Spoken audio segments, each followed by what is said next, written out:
Sound check. Okay, great.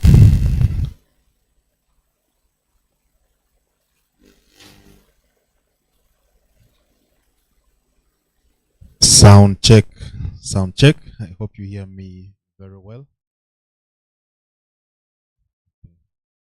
Yes, ladies and gentlemen, good morning. Good morning. It's a lovely morning, a bit of some drizzle, light shower this morning on this third day of the month of October.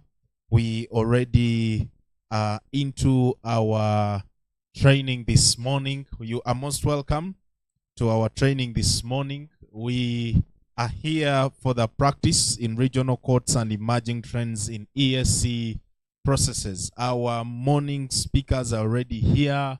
We already have quite some people online. I'm just going to be introducing the agenda shortly. My name is Laston Gulume, and I'm going to be privileged to be moderating this first part of the morning before my colleague Ivan Ojakol steps in for the afternoon. But already online, we have quite a number of people. I see Adengo Mary, you're welcome. Agaba Richard.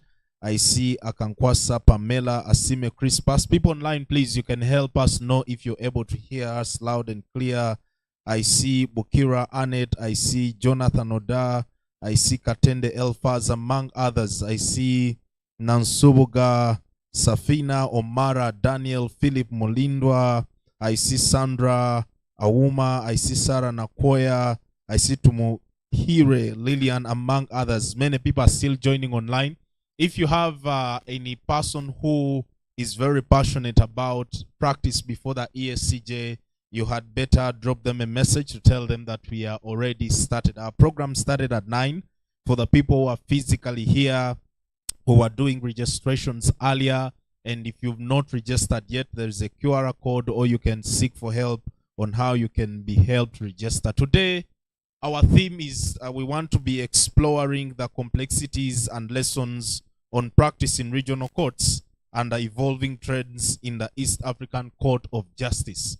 It is interesting, as a society, the Uganda Law Society, we are part of the regional body, which is the East African Law Society. So even our profession, the way our memberships and our profession is organized, it is intended to mirror and reflect the focus on regional integration and also the regional practice. So today, we are going to be privileged to have quite a number of speakers. We are going to be privileged to have a number of speakers, and we are going to hear certain wisdom, certain insights from people who are behind making the regional court work. One of the people who is already in the room and who is going to be speaking to us, at least for a couple of years, that have been practicing before the East African Court of Justice, have enjoyed the privilege that you can file things here in Kampala, and then whenever your matter is fixed, you're able to appear before the court in Arusha. And in our midst, ladies and gentlemen, we are privileged already to have His Worship Simon Tweni, who is the registrar of the ESCJ sub-registry in Kampala, which sits at the Supreme Court. It's good to see your worship. And this morning, our agenda is going to be a very short agenda, but very intended to give us the full benefit of our interaction today. We'll be having welcoming remarks. Our CEO is already here, and she's going to be flagging us off in this discussion. We will have the first keynote address is going to be on the language and procedure challenges in the East African Court of Justice. Well, when we are being trained, at least back here in Uganda, as you go through your undergraduate and as you do your postgraduate, you may not come across a very intensive interaction and training about how do you conduct yourself when you are appearing before a regional court such as the East African Court of Justice. Interestingly, you will also come to learn that the procedural rules that we usually know that apply to our local courts are not exactly the same as what applies before the regional court, the East African Court of Justice, which has its own rules. I think they are 2019 rules. So we'll have that keynote address, which will be able to spark off further discussions, and we'll have another presentation on harmonizing of the legal principles and laws in the East African community, and probably the practice before the East African Court of Justice. We'll have a professor who needs no introduction, whose reputation, his publication, he has written not just a book, but quite a number of publications about the EAC and regional law. And then we'll have a Q&A session before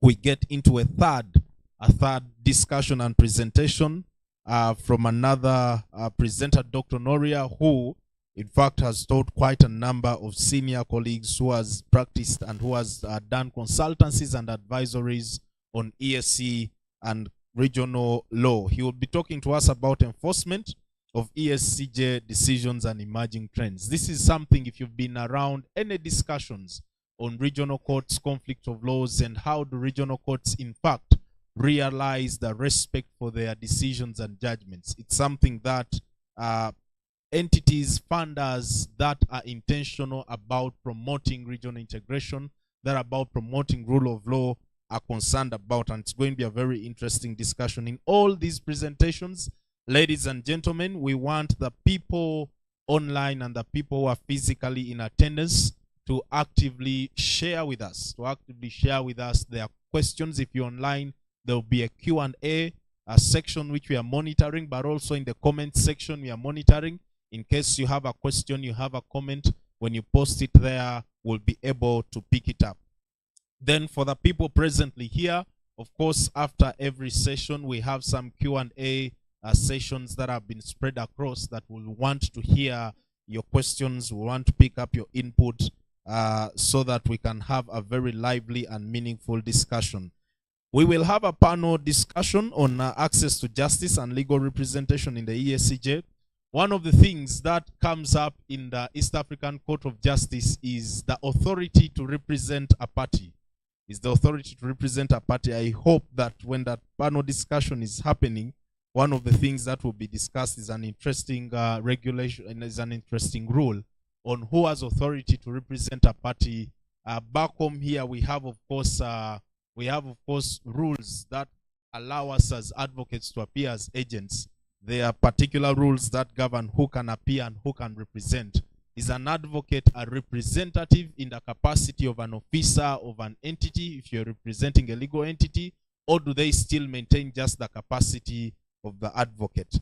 There are cases before the EACJ that have interrogated still issues that we deal with here. Can a company take a reference to the EACJ without a company resolution to do so? And then if it does so, what would be the implication of such a reference that has been taken to the EACJ if internal rules, internal articles of association have not been followed? We'll have a Q&A after the panel discussion, and then we'll have a very quick short break over lunch. And the afternoon, it's going to be even much more exciting as my colleague Ivan takes over, and we'll have a panel discussion on the practice in the ESCJ and evolving trends. Here, I see very highly respected senior colleagues who practice there, and one of the people I honestly am looking forward to hear from is a very passionate colleague whom I follow in his interactions and his updates that he shares with us. There is an EAC cluster of the Uganda Law Society. So if you want to know much more initiatives that as the society we are taking to further the development and understanding of the practice before the ESCJ, that is a cluster you want to join. Ladies and gentlemen, that will be our short program, and we believe that we want to be done by 4 p.m. So without any further ado, I want to invite Mr. Elau Emmanuel, who is going to give us opening remarks, and then we'll have the pleasure to invite the CEO of the Uganda Law Society. Mr. Elau, you're most welcome, sir.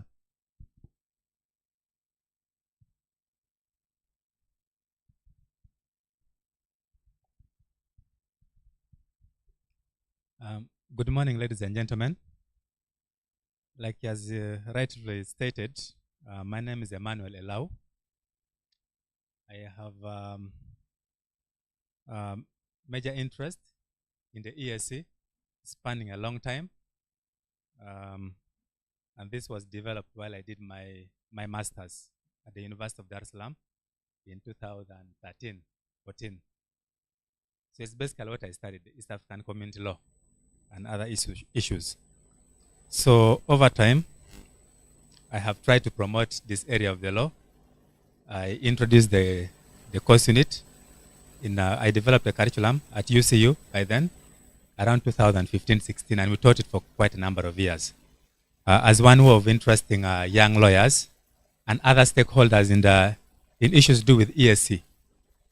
And so I've also done a bit of writing around this area. Now, one of the key reasons why we thought of this training as we're developing, because I'm also a member of the cluster on CLE. So because of my interest in the EAC, I interested in the cluster in organizing a training in this regard, because I know the EAC and the EACJ is here to stay. The court is here to stay. As Ugandan lawyers, of course, we already know that we are members of the East African Law Society, and so we must interest ourselves in practice within the East African Court of Justice.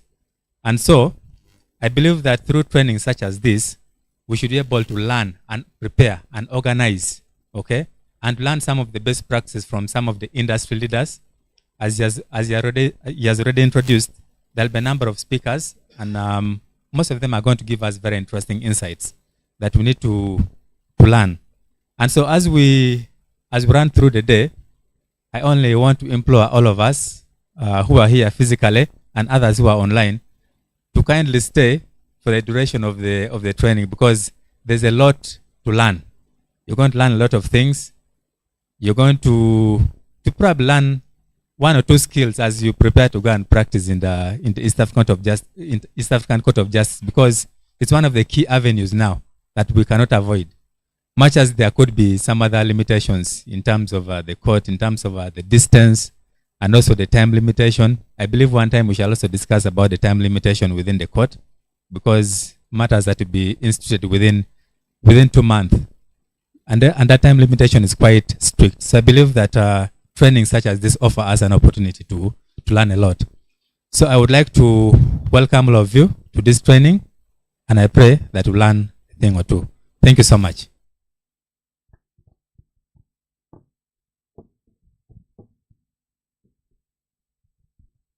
Oh yes, at this juncture, let me invite the CEO to come and give us a few remarks before we indulge in the discussions.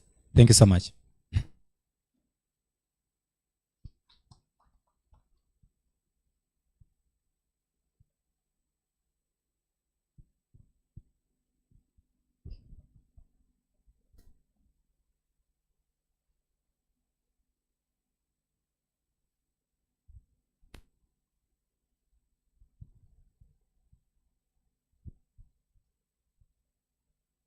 Your Worship, Simon Twining, Registrar, East African Court of Justice, Sub-Registry, Supreme Court, Senior Counsel, and Past President, Professor Frederick Sempebwa.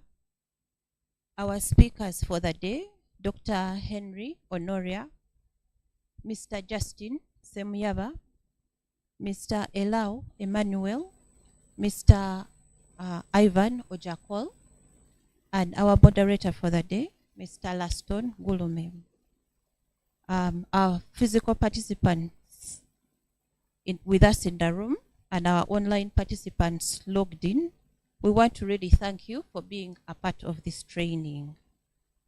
I am delighted to recognize the president of our, the presence of our newly elected Council 2024-2025, represented by our Vice President, Mr. Anthony Asimwe. You're welcome. This being their maiden CLE training. I also wish to thank East African Development Bank, who have partnered with us to ensure that this training happens. We do not take that for granted.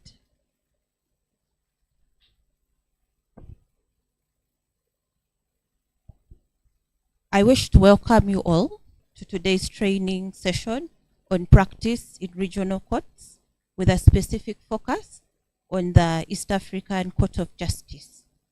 As we gather here, we stand at a crucial juncture in our collective efforts to foster deeper integration and cooperation among our member states. Our theme today, exploring the complexities and lessons on practice in regional courts and evolving trends in the East African Court of Justice, highlights the vital role that the East African Court of Justice plays in harmonizing legal principles across our diverse legal systems. The court's decisions not only promote uniformity in legal interpretations, but also serve as guiding precedents for further member states, influencing domestic legal frameworks and ensuring a cohesive legal environment within the East African community. However, we must also confront several challenges. One is language barriers and varying procedure norms language barriers and varying procedure norms present significant hurdles in our quest for harmonization. It is imperative that we address these issues to ensure effective communication among the East African states and understanding throughout the judicial process. Additionally, the enforcement of East African Court of Justice decisions remains a critical concern. Developing robust mechanisms for compliance and fostering collaboration among member states will be key to realizing the full potential of our judicial system. Access to justice is another cornerstone of our discussion today. Equitable representation before the East African Court of Justice is essential for upholding fairness and justice for all litigants. As legal professionals, your role in advocating for clients' rights cannot be overstated. Lastly, we explore emerging trends that impact our legal practice within the East African community, particularly as we navigate complexities of national integration and sustainable development. It is vital for the East African Court of Justice to remain adaptive and responsive to the evolving economic and social dynamics within our region. I encourage each of you to engage actively in today's discussions, share your insights, and reflect on how we can collectively strengthen our judicial framework to better serve our communities. At this juncture, allow me to invite our Vice President-elect, Mr. Anthony Asimwe, who has presented the Council and the President to offer his opening remarks. I thank you.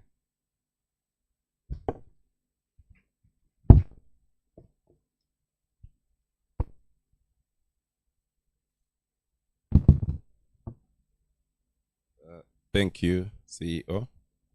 Good morning, everyone. My name is Asimwe Anthony. I'm the Vice President-elect. I'm here in very many capacities. One, as the member, I'm also representing the President-elect, Isaac Chimaze Semakade, would have loved to be here, but he's not been able to make it physically, but I'm sure he's in attendance, and the rest of the council members. Your Worship, Simon Twenny, Assistant Registrar, East African Court of Justice Sub-Registry, Professor Frederick Sempewa, Senior Counsel, Dr. Henry Honoria, ladies and gentlemen, good morning, and once again, you're welcome to this imperative training session on regional courts and emerging trends in the East African court processes. It is a pleasure from our side to see many legal practitioners, academicians, policymakers, and stakeholders gathered here with a shared commitment to enhancing our understanding of the evolving landscape of the regional justice in East Africa. As you're aware, and whatever is happening, it's the East African community is growing, and we cannot stop it. Just like Elo said, we cannot stop it. That's what's happening, and we need leverage on that, even from our legal circles. The East African region has witnessed significant strides in the integration process over the past decades, driven by a shared vision of unity, peace, and prosperity. Central to this vision is the establishment of regional mechanisms to address disputes and uphold justice, such as the East African Court of Justice, which continues to play an instrumental role in safeguarding the rule of law and promoting human rights across the region. The role of the East African Court of Justice has grown exponentially, offering an important platform for the resolution of cross-border disputes, the protection of human rights, and the fostering of economic integration across East Africa. These courts are becoming key players in upholding the rule of law, ensuring justice is not confined within national borders but expands to embrace regional principles of governance and justice across borders. Through today's discussion, what we aim at is really to deepen our understanding of the legal, procedural, and institutional dynamics of regional courts. In particular, we will reflect on the transformative changes that have shaped the East African court processes, such as the increase of digital technology in court operations, the evolving jurisprudence on cross-border legal issues, and the growing role of public interest litigation. We will also consider how these emerging trends can be leveraged to further enhance access to justice, efficiency, and transparency within the regional judicial framework. We are confident that by the end of this training, you will have gained deeper insights into the working of regional courts, as well as strategies to effectively engage with the East African court system in your respective roles and capacities. I encourage all of you to actively participate, ask questions, and engage with the expert speakers and facilitators. It is through such interactive and collaborative approaches that we can collectively strengthen our regional judicial institutions and ensure they remain responsive to the evolving needs of the East African community. In closing, I would like to express my gratitude to the Secretariat, the facilitators, and all of you for taking time to be part of this important training. Your presence here is a testament to the commitment we share towards bringing back on track the promotion of justice and integration in East Africa. I know I had a discussion with the president last evening, and he was excited about this training, and he made a statement that I'll echo here. He says, these days those are the courts I practice in more than I practice here. And I believe most people have adopted, and we're getting to learn that it's important. And as a way of capacity building and empowering our membership, it's important that we have more of these trainings so that we leverage the opportunities we have.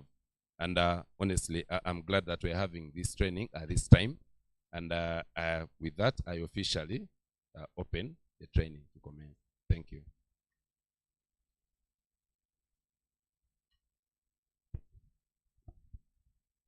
Yes, wow, that deserves another round of applause. Thank you, Mr. Emmanuel Lau, who is the champion of our EAC ULS cluster, under, of course, the support of the Secretariat. Thank you, Madam CEO, VP-elect. Thank you so much for representing the President and also the Council. Ladies and gentlemen, we, as the CEO indicated, this could not have been possible without the support and the funding of the East African Development Bank. So I want in a special way to thank the representatives of the bank, Ms. Fatuma Saif Juma, thank you so much, together with Hassan Songoro, thank you so much. Not many people may see value in investing in such discussion topics, but certainly as senior colleague Mr. Semiaba will persuade most of you later today, as we are having the panel discussion in the afternoon, you realize that there is much more outside than within the small corridors that we have, and there is actually a bigger impact regionally if we are aligned as partner states in the East African community. Ladies and gentlemen, without any further ado, it's my absolute honor and privilege to invite our first speaker who will be giving the keynote speech or the keynote address, and he will be talking about the language and procedure challenges in the East African Court of Justice. Our speaker, ladies and gentlemen, holds a master's in public administration and management. He's a holder of a Bachelor of Laws, so he's very competent to talk about matters of the law. He's holds a bachelor's in development studies, so he's not just talking about the law alone, but he also has another perspective to how the law should impact development. Of course, he also has a postgraduate diploma in legal practice, so if he was not in the office he's in, he would still be eligible to practice before the East African Court of Justice as an enrolled advocate of the High Court of Uganda. Some people wonder, do I need a special practicing certificate to go practice before the East African Court of Justice? Those are some of the questions that are going to be answered through the day. He's a holder, of course, of a diploma in law. He has been at this for quite a number of years, and is currently serving as the Assistant Registrar of the East African Court of Justice. The East African Court of Justice has what we call sub-registries in the different partner states. So you learn later during the day that if I want to file a reference, some of the terms you hear, a reference, what does it mean?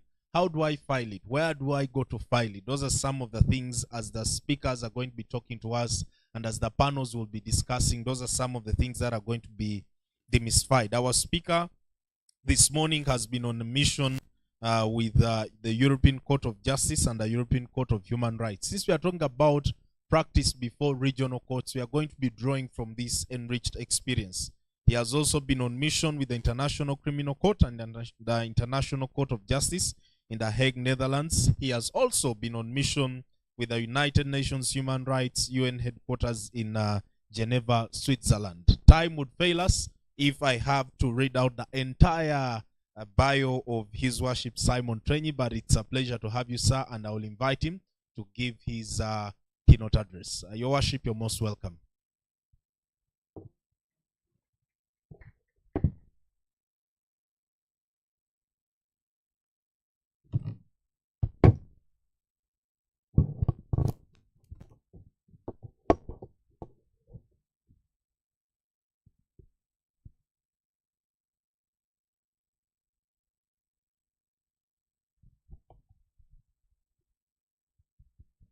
Yes, good morning, everyone. It's a nice morning. It's cold with rain. For those who grew in Africa, we say when it rains, that is a blessing of the day. I want to thank you so much for inviting us. You might have think you've invited me, but you've invited the East African Court of Justice for your function. The president of the court is around in Uganda. He's aware I'm here. He also wanted to come and say hello, but because they had a program, he's attending the South and East African Chief Justice Forum, which is in Munyonyo. I had also been there the whole week, and from here, I will join him.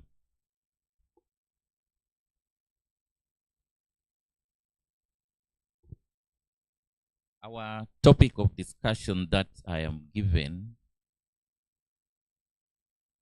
is the language and procedure, the challenges that we have in the practice in the East African Court of Justice. I am not going to give you any documentations, any literature, any research by someone. I have been in court. I know the problems that are in court. I know the challenges that are in court. I don't need to read anything, but I've been there. I know how much challenges we have on the two key areas that I have been given. I don't want to talk much about East African Court of Justice because we know, you have read, that East African Court of Justice is one of the organs of the East African Community, established under Article 9 of the treaty. That is what we know. And we know the core mandate of East African Court of Justice. It has the responsibility to ensure that there is adherence to law in the interpretation, application, and compliance with the treaty. That is a key mandate of the East African Court of Justice.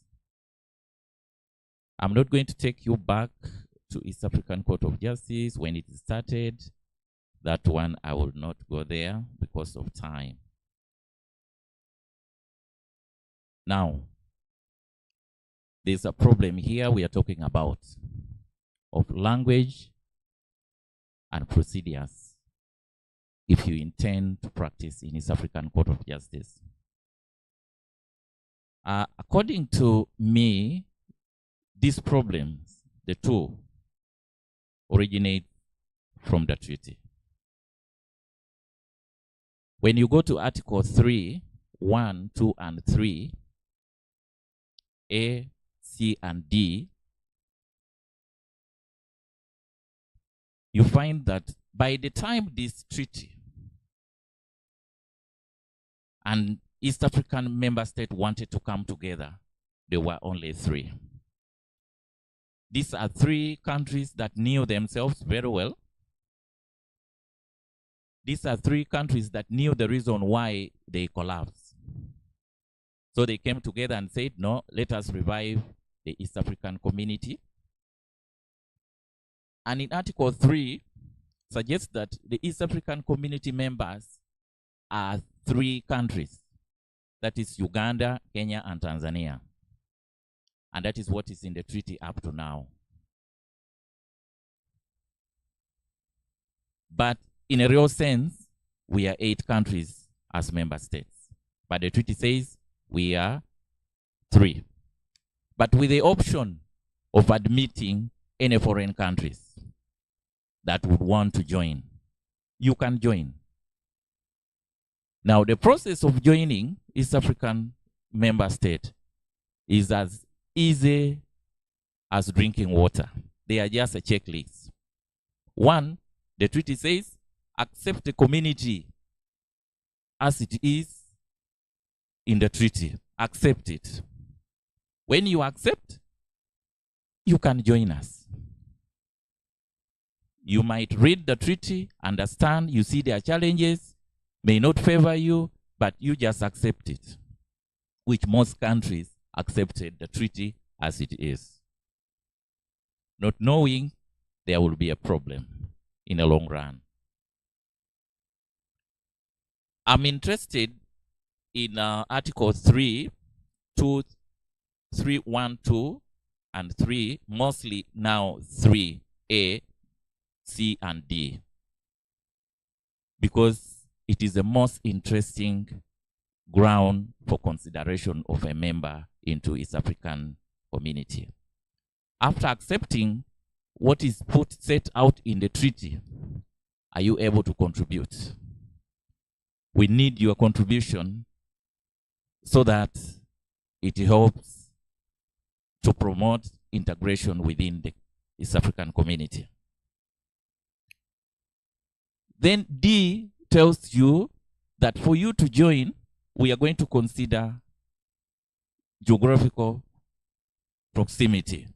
How close are you and interdependence between you and a partner state? You only need to be a neighbor of a partner state. If you're a neighbor, you qualify. You can come in. Now, what happened, I'm trying to bring background of the problems that we are having now. Now, when the 3 countries are going to come together, we know who colonized Uganda, Britain. We know Kenya, Britain, and Tanzania. Of course, Tanzania, somehow Germany came, tried a bit, and they left. When you read history very well, Germany tried African countries to colonize. They try for some time. I don't know what problem they get. They run back. So they tried Tanzania. Then they came back. They went back, and Britain came in. So all of us, 3 were colonized by British. government. And all the system are English in nature, which is a common law system. But they never considered the people that are going to join the community, because it is not a consideration. Because consideration here tells you, are you willing to give us business? Are you willing to trade with us? Provide markets. That is what we want from you. You are free to join. So then after other countries, that is Rwanda and Burundi, they felt in love with the East African community. They said, our countries are nearer to each other. We do business and we are brothers. Why can't we join?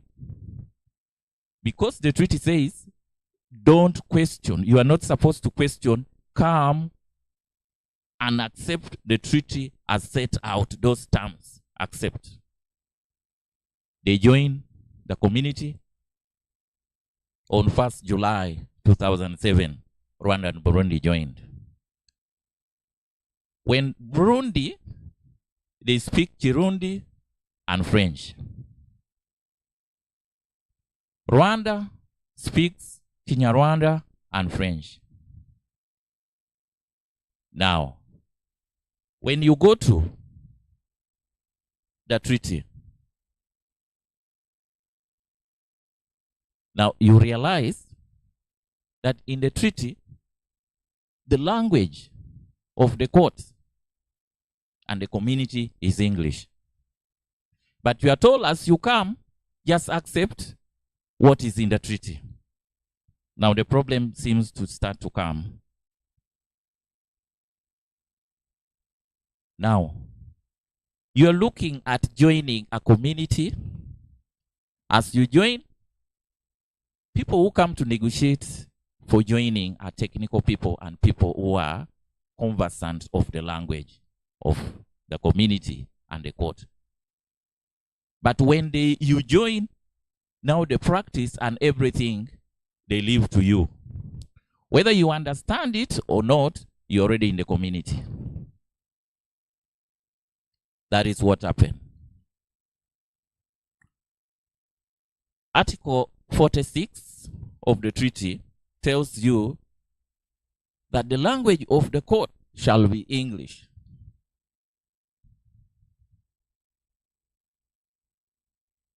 I know they might have read and they knew that the citizens of Rwanda and Burundi are not very conversant with the English, mostly Burundi.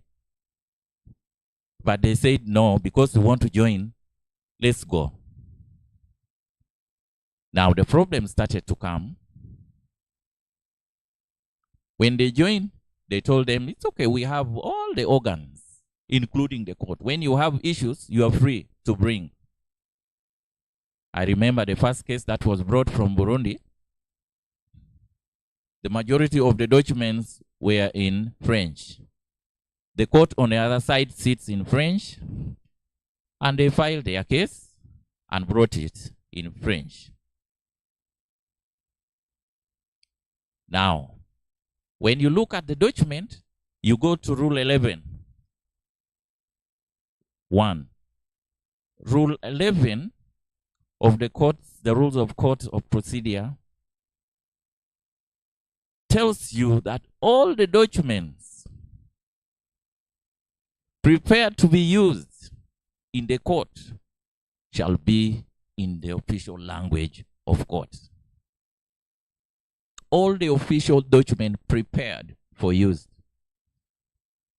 shall be in the official language of the court. Yes, the reference are in English with some English that you have to take time to understand. But all the attachments are in French. But they are saying all the document does not mean any other even attachment should be in other language. All of them must be in official language of the court. The political wings and technical people have made the treaty and given us to use. What comes within, you will sort it out. And that is now the challenge we are having as a court. To maneuver, how do we go about the language.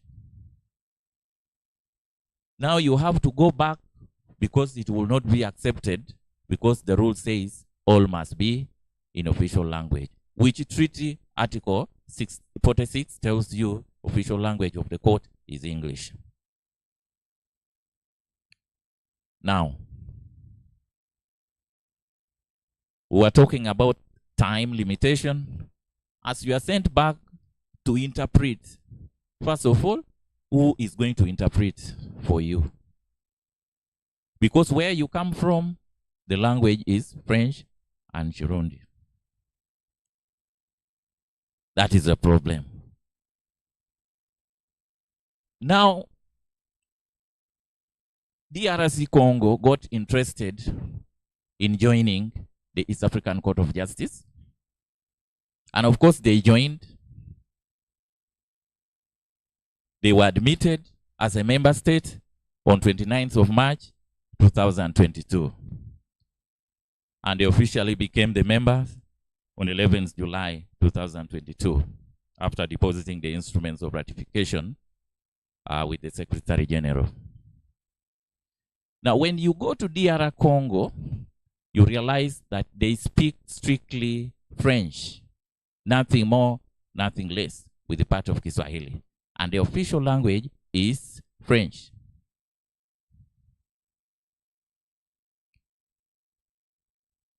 Now, because they also, for them, they were colonized by Belgium, at some point, they were declared the property of the Belgian king, King Leopold II.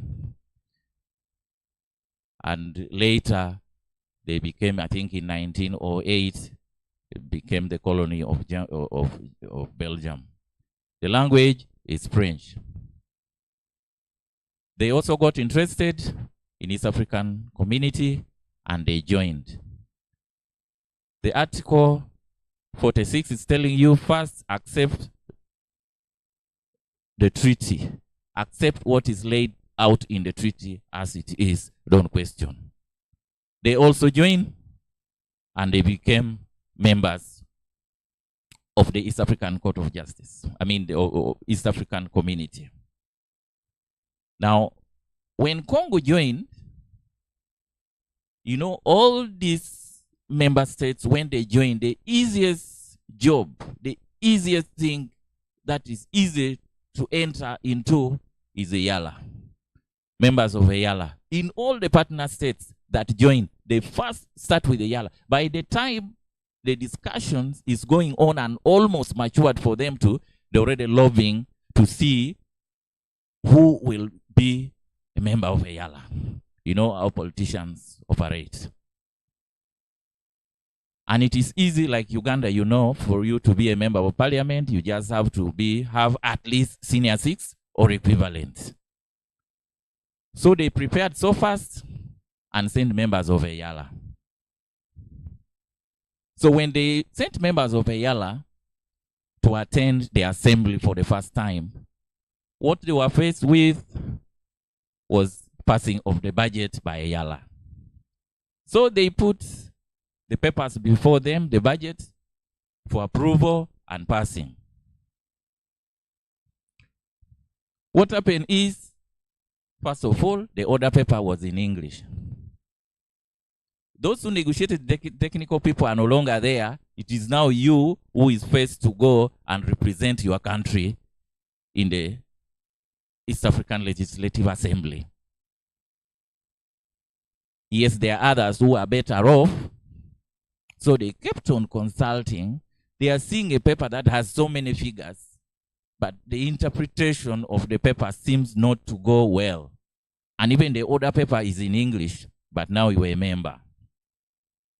So what they did, one of them raised and asked the speaker whether they should proceed with a paper that is in English and for them they don't understand.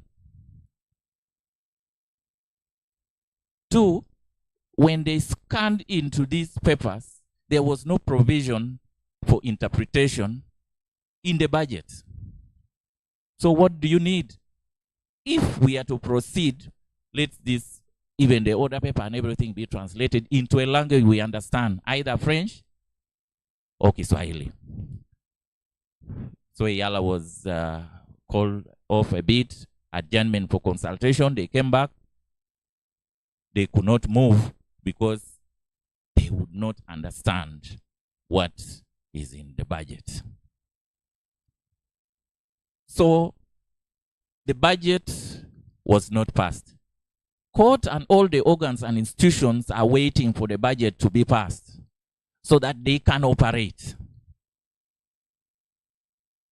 That was a budget of 2023, 2024. If you remember, for those who practice, my brother Justin will tell you that most of last financial year, court did not sit. We had issues of the budget. Even the donor community wanted a budget for them to contribute.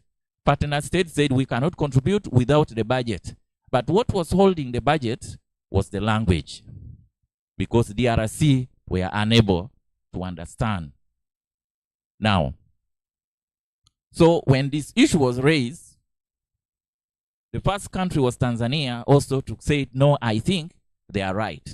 We cannot proceed. There should be a provision of translation in the budget. Then from there, Rwanda came in and said, no, we also agree we cannot proceed with the passing of this budget because there's no provision for translation.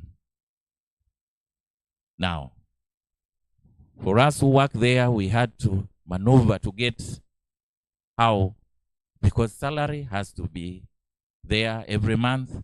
Certain things, administrative work, will have to go on.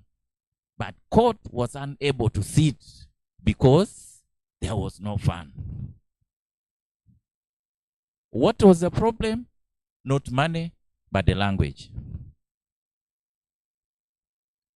These other countries who joined Rwanda and Burundi, they were also having a problem with the language. But for them, I think they accepted the treaty as it is. They never questioned so much. But immediately Congo came in and brought this question. All of them supported that there is need for us for interpretation of the treaty. I mean, of everything, the documents. So that is where the problem came about. So for those who had their cases before the court, court could not sit because there was an issue with the budget. Now, on 4th March 2024, the Federal Republic of Somalia officially joined EAC. You know the language they speak? Somali and Arabic. The treaty tells you just accept and come. And all of them are going to come to the court.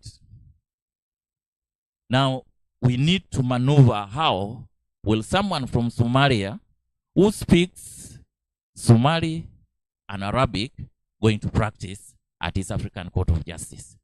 And it's not about them only, it's also about the court.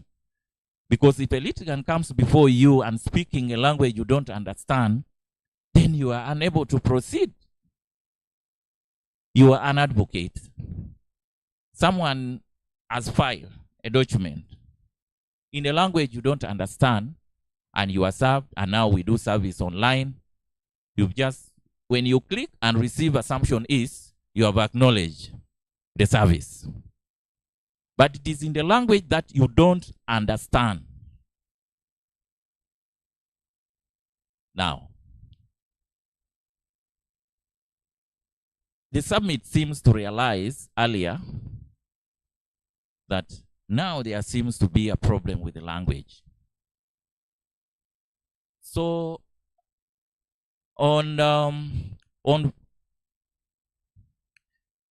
27th February of 2001, the summit held the 21st Ordinary Summit of East African Community Heads of States. And they gave directives that now the community should adopt English, French, and Kiswahili. And that was directive number 5 of their resolution. So, and they directed the Council of Ministers to expedite the implementation of modalities of their directives. So as we talk, the summit has directed that we should include English, French, and Kiswahili as the 3 languages that is going to be used in the community. And they should get a way how they should hurry and it is implemented. So what happened now to start when the DR Congo raised an issue of language, they said now we need to fast track the implementation of the directives of the head of states. This directive was in 2021, but Congo woke up the community to realize there's need and we need to hurry. So what happened is the Secretariat has developed and created a Department of Translation at the Secretariat. And to start amendment of the treaty to include 3 languages as the means of communication at the East African community. Then the French government has donated translation equipment to help in the translation into those 3 languages. Now the question I ask as a practicing advocate, we are going to have 3 languages. Which one do you know? Which one do you know? When the community realized it was good to include and they are developing a strategy to mitigate those challenges, what mitigation as a practicing advocate in your law firm you are doing? Don't you think you're going to be knocked out of business? If now we can use 3 languages, your colleague in DRC Congo is going to file a reference in French. And the address is you're representing your client, and you are given 45 days to respond to the reference, and it's sent to you online, the service. Immediately you click, there is service. But you don't know French, even 1 word. Assuming you don't know, how are you going to handle it? That is the question. How prepared are you in terms of language? Expanding is okay, but are you prepared? Because preparation is individual. It is you who is supposed to prepare so that you prepare yourself to practice it at the East African Court of Justice. So meaning there is a challenge if we are interested in practicing with the East African Court of Justice because of language. Assuming you have learned law in English, but you are told, now start practicing in Kiswahili. Your practice is in Kiswahili in this court, but you have learned law and everything in English. How easy is it? And that is a challenge other countries are getting within the community. Rwanda and Burundi learned their laws in French, but now they are told, in East African Court of Justice, we need English. Do you see the difficulties we are having? Now, to mitigate this, some of the clients, the litigants, they get the lawyers from their partner state that they trust. then they see there's a difficulty in explaining, even in court, they have to hire another lawyer from another country who is conversant with the language. So meaning to be a litigant as well in the East African Court of Justice becomes very expensive for you. For us, we know of cases where comes from this country, but there are 3 or 2 more law firms from other countries who are joined in the case. Why? One is the language and procedural challenges. Don't they have lawyers in their country? Yes, they do. Why? Because there's a challenge with the language. And that is exactly what is going to happen. You know, the rules of the court and the treaty was framed to favor one legal system called common law system. Because by the time the treaty was put in place, there were 3 countries that were conversant with the common law system. All the consultations that were done for the treaty and the rules of the court were done within the areas that practice common law system. So what will happen now if French, English, and Kiswahili becomes official? Now the answer will be answered. You will have a case in French. Because you have no idea about French, you have to hire another law firm from another country who is conversant in French so that you work together.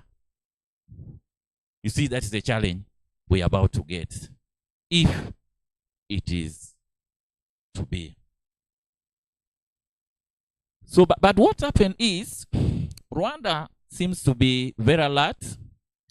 Immediately, they had issues of the language. They said, no, we need to start a hybrid system, legal system in our country. So the hybrid system they're using both civil and common law system. Even institutions of learning, the universities and institution of learning of law, all you are supposed to use both civil and common law. So what are we doing here as a country, as law? I'm very happy with my brother who is doing a good job at UCU to train students about the regional court. So now another challenge that we need to add is an ability to learn also the systems that we are in, because that system is not about to end. It is going to be there. Now, those are few items that are practical that we experience in court in terms of language. How to present your case, argue your case in court, then how do you prepare a document to be filed in court? Cause a problem. Then another problem of procedures.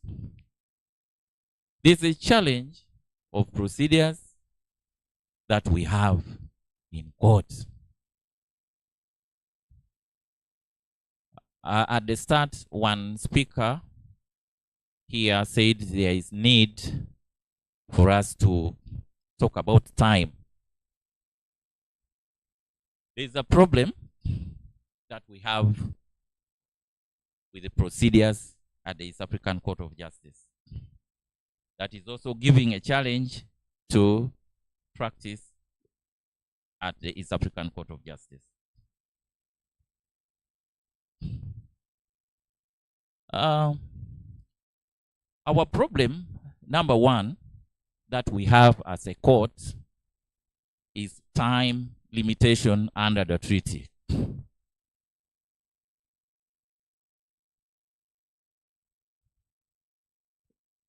Now, court has been given 2 months, 60 days.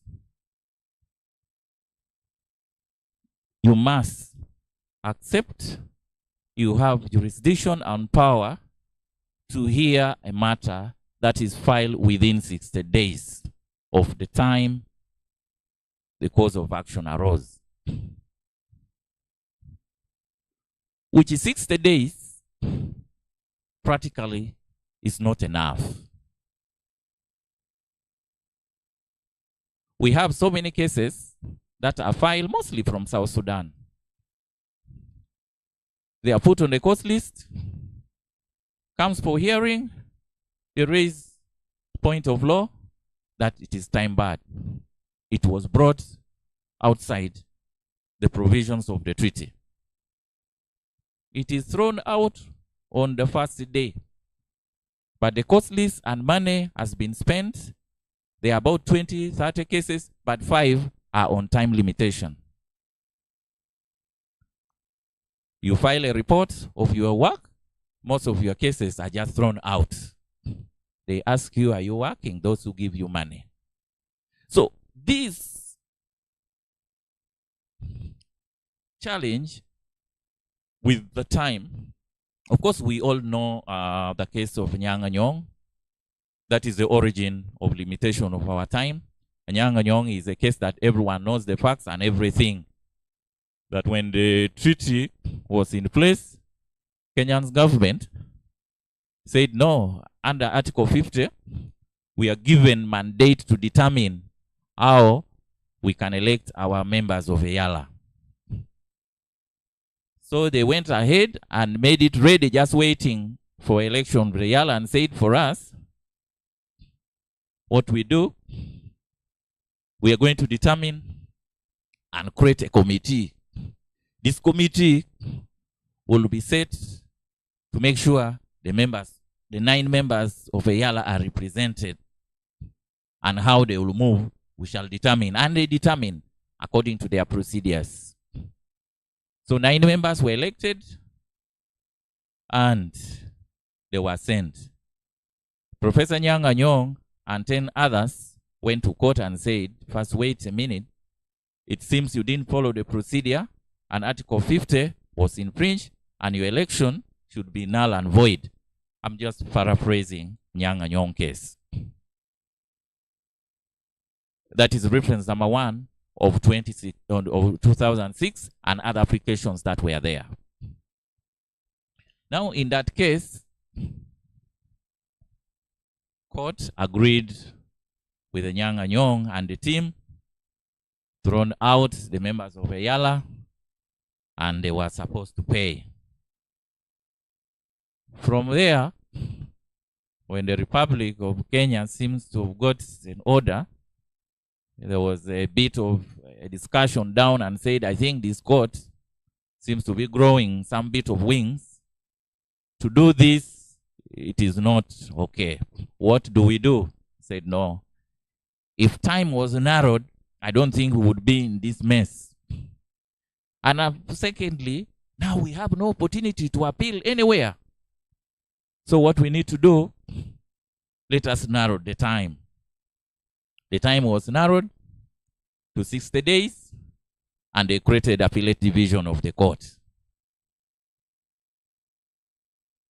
So that if a similar case will come, you delay, your time barred. And court is not given an option to enlarge time provided for under the treaty. And then in case we are not satisfied, there should be a second opinion called appellate division of the court that should look into the matter. And it is true that appellate division was created to handle such. So time is very important for justice, because certain cases may be complex that you need to gather evidence to bring to court, but because you are limited by time, you are unable to come to court. Or the litigants, you may know the time limitation, but the litigant coming to you doesn't know the time limitation. For them, they will come anytime, even after 1 year. Counsel, I have a case, and I want to take to East African Court of Justice. What do we do? Then you tell them there is no time. At times they will leave you and go to another lawyer. If someone is not conversant with the treaty, will take it to court, because if the clients want something, some of them want it. If you advise them correctly, they will go to someone who will take their options. You go there, the matter is dismissed. So which we feel it is a challenge of time to practice in the East African Court of Justice. All these are creation of political side. For those who follow international news, you remember there was, I think in July election in Venezuela, the sitting president won the election, but opposition were not accepting the results, and there had been a bit of movements of strikes in countries. So when the pressure was there and pressure came down, the president of Venezuela said, now because of you voters, what I'm going to do, I'm going to give you a holidays. So the president declared Christmas that we celebrate on 25th of December to be celebrated from 1st of October. And now they're in the Christmas break in Venezuela to thank the voters. That the whole event that is celebrated by the whole world, if the political will wants, it can take place. And so certain things are beyond our control in those areas. What I also want to talk about of a challenge in the East African Court of Justice and procedures is the challenge of civil law versus common law system. As we discussed earlier, that the three original community members were the common law practitioners of law. Then the rest that joined their civil law system, mostly Rwanda, Burundi, and then DR Congo. So all this system came about by colonial masters.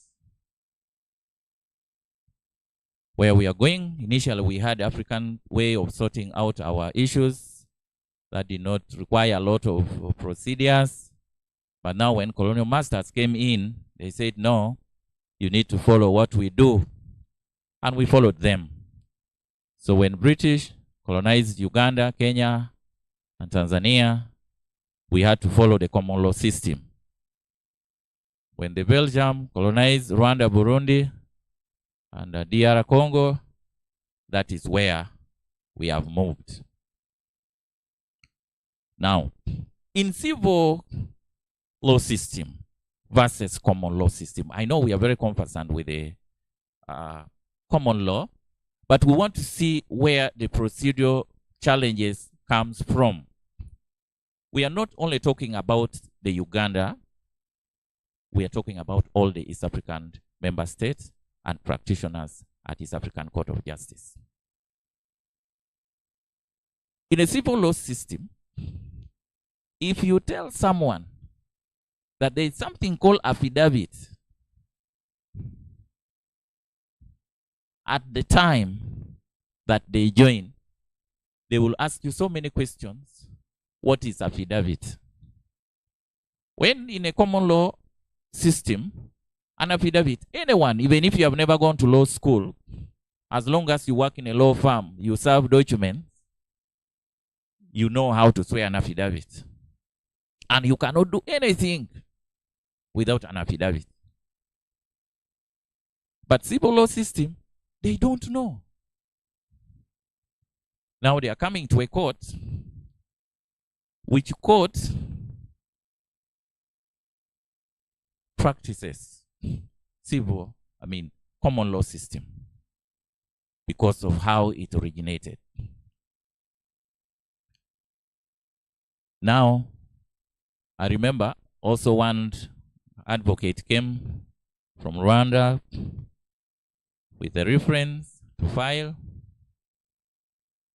And this reference, when I read Rule 25(3) of the rules of the court, which says All the reference challenging the legality of an act, regulations, directives, decision shall be accompanied by an affidavit.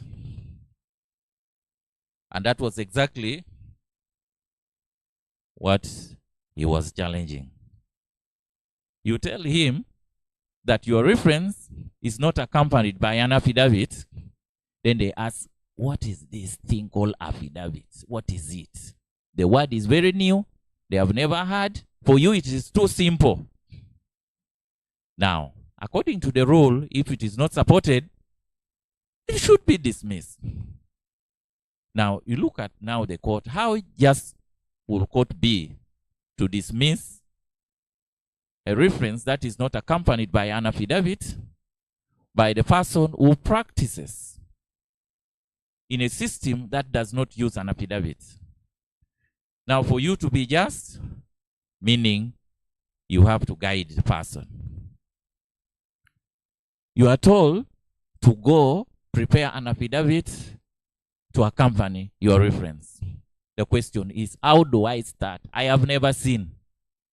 And by then, they have traveled to Arusha to file their cases before we opened the sub-registries at partner states. You are telling him to go back to their partner states so that they may prepare an affidavit in support of the reference. Whose cost is that? Your time and the cost to the litigant. When the litigant is poor, an advocate will also be poor. If they don't have money, you don't have money. They are the source because they are our clients. So you look at that. Now you are appearing with a person who does not understand what affidavit is. Assuming you are appearing for scheduling conference, and they said, we are going to proceed by witness statements. Just file, we go highlight. You don't need your clients to come. Witness statement. So what is it? In their system, a witness must appear in court. You appear, you testify, and you are cross-examined. You are not going to file any witness statements in court. You serve a document under Rule 17. It says when you serve, you must swear an affidavit of service and proof of service. Someone does not understand what an affidavit is. Now they have to outsource legal experts from other states who practice under common law. Still goes back to the cost. How much do you think your clients will have? First of all, it will reduce now, meaning they will not pay you. They start paying the new person who is going to do the work that court asked for. And they start looking at you as you are not competent enough. So, those are some of the challenges that we have. Then in a common law system, once time has passed, the time to do any act provided for by the statute, it is past, it is past. You're not going to come. In fact, one of them told me, even if you die, then by good luck, you raise from the dead. And by the time you're coming, time has passed. And the cause of your death is what you are taking to court. They will not take it. The time to do an act has passed. You don't come to court to enlarge. But here, I have to justify the reason why I was unable to file certain documents in time and prove, then I'm allowed to proceed. But now you are practicing with the same person. You look at the challenges that we are getting. Then also in civil system, law system, what happened is the judgment. They don't refer to the judgment. The judge does not make any law. You don't. What it is what you take. You don't refer to the decisions of a judge, of a judgment for a purpose of backing up a case. Now you are told to write a submission.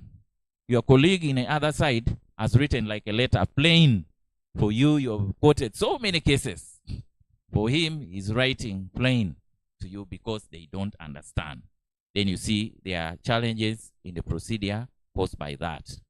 Then I also want to talk about the procedure we have, which is execution of judgment. I don't want to go so much about that because I think Dr. Noria will expound on that. I'm not sure. Execution. Article 44 of the treaty and Rule 84 of the Rules of Procedure of the Court said any execution of a judgment of the court which imposes a pecuniary obligation on a person shall be governed by the rules of civil procedure in force in a partner state in which execution is to take place. You have a court that will pass a judgment but does not have the power to execute its own judgment. I think procedurally it is a challenge. Have you ever been to a salon? This is for men who have the beards. You go to a salon to shave and you have somewhere you want to go to. When you go to a salon, a very nice salon, you shave the hair very well. Then you tell them, you shave also the beards. Then the salon guy said, no, we only shave the hair, the beards. It is another salon. We shall refer you to that salon. Where do you come from? Where you get it? Oh, we have a partner in Chireka who will now complete the work. So your beards will be shaved in another salon. Then the question is, do you want me to come back again to your salon? Why don't you complete everything? You shave my hair and my beards. Though it is a practice in most international jurisdictions, but I think would be prudent if there is a way judgment can be executed by the same court. That is what I think it is a challenge. Now you look at other people when they are going to East African Court of Justice, they are not now sure, they don't trust their partner states. May not be in Uganda, but other countries. They don't trust now their partner states. Some of them, when they are going, they even call a press conference to tell you how we don't trust this court. Now I'm going to East African Court of Justice. There is a case of Mido Samuel versus Attorney General of South Sudan. He came to my office and said, I'm from South Sudan. You know, I'm the one who composed the national anthem of South Sudan. So I want to sue them to pay, and I'm claiming 11 million. They recognize that I'm the one who composed. But immediately I will sue them. I don't need to go back. The man had been staying around. Now that person sues the government and says he's fearing, I want to be here. And he has been living in Uganda, by the way. Now the man, assuming he gets his judgment of $11 million, and you go back, you are told, we don't execute it here. Go back. Where you are running from, the court has sent you back. Go back and execute. Don't you think it's a challenge? Why should justice not be complete if it is just? Because if someone comes to court, wants 11 million, he wants to go back with his 11 million in the pocket, and he will tell you, I've got justice. But if I come, I have a nice judgment, but I cannot get the money, then it's as good as I be home. So these are some of the challenges that we have. Because most people will come when they are really not trusting. I remember also one of the cases in some country, the court gave the order and was supposed to be executed. And another counsel from another country was the one representing the clients against another country. So when court sent an order attaching the decree together with the judgment to a country for execution, all the authorities were informed that this person has gotten a judgment from East African Court of Justice and is to be executed. Then they said, who is that lawyer? When they named the lawyer, they was told, now the first order number 1, let that lawyer not cross our border. He must be arrested or arrested on site. I don't know whether the judgment was executed. So you look at challenges. A person has gone to court, but failing to get total justice. So these are some of the challenges that we have. Then there is also some practices adopted by the court, which I think procedurally would also cause a challenge. This is an in-house, but you allow me to talk about it a bit. There are practices that court has adopted to proceed, which I think can also be a challenge, mostly on quorum. When you read Rule 69, Sub-Rule 2, tell you that the quorum for court to deal with the other matters, at least the quorum will be 3 or 5. But in determining interlocutory matters, a single judge can sit. Now, and we had the problem that all the judges initially, all of them were in partner states. They only go and they're operating on ad hoc basis. So they advocated for at least allow the principal judge and the judge president to be in Arusha so that they can handle administrative matters and some of the applications matters that will arise. And it was allowed. Now they're stationed there. Now you have a matter which is an urgent, mostly certificate of urgency. You have, you file, and it is not attended to. Because the court has adopted that we need to sit as a quorum. We don't need to sit as a single judge when it is provided for under the rule. Now, look at, you have a hospital that does not have an ambulance. Or they close the hospital, they work at 9, or 8 to 5 they close. So court should be open most of the time. And mostly if provided for under the rule that a single judge can handle an application. So, and if some matter is urgent, someone goes to court because they need to be heard urgent. So now when you look at it as if the certificate of urgency, you may not need to, because you'll file and it will not be attended to. So I think also some of those, what the court has adopted, can cause a challenge. You tell me the time so that I don't take your time in case. Then, what I also look at, that East African Court of Justice seems to be combining roles that are a little bit more. You know, international courts, how they operate, they don't jungle so many things. When you look at East African Court of Justice, they have treaty-based matters to handle. Now we also have human rights to handle. Then we also have appellate division. So you see an international court that now kind of juggle so many. So in a long run, with the provision of the treaty that gives courts only 10 judges at the first instance division and 5 at appellate division, we may have challenge in the long run. Because when you compare other courts, I got opportunity to go to most of the courts in the Western world. Then you see European Court of Justice. They also have a court aside. Then human rights also aside.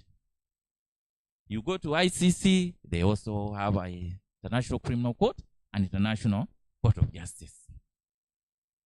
I'd been with the UN Human Rights.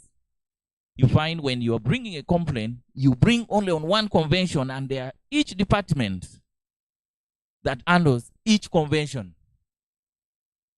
If convention against torture, you are going to only base on torture.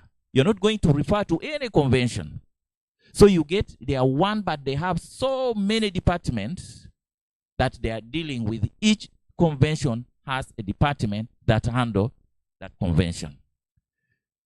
Because in the long run, we predict that if, and we still need more jurisdiction, we're still expanding, and we need more to come. If now we begin to deal with that, oil will come, business, then the treaty, then we also want to enlarge so that now human rights can be open, so that we don't only use Article 6D and 7.2 to handle human rights. We also want.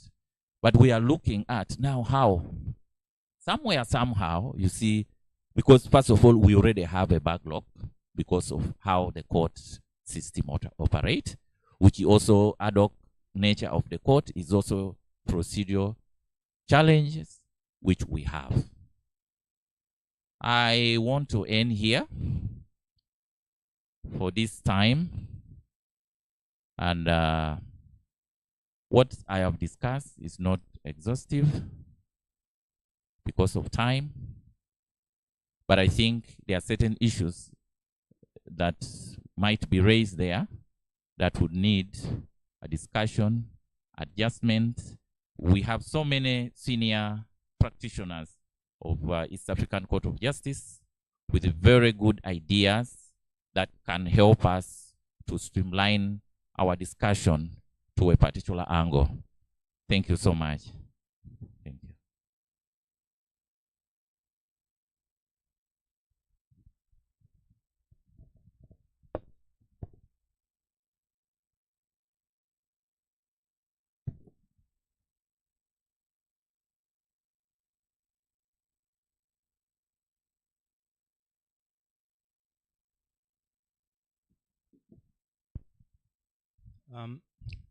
Thank you so much, Your Honor, for that elaborate discussion. I believe all of us have appreciated the different challenges in different shades that we face while practicing at the East African Court of Justice. In case you might have any questions, there will be an opportunity for that at an opportune time. Without any further ado, I would like to invite Professor Sempebwa to take us through the next discussion. Professor Sempebwa, I believe is well known to all of us. He has had an illustrious career, both in practice and other aspects in academia and any other important parts with respect to law. He runs one of the most successful firms in Kampala, as well as a good standing in academia. He's also a leading author. He has written widely, but most importantly for the context of today's discussion, he has written a book titled as East African Community Law, which was one of the first books that we got in this country, and that we were privileged to use while we taught the law of regional integration at Uganda Christian University. He has also served as a president of Uganda Law Society in the past, as well as the East African Law Society. And he was also privileged to handle one of the first cases at the East African Court of Justice. So his profile is quite rich. In the interest of time, I'll not go through all of it, but it's therefore my honor to invite you to give us a discussion on harmonization of the legal principles and laws in the East African community. You're most welcome.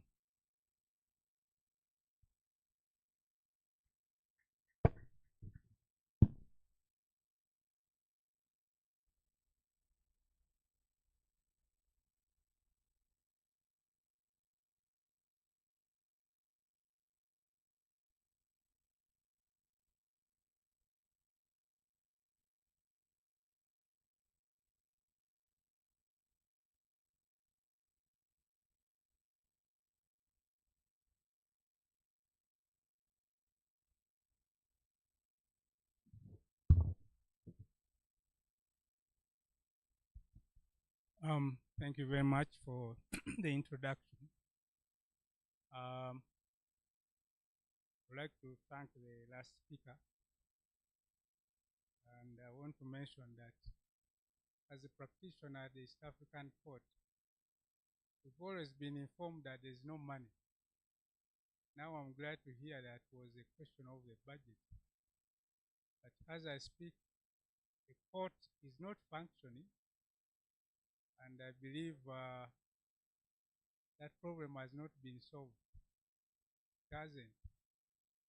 The problem of language, I hope it is solved quite soon. But other organs seem to be functioning. Seems not to be only the court. I'm wondering why. Then there's the issue of language. The issue of language is going to be really difficult. I had a problem from another angle by appearing before the COMESA court. The COMESA Court of Justice. I hope you know about the COMESA Court. We all know about the COMESA Court. It's another regional court encompassing all the member states of COMESA, of which Uganda is one. So we are there trying to start with the preliminary points, and there was a judge president from Burundi. And the interpretation came as we were starting. Interpretation of his remark that now let's go to the issue of compensation. We hadn't even gone into the merits of the matter, the application. So I objected. I said, I think there's something wrong with the interpretation, my lord, because it is now mentioning compensation. And then I have to be very close, is it? Okay. Came the objection from the interpreter that he had done the actual interpretation. It's simply me who was ignorant about French.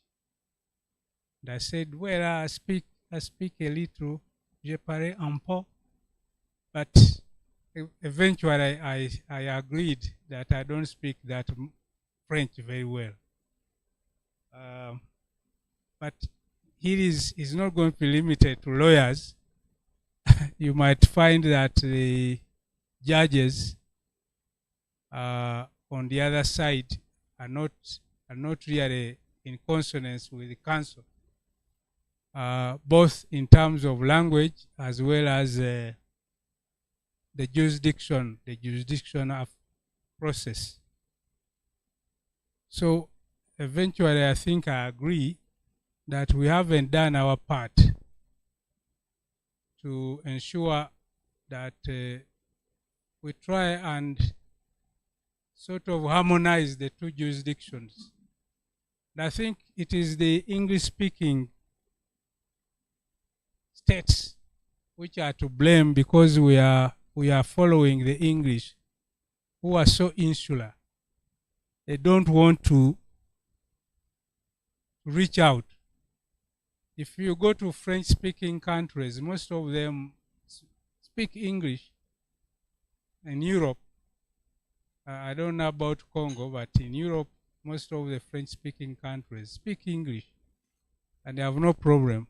But when you go to England, and us, who have inherited their culture, we haven't, and at the same time, we are not willing to take up other jurisdictions. When I was studying in Dar es Salaam, they brought a professor from Hungary to teach us civil law, and it was optional.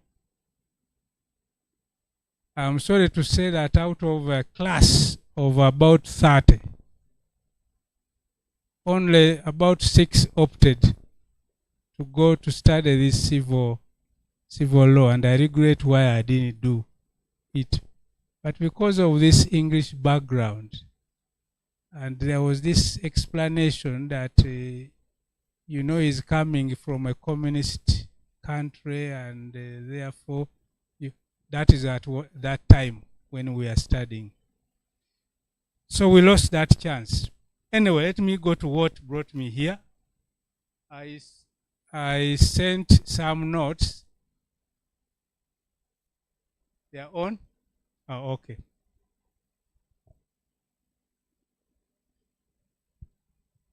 So why are we talking about harmonization?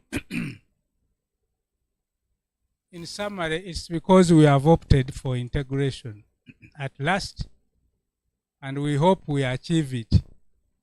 I'm emphasizing integration because for a long time we have been cooperating, and that idea of cooperation is lingering on. Even our treaty gives room for us to continue cooperating rather than integrating. But otherwise, if we follow the treaty properly, we are on our way to integration, which means we pool our resources and we pool our powers and functions together for a common good in order to achieve economic, social, cultural, physical, and political well-being. That's the essence of harmonization. You know about the history of integration. We started with the colonial aspirations for a federation, which were fought by our forefathers. Buganda especially objected, and we didn't think they were wise, but in retrospect they were, because these aspirations were really for colonial purposes of exploitation. So they wanted to have federations all over Africa.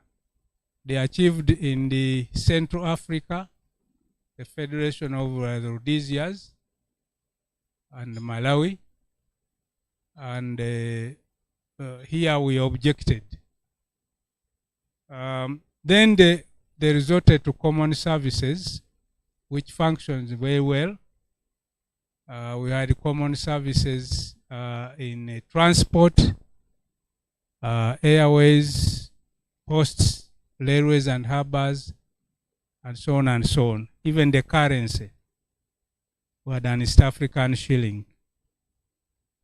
For our generation, we regret that having gone, because everything was East African.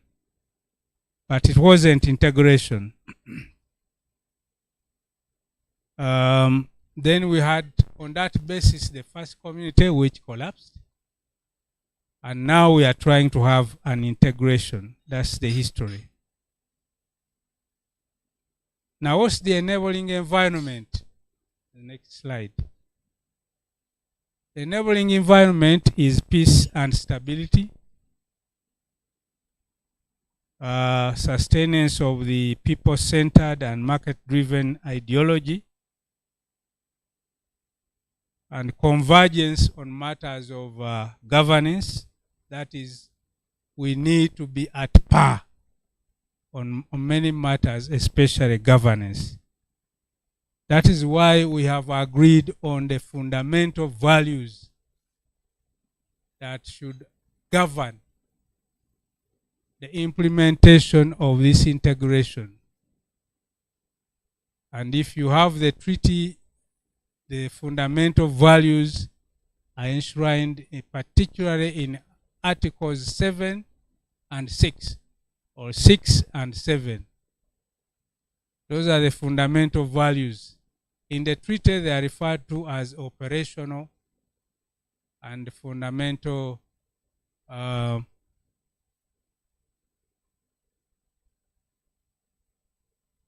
as values, but they are values. So it is the function of every organ and institution in the community to ensure that we abide by the fundamental and operational principles, which are our fundamental values that govern the implementation of our integration. Now, what is the role of the court? I restrict myself to the role of the court as invited. By letter, it is just to interpret and apply community law. To interpret and apply community law. Now, what is community law?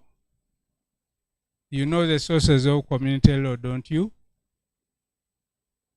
Of course, the fundamental, the basic law is the treaty. Then the laws that emanate from the treaty are protocols, which seek to implement what are stated broadly in the treaty. Besides that, we have now a legislative assembly, so acts of parliament are also a source of, not parliament, of the assembly are a source of community law. And besides that, the East African community has other sources from council. Council has a legislative role. Council of the community, council of ministers. They can issue regulations, directives, decisions which are binding. Beyond that, there are the precedents now from the East African Court, which are also a source of law, East African Court of Justice. And those of you, like my friend Justin, who have appeared, another source, of course, are the broad principles of international law that are relevant or other regional institutions. Those are also a very good source of law, of community law. We have some technicalities about the court, the role of the court. As you know, it's not an appellate court. It's not an appellate court. It does not hear appeals from courts, from national courts.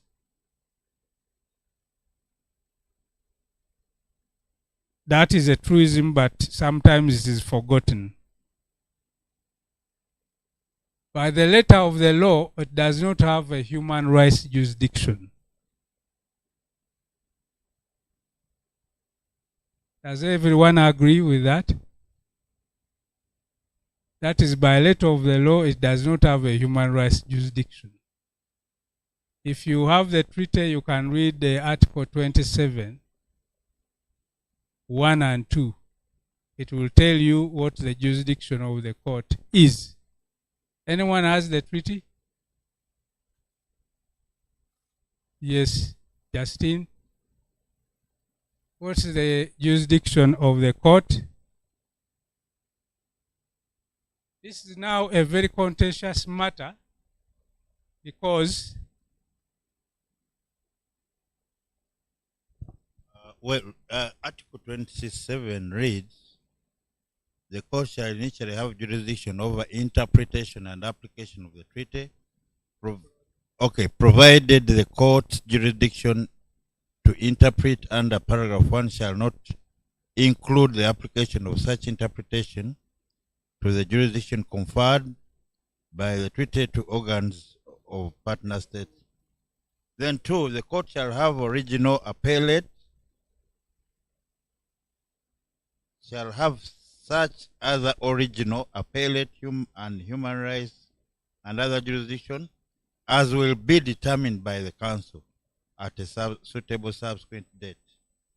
To that end, partner states shall conclude a protocol to operationalize extended jurisdiction. So it says that the court at an appropriate moment will have a human rights jurisdiction. That moment hasn't come. They haven't, the powers that be have not enacted a protocol to operationalize that provision. However, as you may note, the court has been indulging in an element of human rights interpretation and application, right from the case of the famous case of Katabazi, which was a Ugandan case, sorry. Now, what is the cause of action? What is the cause of action before this court interpretation? What is the cause of action? This was formulated, and I think it was by my Lord, who is very poetic, my Lord Justice Ogola. I put his words there when he was referring to human rights. That's how they see their jurisdiction in respect of human rights, which is a bit dicey, but we'll see as we continue. Okay, what is the path that the court has traveled by way of harmonization, and what is harmonization about? I think when we talk about harmonization, we are looking at having convergence on several matters that are needed for our integration. If, for example, we are going into a monetary union, which we may never achieve because the degree of convergence there is so high that I don't see the partner states complying, that you need to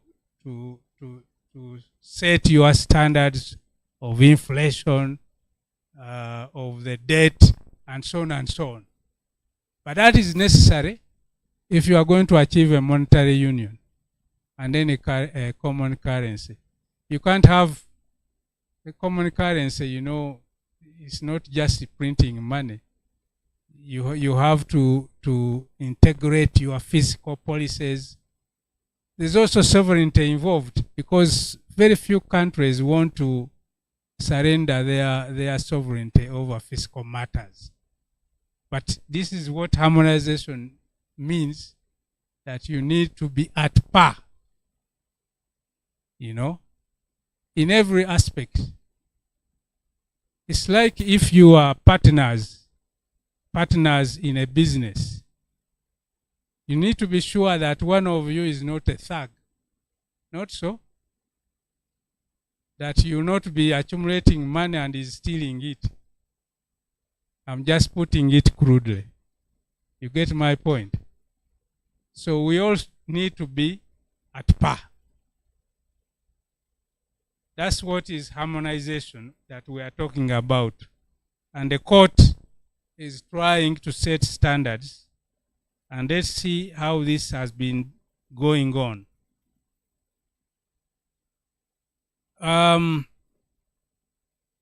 One of its earliest cases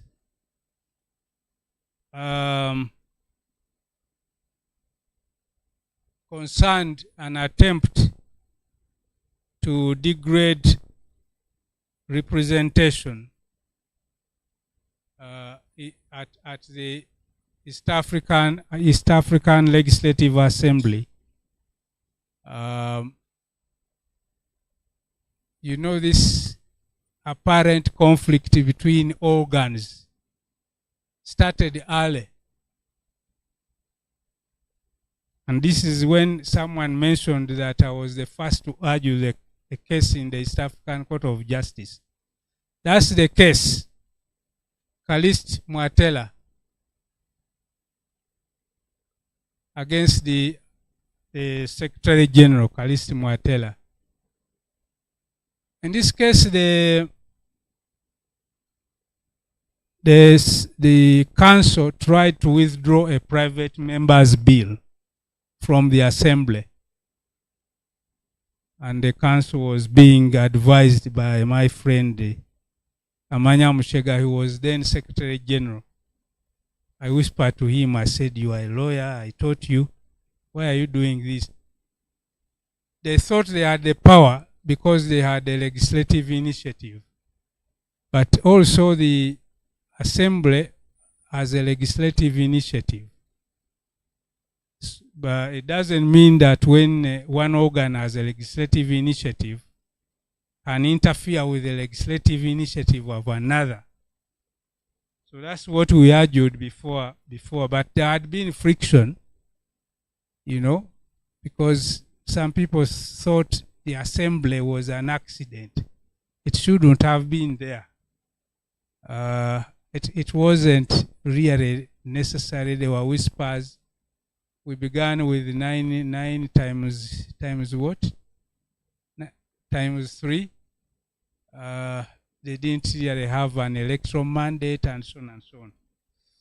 So, but we argued successfully that that was an interference, and it would show, it would demonstrate, it wouldn't be good for the region to know that this could be done, and the court listened to us.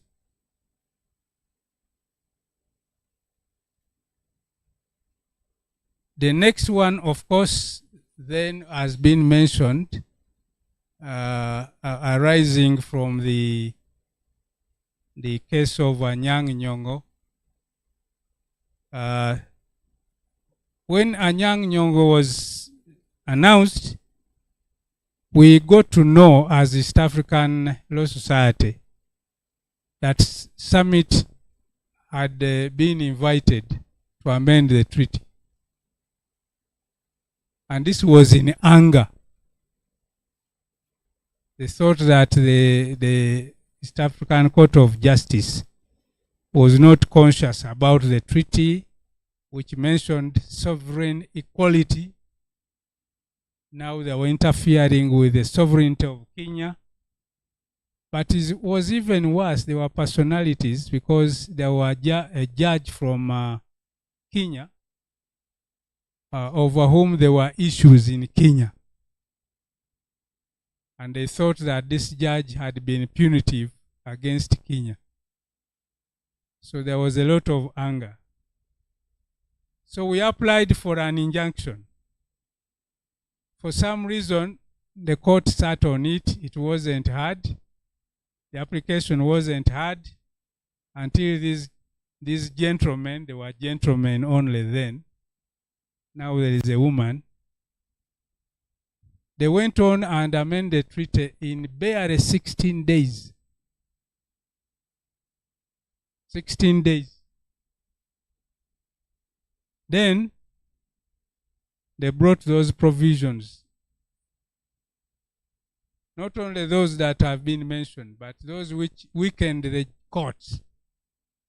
The tenure, where you could be dismissed, and so on. So this was again a very bad example for the region. And we argued against the process, which was not consultative, and the court listened. Of course, they did not annul the amendments. They said they described it as what? I've forgotten the term used by late Justice Mulenga. But they said it was bad. there should be consultation in the future, because the treaty talks about people-centered, and therefore the people must be consulted. That's the only point we won of the so many points we raised. But was good for harmonization purposes, because the other courts in the region were now alive to the fact of transparency and consultation. Now it is in the matter of good governance that the court has been most active. Good governance. And this has been because of the assumed jurisdiction on human rights. In Katabazi, you know the facts of Katabazi. Not so? Not so? You know. Yes.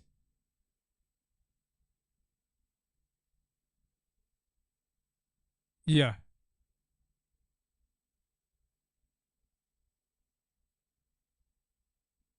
Right. And also they were I think released and then grabbed. So they went to court and to the East African Court of Justice. And the argument of the Attorney General was that this was a matter concerning human rights. And the East African Court of Justice had no jurisdiction in handling human rights. It was a very good, strong point. And in fact, the court agreed.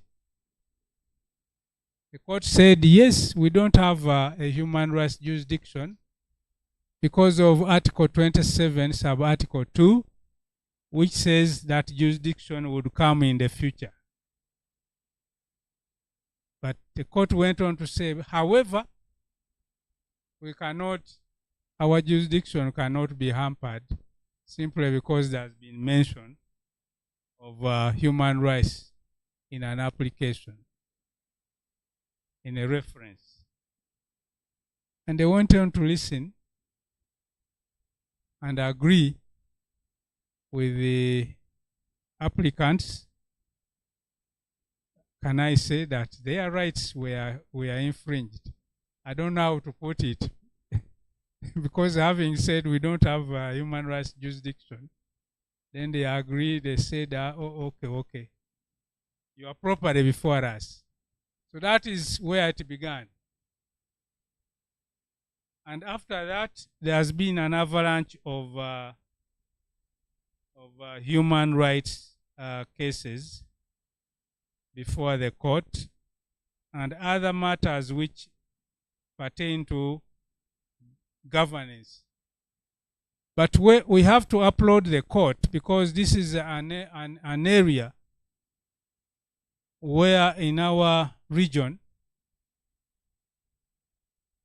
there are a lot of weaknesses.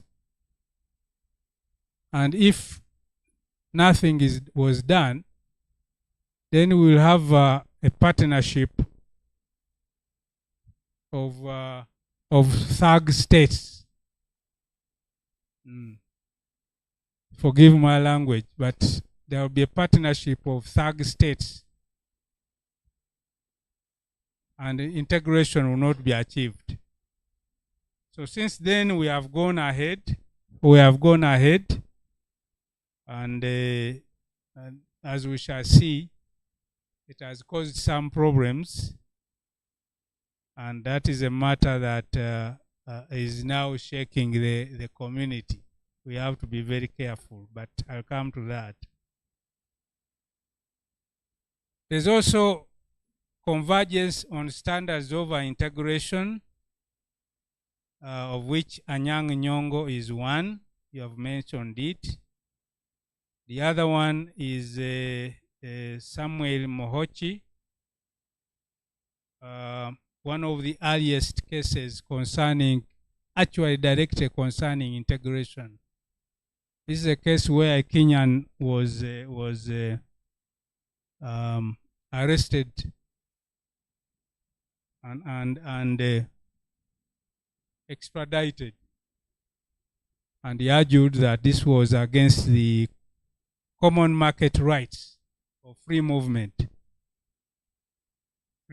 of people. You know about this. You've read the common market regime arising from the common market protocol. And what did Uganda argue? They said, it is our right to, in the interest of our security, to grab anyone and send him out unceremoniously. But the court said, no, now you are under a new East African regime, and therefore you have to behave accordingly. And that regime dictates over your internal workings, is superior. And more recently, we have had those two cases again, which concern the common market, American tobacco, British American, and the Burundi case, again on the common market.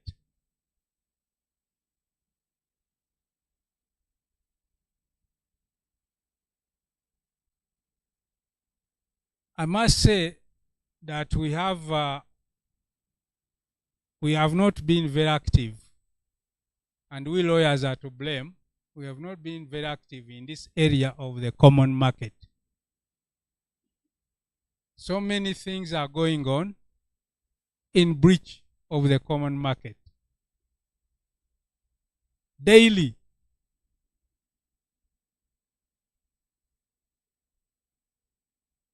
And we are leaving them to the states to negotiate. And as usual, we don't know how they negotiate. Borders are closed. Is it chicken which are arrested on the border and or milk, even cows, animals, So human beings, when it is maize from Uganda, you find it has got what? What do they call it? Aflatoxins, and so on and so on. These are in breach of the common market. And the common market protocol gives our courts jurisdiction over these matters. And we have talked. He has talked. I saw him shaking his head. He has talked, but there is very little action. So we need to have more, I don't know whether conferences or seminars or what, to enable our lawyers to take up these matters. In our courts, you don't even have to go to Arusha. In our courts. I'm surprised that British American went to East African Court of Justice and he sailed through. There was no objection that this is a matter which could have been handled in Uganda. But this is where community law would have grown, that you bring the matter to our courts. If our courts don't understand the community law, there is a problem, then you refer for interpretation, for preliminary, what do they call it? A reference for a preliminary opinion to the East African Court of Justice, which will then harmonize the interpretations of the national courts. This is how European law has grown. through this harmonization of interpretations of the national courts, interpretation of community law. So we need to be more vigilant in this sphere. We have tended to think that the only jurisdiction that is of assistance to us is the human rights jurisdiction. And this, as I will be showing, could well be taken away clearly from what has happened. All right, there are other areas, again, where we haven't been vigilant, like in the area of shared resources, the environment, the minerals, and so on and so on. These are also matters that could be taken to the East African Court of Justice for a harmony of interpretation. And those of you who have done the environmental law and anything concerned with the shared resources would agree with me.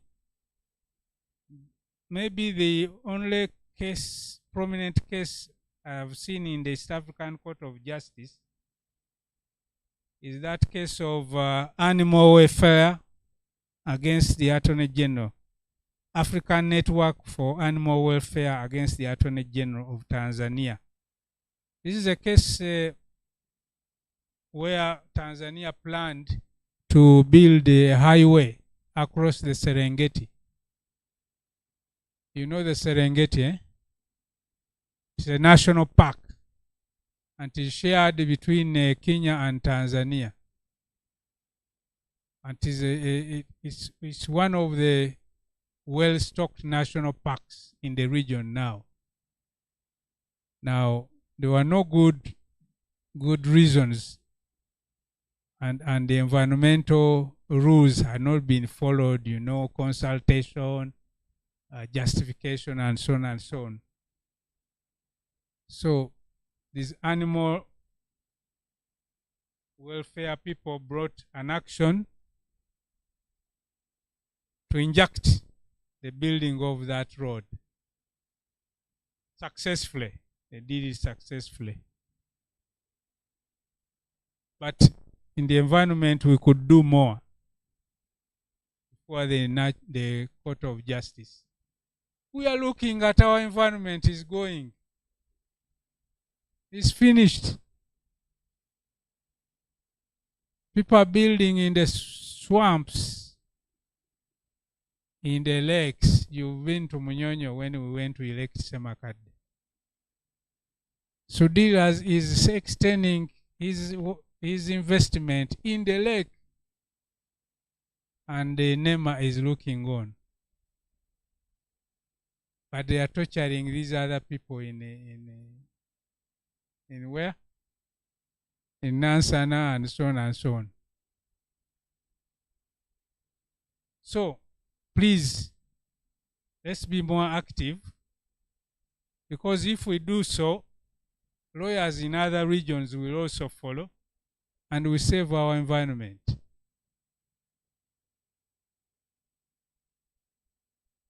Now, let's look at the challenges which are very important. What are the challenges that this court faces in its path? First, there are institutional challenges.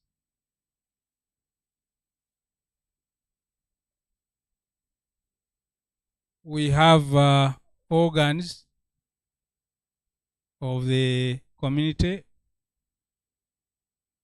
Top is summit of heads of state. Then we have council of ministers. And we have East African Legislative Assembly, other institutions. Now, there's a shortage of respect for functional integrity. The partner states, well, you'll talk about execution of judgments and so on.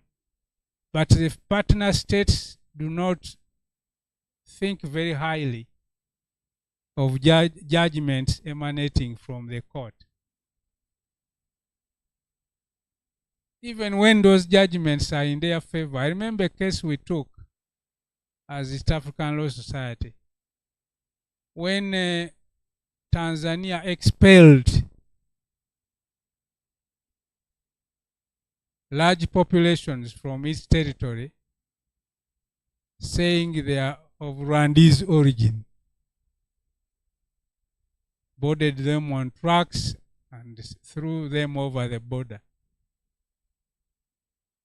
And it didn't seem that Rwanda was fighting over it, but we took a case and said, but this is in breach of the community law. And we won. We thought that Rwanda would celebrate and say, look, now. But there was nothing. Nothing. We inquired and some insinuation about mutual agreement between the states and so on and so on. So there is that feeling that the court can give its verdict, but we shall look on. Then there's a problem of delayed decisions. This protocol on enlarging the jurisdiction of the court, how many years has it been on the cards? I think it's almost as long as the community was born. It's there, it's being discussed. The case of Stenda Sebalu, which I put in the notes, castigated counsel because the argument before the court was that this matter is being handled. And this is a very good administrative excuse. The matter is in hand. It's being handled. But in whose hands? If you ask them, in whose hands? So the court castigated that it doesn't look good to simply say it is being handled for years. But up to now, there's no there was a protocol actually, which had nothing to do with the, I think I read something, but it isn't what we expected.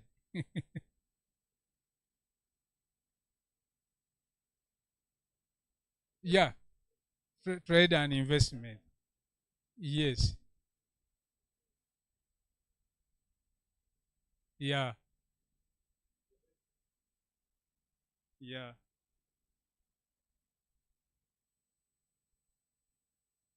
But the biggest problem we have is that the states either do not understand what they signed. They didn't understand what they signed. They don't know the essence of integration. The essence of integration is that you pool resources, powers, and functions. Some languages say you surrender some sovereignty. If you talk that language, they don't want to listen to it. You surrender some sovereignty to a new regional power base. That has been very difficult for our states. And it is a big problem for integration. And the treaty didn't make it any easier because it has processes which enable people to keep their, states to keep their sovereignty. One of them is decisions by consensus. Now, when there were 3 states, consensus, yes, would be easy because 3 gentlemen would sit have a cup of tea, and probably shake hands and say, I think we have agreed. Now, how many are there? 8. And as we have heard from the last speaker, they may not understand each other very easily. They may not understand each other very easily.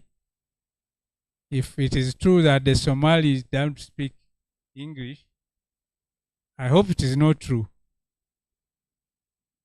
So, 8, consensus from 8, you need to talk and talk and talk. And chances are that we may add on to those 8.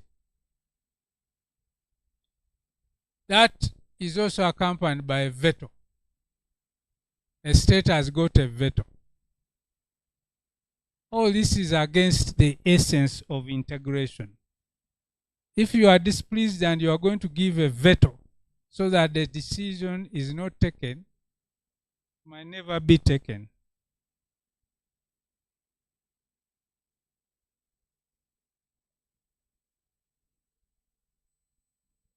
And now we have warning signs that arise from this exercise of jurisdiction by the court that concerns harmonizing standards of good governance, which I must say is going slightly overboard. And this is demonstrated by at least 2 cases, which I invite you to read.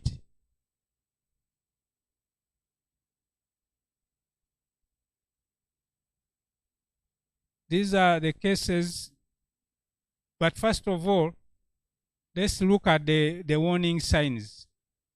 That is the controversy between national sovereignty and regional supremacy.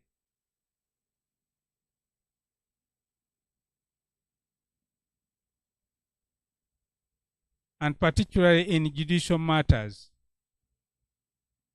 In judicial matters, it is a clear principle that a regional court, that is East African Court of Justice, has exclusive and supreme jurisdiction over matters of community law. We go to the next slide.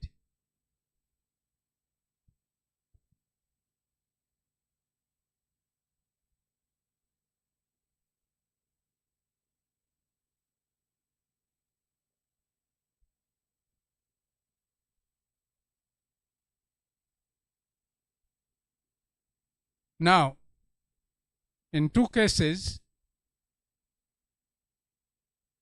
one is the case of Burundi Journalists Association against the Attorney General of Burundi.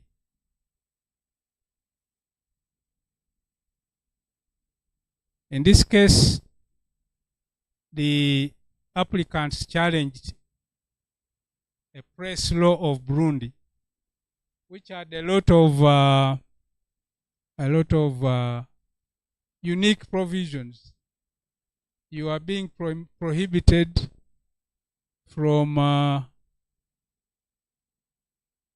mentioning matters to do with the currency of Burundi, anything to do with the economy, and so many other things, you know.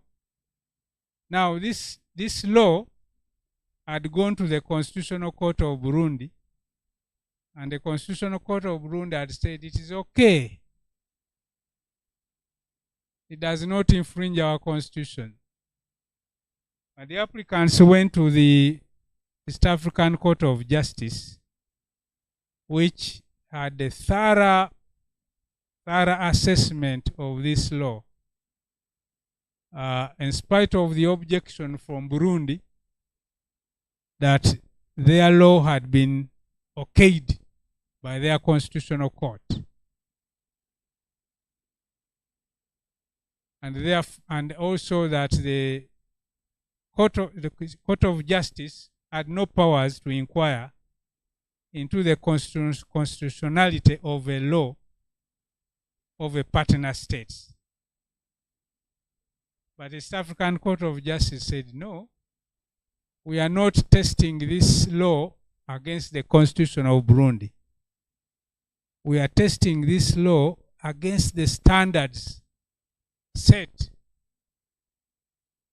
by community law, particularly Articles 6 and in this case is 6D and 7. I forgot which 7, but there's a provision there. 7.2. So they said no, it could not pass. You analyze this case properly. You say, look, were they interpreting the constitution of Burundi, or were they applying the? And they went on actually to set standards which the Burundi state should follow. Then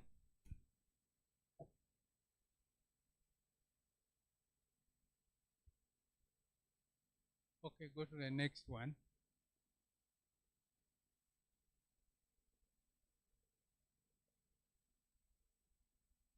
I'm looking at the other case, the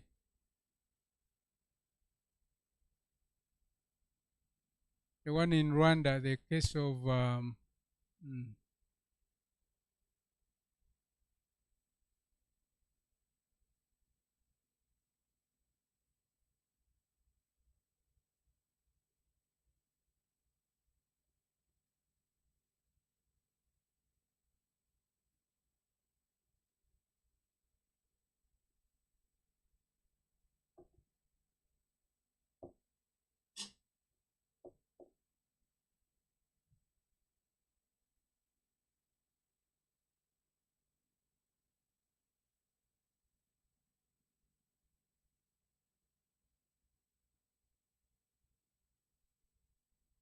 of course, there are other warning signs like what you have quoted there. The case of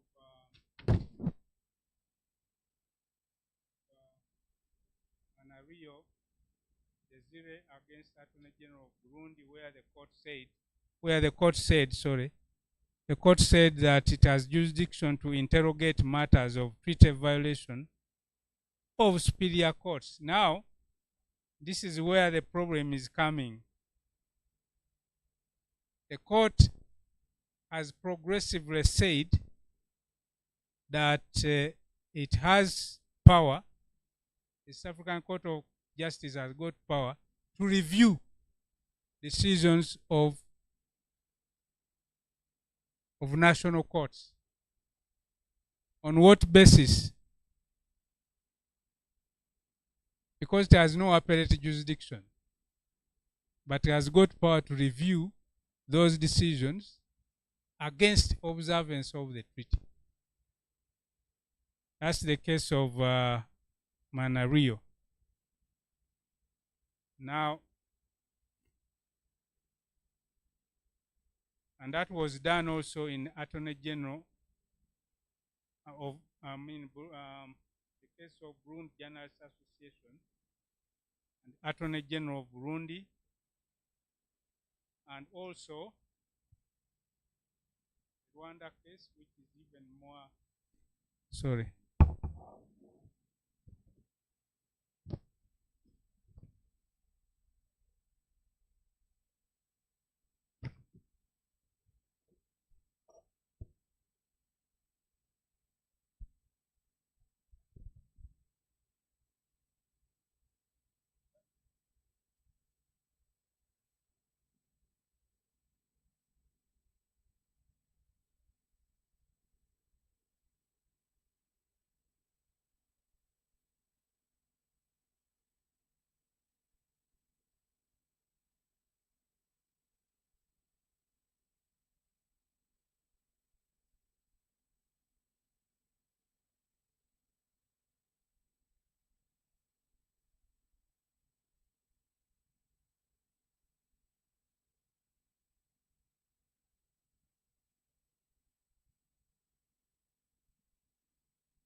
go to the slide which starts with the case of Martha Karua.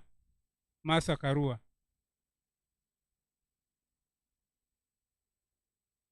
This has happened recently.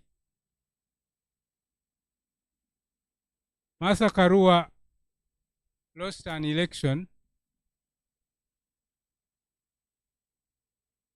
and petitioned in the national court in Kenya against the loss.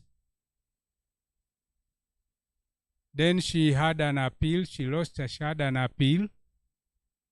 There was a time of limitation. When she went to the Court of Appeal said, fine, you can go back. We have listened to you. You can go back and your matter is reheard.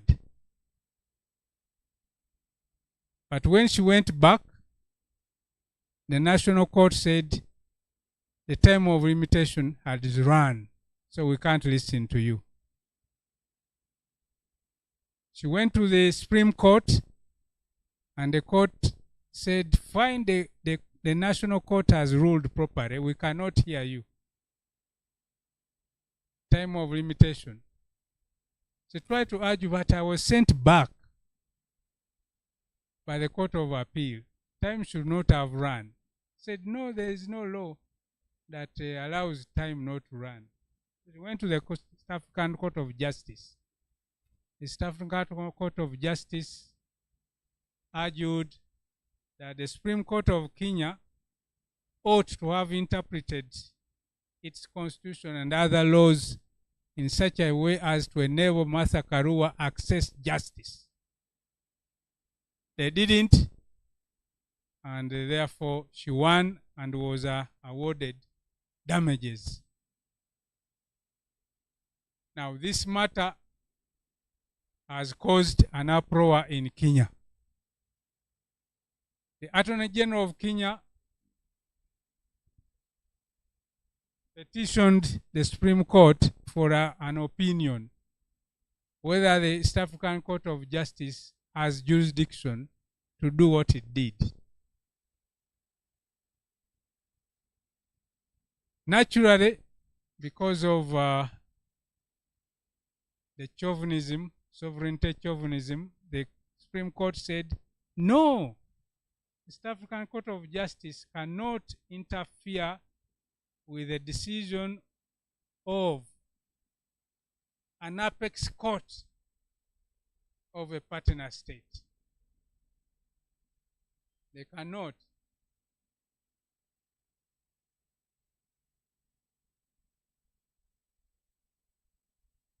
What are the reasons the Supreme Court of Kenya gave? They said the South African Court of Justice has no appellate jurisdiction. And what they did here was an appeal, a disguised appeal against our decision, which was wrong. So now we have a problem. There are other cases which say the Court of Justice has authority to review decisions of the national courts to test them against the treaty. And the Supreme Court of Kenya says it does not, because that will be an appeal. So we are in a dilemma there. There was a discussion invited by jurists in Kenya and other people, stakeholders. We discussed. No decision was reached. Some people were thinking of having another petition to Kenya and so on and so on. But you understand the problem now. I had warned, there was when the Court of Justice was celebrating 20 years, there was a conference in Burundi, and I'd read these cases like the Burundi journalist case, and I'd warned, all the judges were there, and they warned that there's going to be a problem. The way you judges are proceeding is going to cause a problem because this issue of human rights jurisdiction has never been very well settled. It looks that will keep reappearing until summit one of these days will say, come out clearly, either to give the court a human rights jurisdiction or to pronounce that henceforth anything to do with human rights must not be heard by the East African Court of Justice. But that's where we are.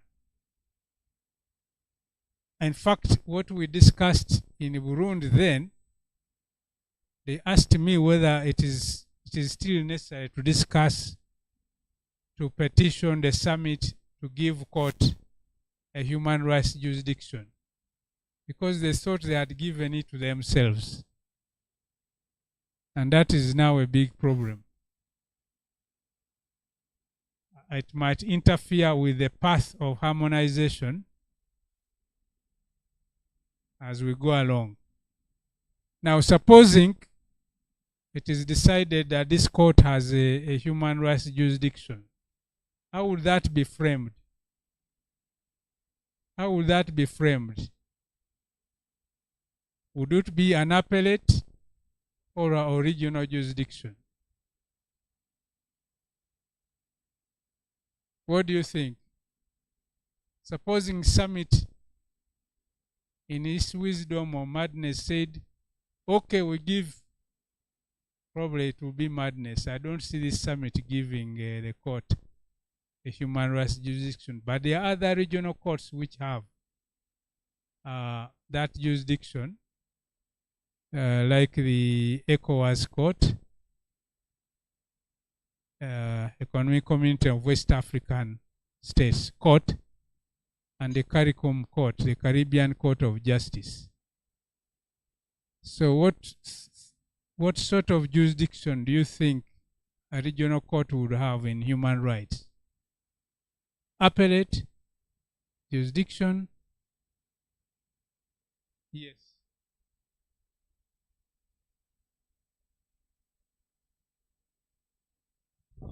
In my litigation around this area of whether the court has human rights jurisdiction in light of Article 27.2 on human rights, I think it should be original jurisdiction, because we must also remember that the courts, other than written law, or judgments also form law or precedents. And I think in one of the conferences we've been holding, I think when Justice Ogola was still the president, we discussed the fact that even the European Court started with very little jurisdiction. But you see the proactiveness of the judges, they go on creating more jurisdiction by judgment. Now, the decisions around this area, human rights jurisdiction, have been progressively growing. Now, people also forget that there is a Democratic Party case versus Secretary General of East African Community. I participated in it because the Democratic Party instructed us with Honorable Mbide to go and ask, take the partner states to court and ask them that why aren't you depositing the necessary documents to allow East Africans to access the African court. Well, we lost on the fact that you can't force the state to make the deposits because it's a political or diplomatic decision.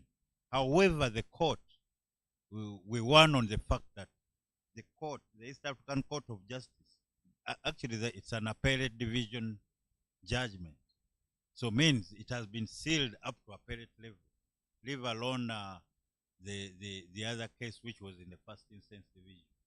Now the appellate division emphatically said, but don't worry, in East Africa Court of Justice, we can apply the charter on human and people's, yeah. So to me, whoever says that there is no human rights jurisdiction, when you read through Article 6D, it says the court shall apply the charter. Now, that's the Justice Ogola's, I think, like you said, he said, but if we can apply the African Charter, how can you say we don't have jurisdiction? So, the fact that the African Charter on Human and People's Rights, which is very wide on human rights matters, is applicable in the East African Court of Justice. I think by jurisprudence, there is enough protection on human rights jurisdiction. So my answer is, to answer your question, it should be at the original jurisdiction. Okay, the proposal that if there's a clear human rights jurisdiction should be original, but imagine the number of cases which East African Court of Justice would have to handle. From Uganda alone. Huh? Unless you have exhaustion of remedies.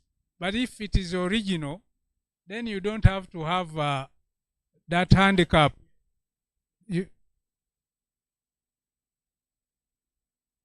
Remedies. Yeah. That is it. You don't, the court, in this court as we have it, there's no need. But that is because its jurisdiction is distinct. It arises out of the treaty. Therefore, there are no other remedies. That's the theory. There are no other remedies to exhaust because the national courts do not have jurisdiction over the community law. But if you give this court original jurisdiction in human rights, then you are inviting it to interpret national laws of human rights. And as he says, if there is no exertion of remedies, there will be a lot of, the court will be overloaded. But on the other hand, I don't know if you have exhaustion of remedies.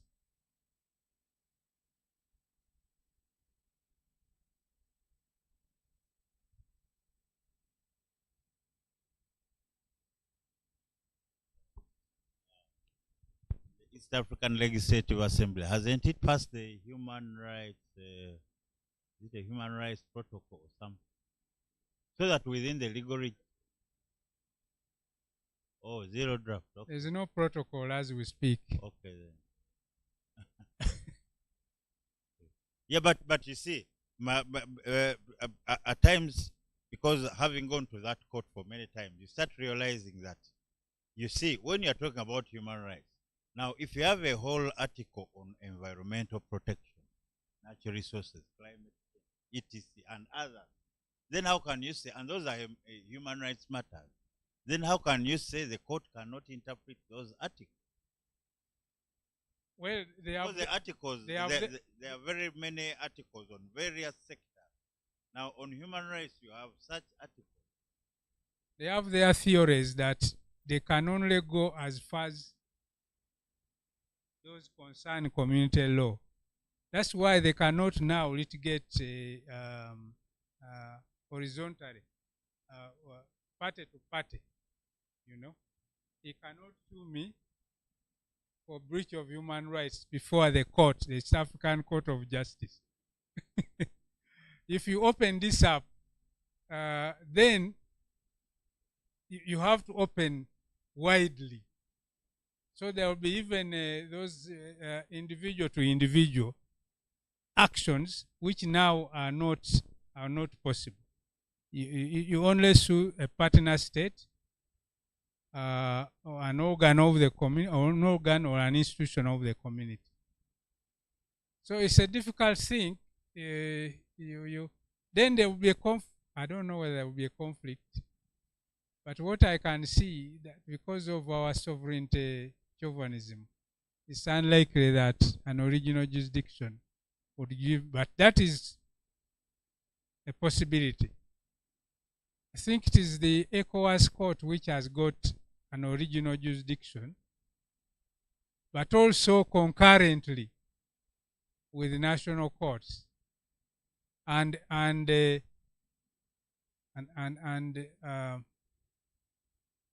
don't know how very well it has worked, but that is a possibility. Because in ECOWAS, the fact that there is a pending matter before a national court does not deter the ECOWAS Court of Justice from going ahead. But I don't know how it works there.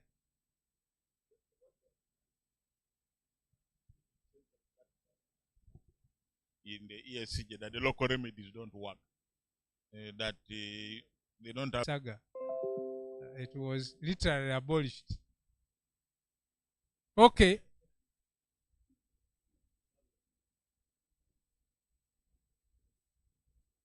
Yeah. Okay, I think I'll stop there. There may be a lot of questions which I'm willing to answer. But I thank you for listening. I would have preferred we have a discussion better than simply talking to you. But thank you very much.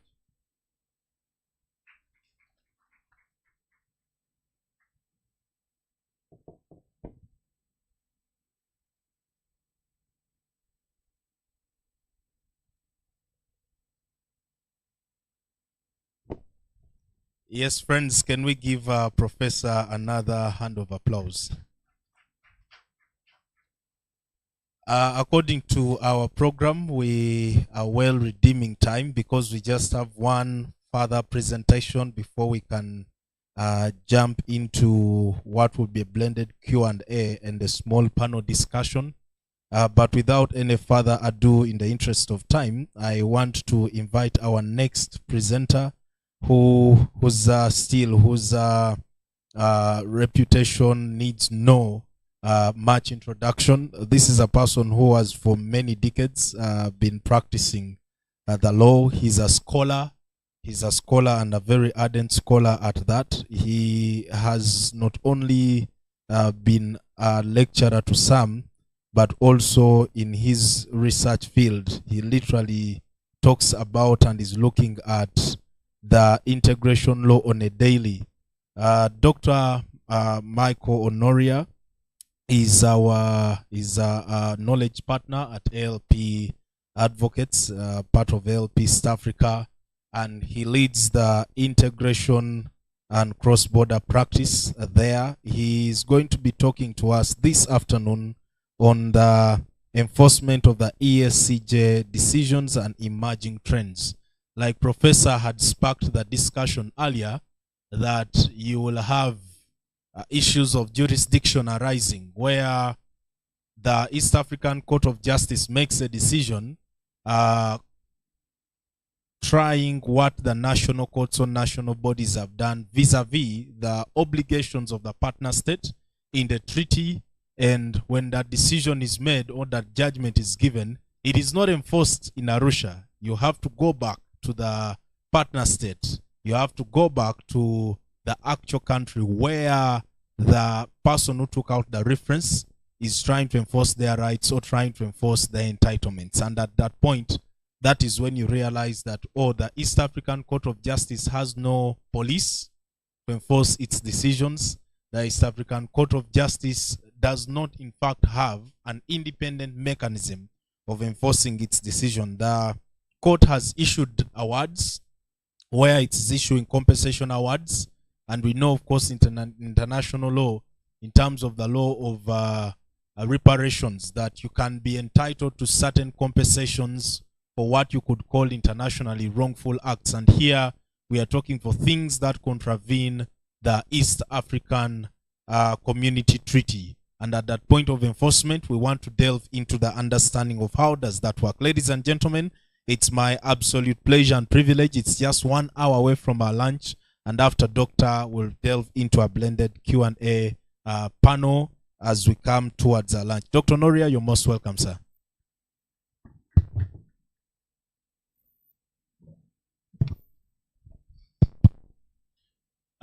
Thank you, Laston, and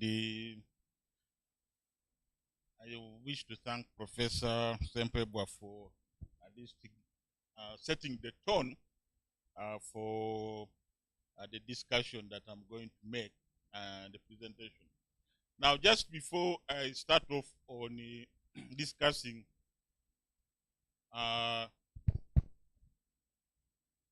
enforcement of EAC decision, I just need to touch on a number of things that the professor reflected on. And one is that while we look to the regional court, that's the East African Court of Justice, as a mechanism for enforcing obligations and commitments partner states have made with regards to trade integration, environment, natural resources production, free movement of goods, free movement of services, and the like. We need to also pay attention to the fact that a lot of those commitments can actually, as Professor stressed, actually be enforced before national courts. For instance, the East African Community Customs Management Act is primarily enforceable in domestic courts, and it's just that we have not captured the jurisprudence, but there's interesting discussion of cases which lawyers do take to the courts in terms of whether a particular good should be declared an uncustomed good. You have followed the saga in Uganda here over what should be the method for determining the customs value for second-hand vehicles, from the High Court, Justice Mandrama's decision, all the way to the Court of Appeal with the Justice Bamugemero area. Those are things which could be resolved domestically. And even the issue of good governance, which the professor touched mostly. One time, the only request for preliminary ruling was actually on the fact that whether the provisions of Article 6D and 7.2 can actually be handled domestically. And the court said in affirmative, yes. The East African Court of Justice said that every provision, including Article 6D and 7.2, can actually be handled by domestic court. Now, I just want to urge that as lawyers, we need to begin to be attentive. I think we are used to the bread and butter cases that we commonly litigate. We know we have to do banking, we have to do commercial and corporate practice, that we have sort of not really embraced the idea that we can also practice East African community law. And so I would probably just try to urge lawyers that this is an area that we can look into, because it speaks not just to the day-to-day things that are going on in a country, but also the broader issues of how does this speak to a common market.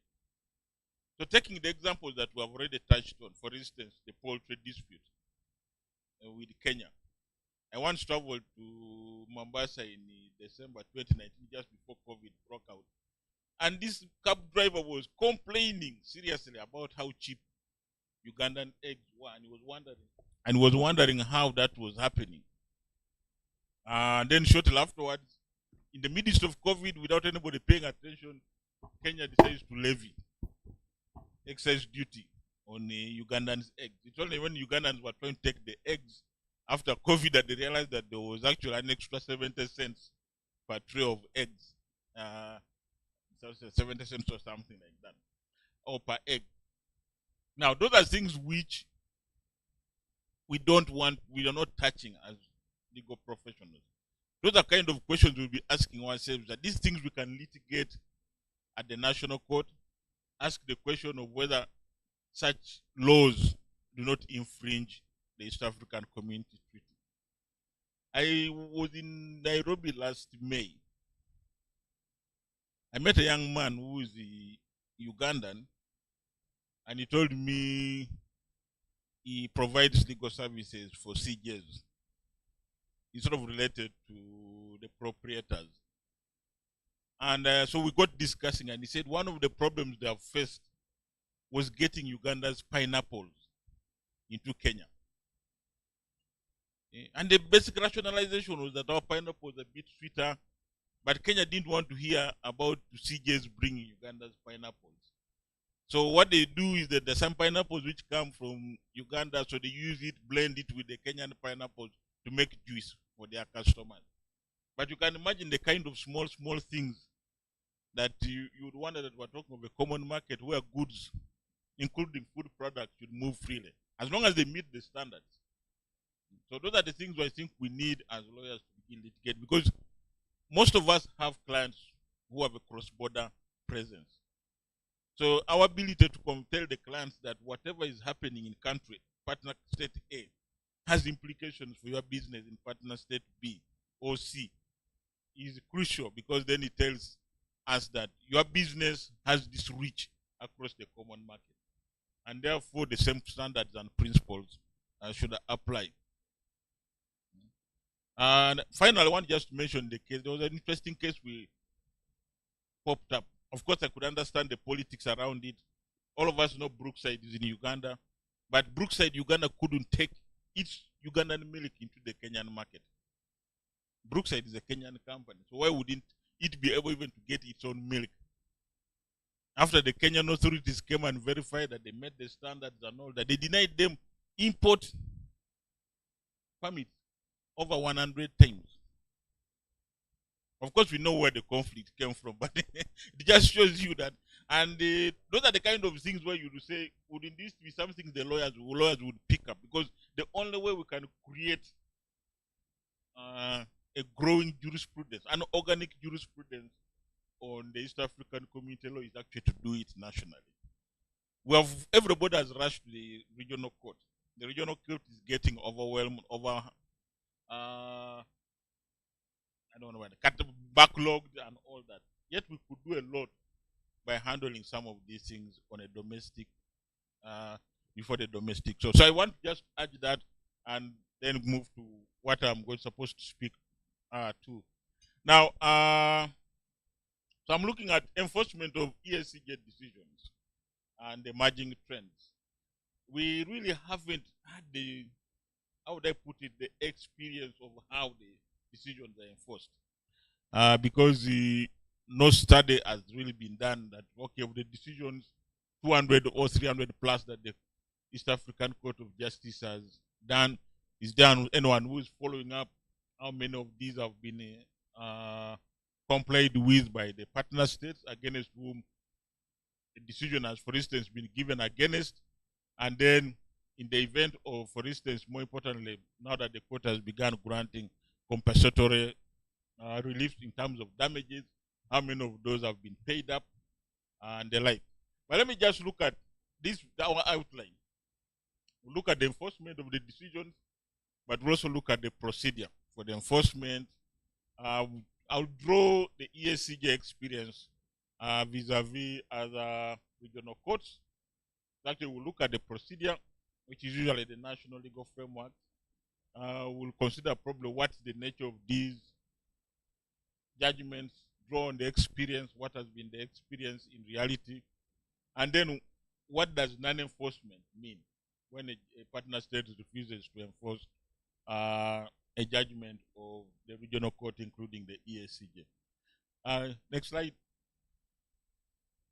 Yeah, so in terms of enforcement, most trade integration arrangements, including the East African community, provide for dispute resolution mechanism.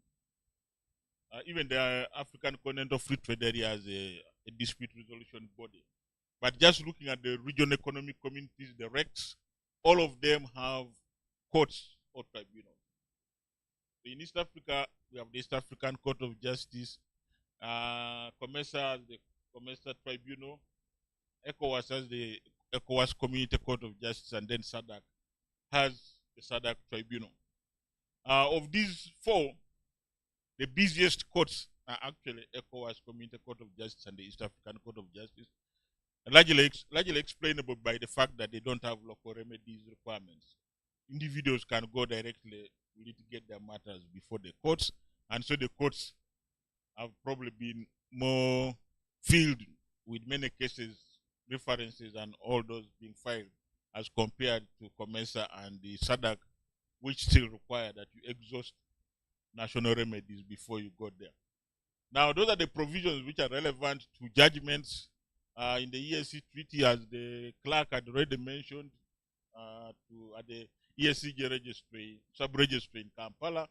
Article 44 provides for execution of judgments, and then the procedure, you find it in the rules, the East African Court of Justice Rules of Procedure of 2019.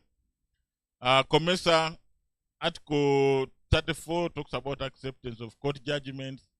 ECOWAS, the treaty initially started without a court, so there is a protocol to create the Community Court of Community Justice of 91, and then there's a supplementary protocol.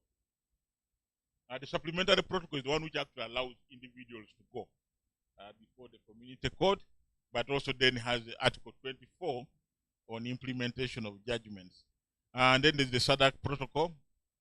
Also, the original treaty didn't have a court, so there's a protocol on the SADC tribunal and rules thereof.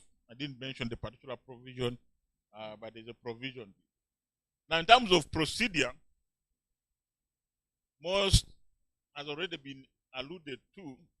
The procedure is largely to use the partner states' national legal systems, national legal framework. The court doesn't have none of the courts or tribunals within the four regional blocks that I've mentioned have an enforcement mechanism. The best that the regional court can do for you as an advocate is maybe here your claim for costs, which you can go before and get before the registrar. But in terms of the enforcement of the judgment of the court, that has to be done using national courts, the procedures of the national legal systems. There will be different wording in each of the particular regimes. So, for instance, the ECOWAS protocol will refer you to the domestic jurisdiction of the courts, but also then asking you to look at the procedures of the legal systems in each of those countries. And for the court, the partner states designate and inform the secretariat of what particular systems are used for enforcing the court's judgment. Now, in terms of the EACJ, which is the specific court we are looking at, the execution of the EACJ judgment or decrees or orders requires a party to apply for execution order using Form 9 of the second schedule to the 2019 rules. So that's if you look at Rule 84.1, that refers you to the form in the schedule, second schedule. The EAC judgment, where it's imposing a pecuniary obligation, then it's governed by rules of civil procedure in the partner state in which the execution is to take place. So in the case you want to execute a judgment of the East African Court of Justice in Uganda, then that means you need to look at what are our rules of procedure. That's essentially the CPR in the context of execution of judgments. So just think of how you normally execute foreign judgment. So this is almost the same approach. That's the approach you will take to enforcing a judgment of the East African Court of Justice. Now, the order for execution is appended to a copy of the judgment. And this has to be verified by the registrar of the East African Court of Justice. And then, in the event the order is accepted in accordance with the rules of procedure for enforcement of judgments in the national court, then again, you need to initiate execution proceedings, whether by attachment or otherwise, within the partner state that you have chosen to execute, enforce the decision of the court. Now, there is also detailed provision that the procedures of partner states will determine who will be used to effect recovery of the property. Think bailiffs, think whoever else can help you execute a judgment or get your recover money or whatever, whether by attachment. So the whoever is allowed to do that within the national partner states legal system is the same person who will help you. Now, in terms of experience, as I've said, there's not really been much data that we can get that. So, okay, for all these judgments, how many of them have actually been complied with? Can we tick them off as having been enforced? But this will also depend on the nature of the judgments. Now, for a long time, most of the judgments of the East African Court of Justice have been declaratory. So you have gone to court and you want the court to declare that a particular action taken by a partner state infringes the provisions of the treaty, and you want the court to make those declaratory orders. Whether good governance, whether, as in Mohochi's case, that Uganda's immigration law or actions taken infringed the free movement of the citizens, contrary to the Common Market Protocol. Most times those are declaratory. And so often it's probably easier to note those. For instance, I mentioned the Rwanda's case. Even before the judgment was delivered, Rwanda released the victim. Because this was brought by the victim's sister. Before he had been detained in Comunicado, nobody knew where he was. So as part of respecting the decision of the judgment, they actually released him. So you probably said that they honored the decision of the tribunal. There are others which you could probably mention. The effect of the BAT decision was probably for Uganda to revisit its excise duty law. The effect of decisions on media, freedom of expression in Tanzania, meant that Tanzania went back and looked at its media and press freedom laws. So the sort of those, because we don't look at them critically, we just see there's a new law which has been enacted, so we can't really tie it. There's nothing to show that this new amendment to the law was actually tied to the decision of the East African Court of Justice. So we can only infer that that's likely what happened. It's easier probably because I have a case I've looked out from Kenya where there was a conflict between the East African Community Customs Management Act provisions and excise duty laws in Kenya. And the National Court, in adhering to the supremacy of the East African Community Law, which includes the East African Customs Management Act, felt that the act took precedence over the excise duties. And in a subsequent decision, actually, you see the judge reflecting on the fact that the changes had been occurred as a result of the decision on the precedence of the Customs Management Act. As I've pointed out, the other costs, others, for instance, costs, you just go to the registrar, so those ones are not required to. Now, in terms of procedure, I've already mentioned that this is normally the national legal frameworks. Now, I've picked cases from other regional economic communities, especially SADC, because that's where the fighters come from and where examples can actually be drawn from. Now, the question normally which you will ask yourself, if you are a lawyer, a practitioner before the regional courts, is which partner states do you go to? Remember, you are going to get this judgment, decree or order of the regional court, say East African Court of Justice. Now the question is, you are allowed to go to enforce this in any of the partner states.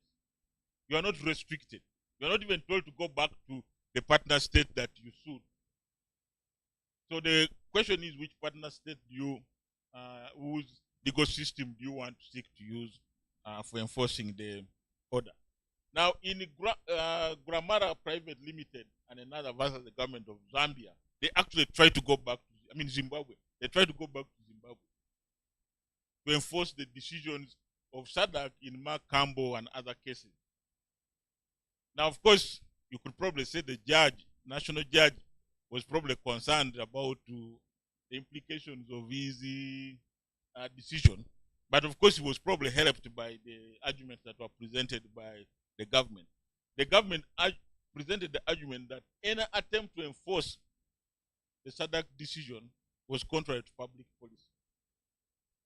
Because the policy at that time was that the government of Zimbabwe was taking over white-owned land to give to native Zimbabweans. And so the judgment had found that the expropriation of white-held land by the Zimbabwean government had been in contravention of the SADC treaty, the principles of discrimination and equality and all that. So the National Court said this would be contrary to that policy of redistributing land. And that's where they refused to enforce the decision of the SADC tribunal, and so that was the argument. And public policy is a very strong argument to enforcing foreign judgment. So it's the same principle that was applied. The next slide. Now, the other question then, can you go to other partner states?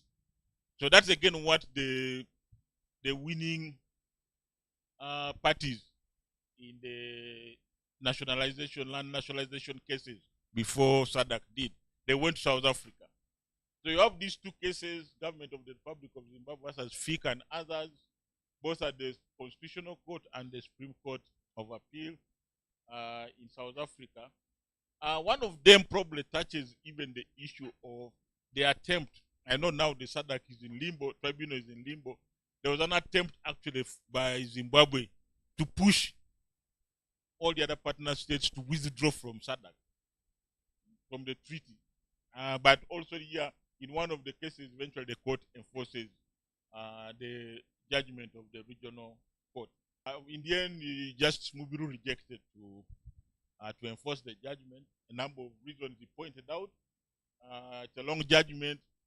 One of them was the fact that the enforcement was targeting monies held, I think, in Exim Bank.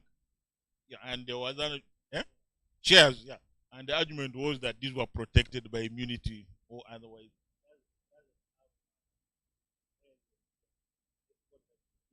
Yeah. Yeah, so those are the, and then I think in Egypt, yeah. And then I think the other one was the order. I think originally you had got the order to enforce in Nairobi, in Kenya. And the question was, how did it get transferred to Kampala? So those are some, so it shows you the kind of things that now we need to look at. And again, as you see, it was the idea of where was the money. Can you get the money? And the money was here actually, I assume. But the only problem was the location of the one of the parties. Because I think you showed what Ganishi orders as part of the enforcement. The attachment. Okay, so you can see the kind of it's an interesting judgment. You can look at it for the decision in 2023, but it gives you a feel of how it would mean to enforce an East African judgment of the East African Court of Justice. Now, as I've pointed out, the forms of enforcement, once you have the order from the national court to enforce the regional court's judgment, then you must decide on the approaches that you use for enforcing them. And as already pointed out, you can then decide also by whom. You can then engage your usual bailiffs to enforce this by either attachment, seizure, and the like. Next slide.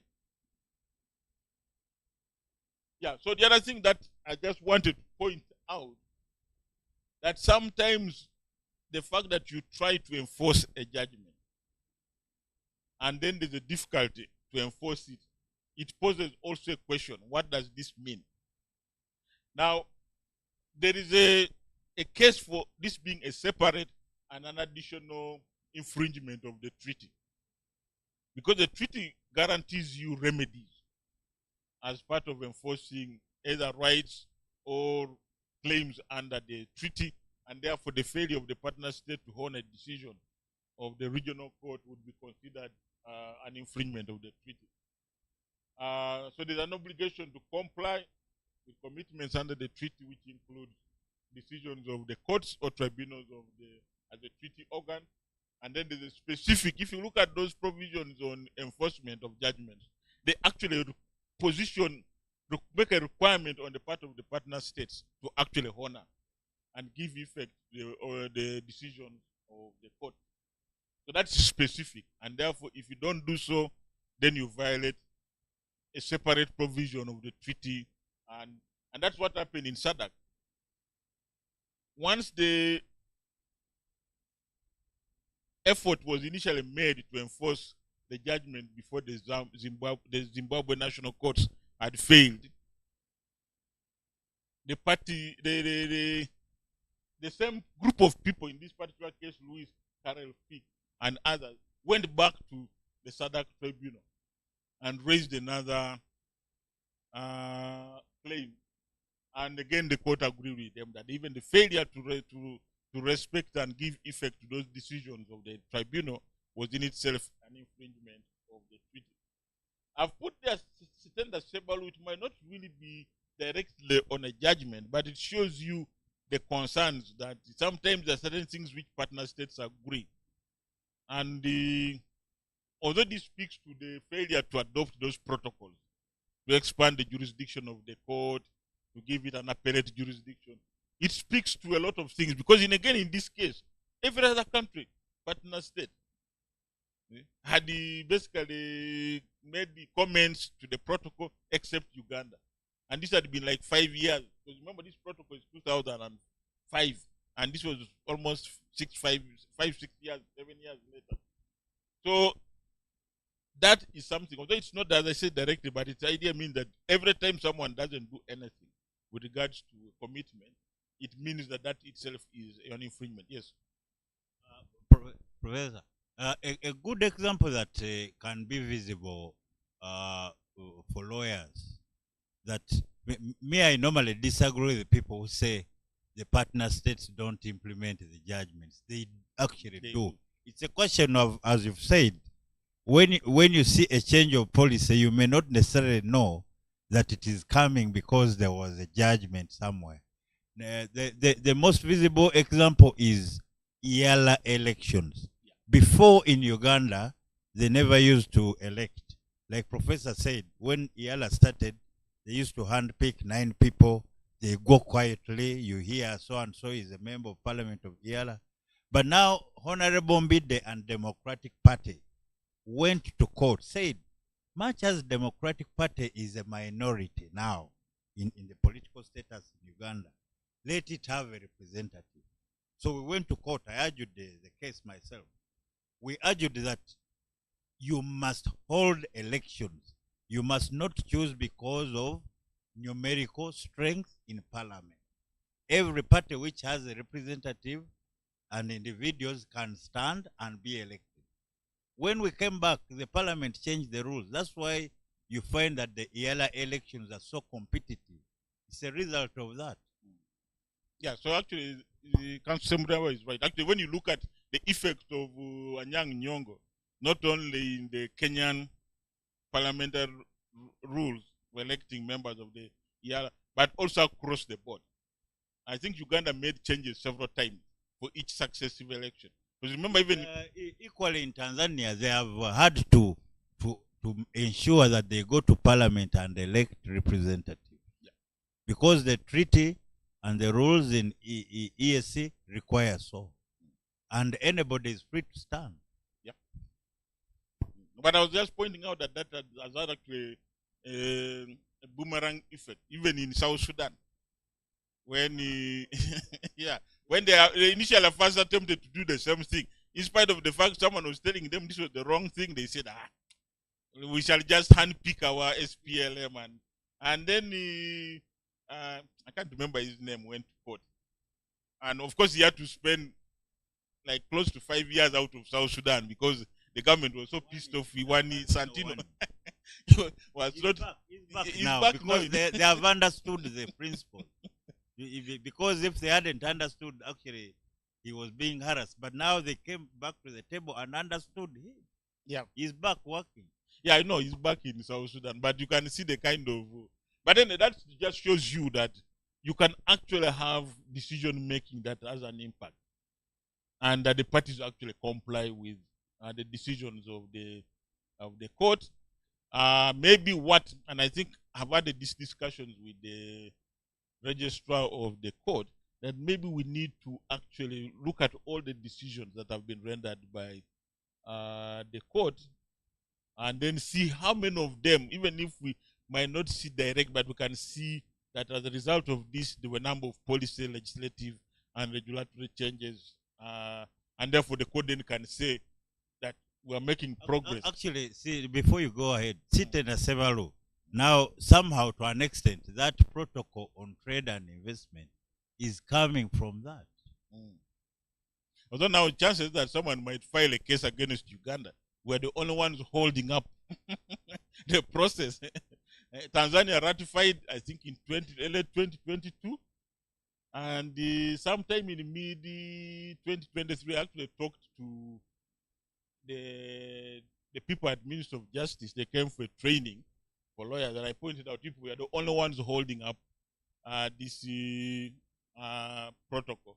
But as you said, sometimes those are the changes. But the question is, if one party, a partner state, is not doing much, can you bring this as a separate matter? So I think that is probably what I just wanted to touch on, that enforcement is largely going to be at the domestic courts, I mean the domestic legal systems of partner states. But beside utilizing the regional court, we can also use national courts, and national courts then makes it easier that you can then enforce the judgment in the way normally you'd enforce any judgment coming out of a national court and had been litigated at the national court. So I thank you, especially those ones who are in the online attendance, for bearing with us. We'll be available to answer any questions that are posed, and thank you again. Yes, let us give Doctor another hand of applause. I see the online team, which is quite a big one, has been following quite closely. I'm seeing comments applauding Professor's presentation. I think it was very, very informative. That was very, very informative, that people are picking on some things that either they didn't know or they were taking for granted. We have just 25 minutes to our lunch break, and there are some questions that came through online, some comments that came through online, as well as questions.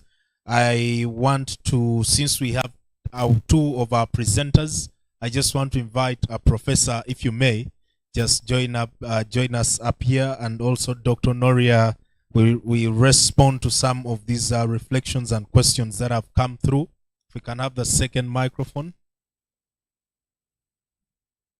I will ask Professor and Doctor to just join us up here at the front. Anywhere you can.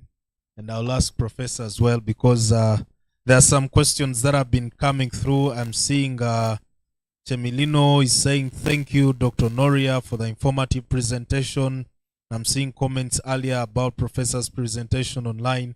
And maybe to start with you, Professor, Susan Baluka, my apologies. Susan Baluka online, while you were making your presentation, Professor, on the aspects of jurisdiction and the aspects of harmonization, the aspects of the requirement to, or the need to harmonize the legal principles. Susan Baluka made a comment, and she said, which is leading to the question, that the EACJ should have original jurisdiction in human rights cases without the requirement for the exhaustion of local remedies.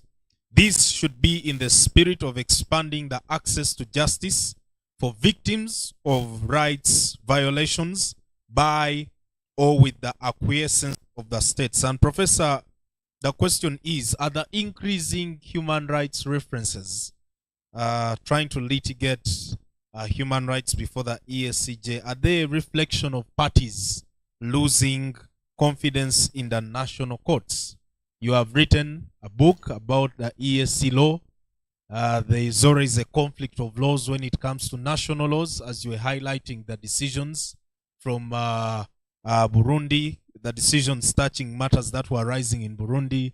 And while we understand that certain other regional courts or certain specialized courts such as human rights courts and commissions may have their jurisdiction a bit clear-cut, when it comes to the ESCJ, it seems like we have been seeing an expansion while we are litigating Article 6C, that the court has continued to welcome things that otherwise were understood to be out of their jurisdiction. And I'll repeat the question, Prof, that are the increasing human rights references to the ESCJ a reflection of the parties losing confidence in the national courts? And in the trends, what could be the takeaway? You're welcome, Professor.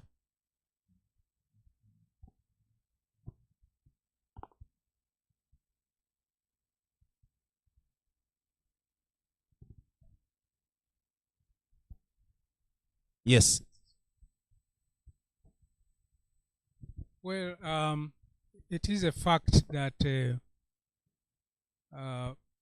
there's a perception that a regional court is insulated from the national sensitivities surrounding matters that would have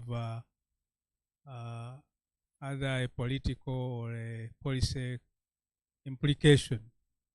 And that is one explanation why there's a preference to go to a regional court in a matter of human rights. The other reason, of course, is that so far this is a court that consists of a few judges who should actually, if things were normal, should specialize in their area of jurisdiction.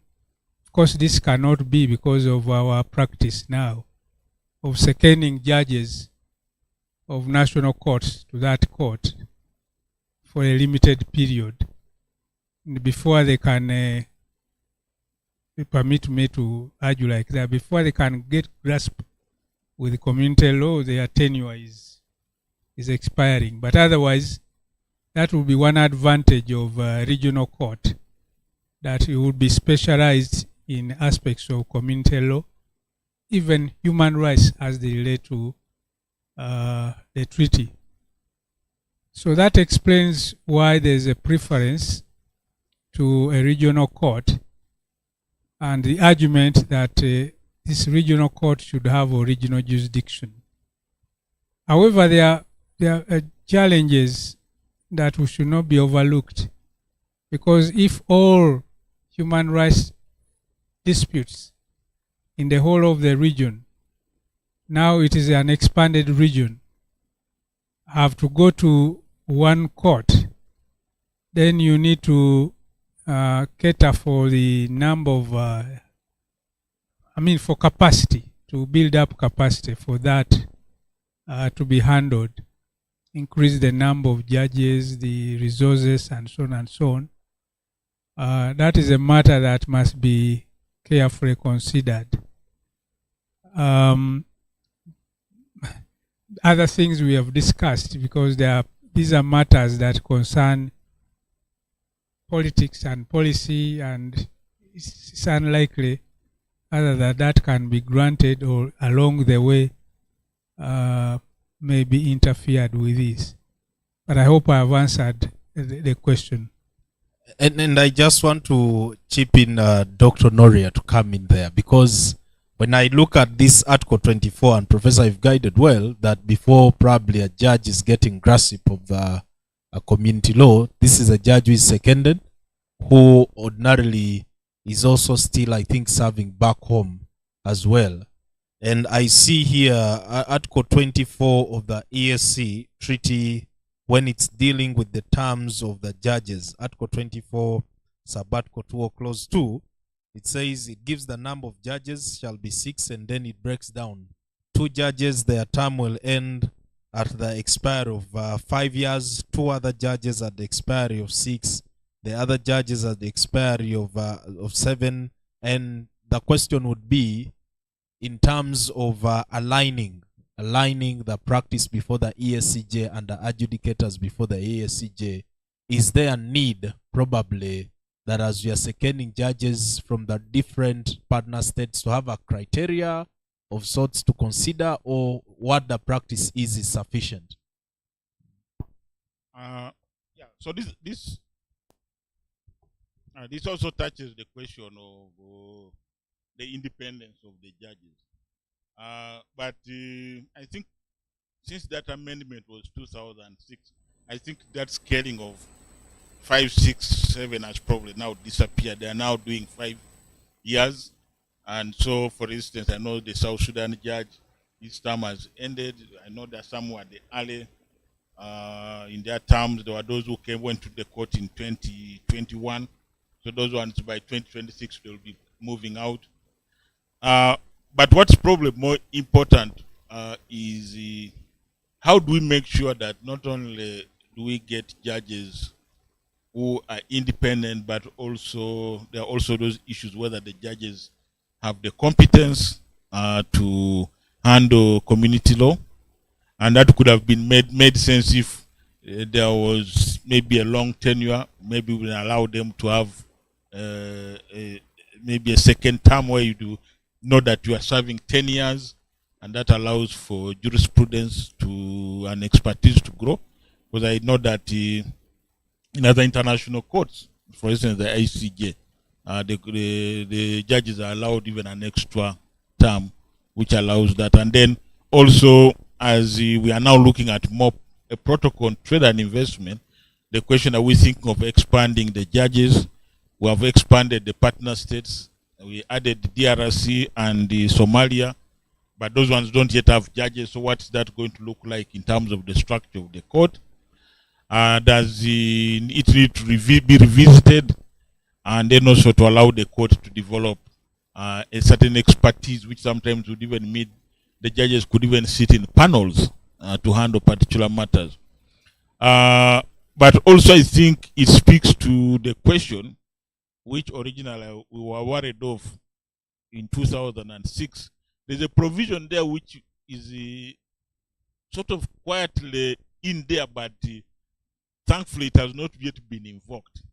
The power of the partner state to call a judge who has been charged whether with impropriety, and therefore then put another judge, another temporary judge for the time being. The worry was that had been the intent from the fallout of Anyang' Nyong'o, that Kenya had tried to challenge two of its two judges, that they had been subject of misconduct within Kenya.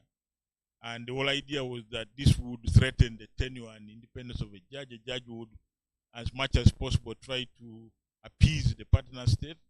That has not yet happened. They've tried to stay true to their values.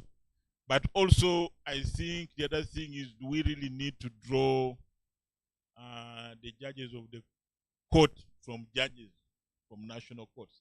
A number of partner states have moved away from appointing sitting judges. So currently, the judge president currently was a legal practitioner, so he's not a sitting judge. At one point, the Rwanda judge who even sat as president of the appellate division, judge president of the appellate division, was also not a judge. He had come from the University of Rwanda. Right now, he's back as Attorney General. So you can actually have other jurists. I think sometimes we tend to look to partner states, tend to look just to the national judges. Yet we could look at other jurists who have the expertise and understand regional integration that could go and sit on that court and enrich it. So those are the things that probably need to be pointed out. But also just touching on the question that was asked, why would someone prefer to go to the regional court? Why they drive that human rights issues have gone to the human rights court? Now, if you look at the various human rights indexes that have been presented the Transparency International and all those, you'll find that sometimes we are on the low side of rule of law. So a national or a resident in one of the partner states will think twice about taking his matter to the national court, because the chances are that they will think, I'm not going to get justice, but there is a regional court which I can access.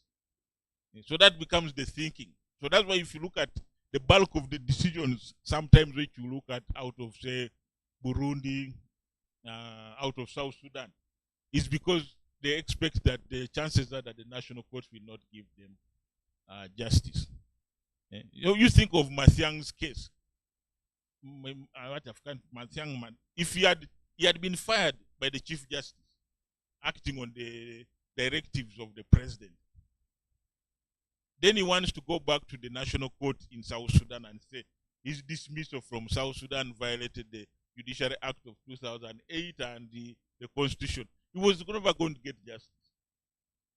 So his approach was then to go to the regional court, which actually found that South Sudan violated the rule of law, in the sense that it not only violated the provision of the treaty, but also violated its own internal law.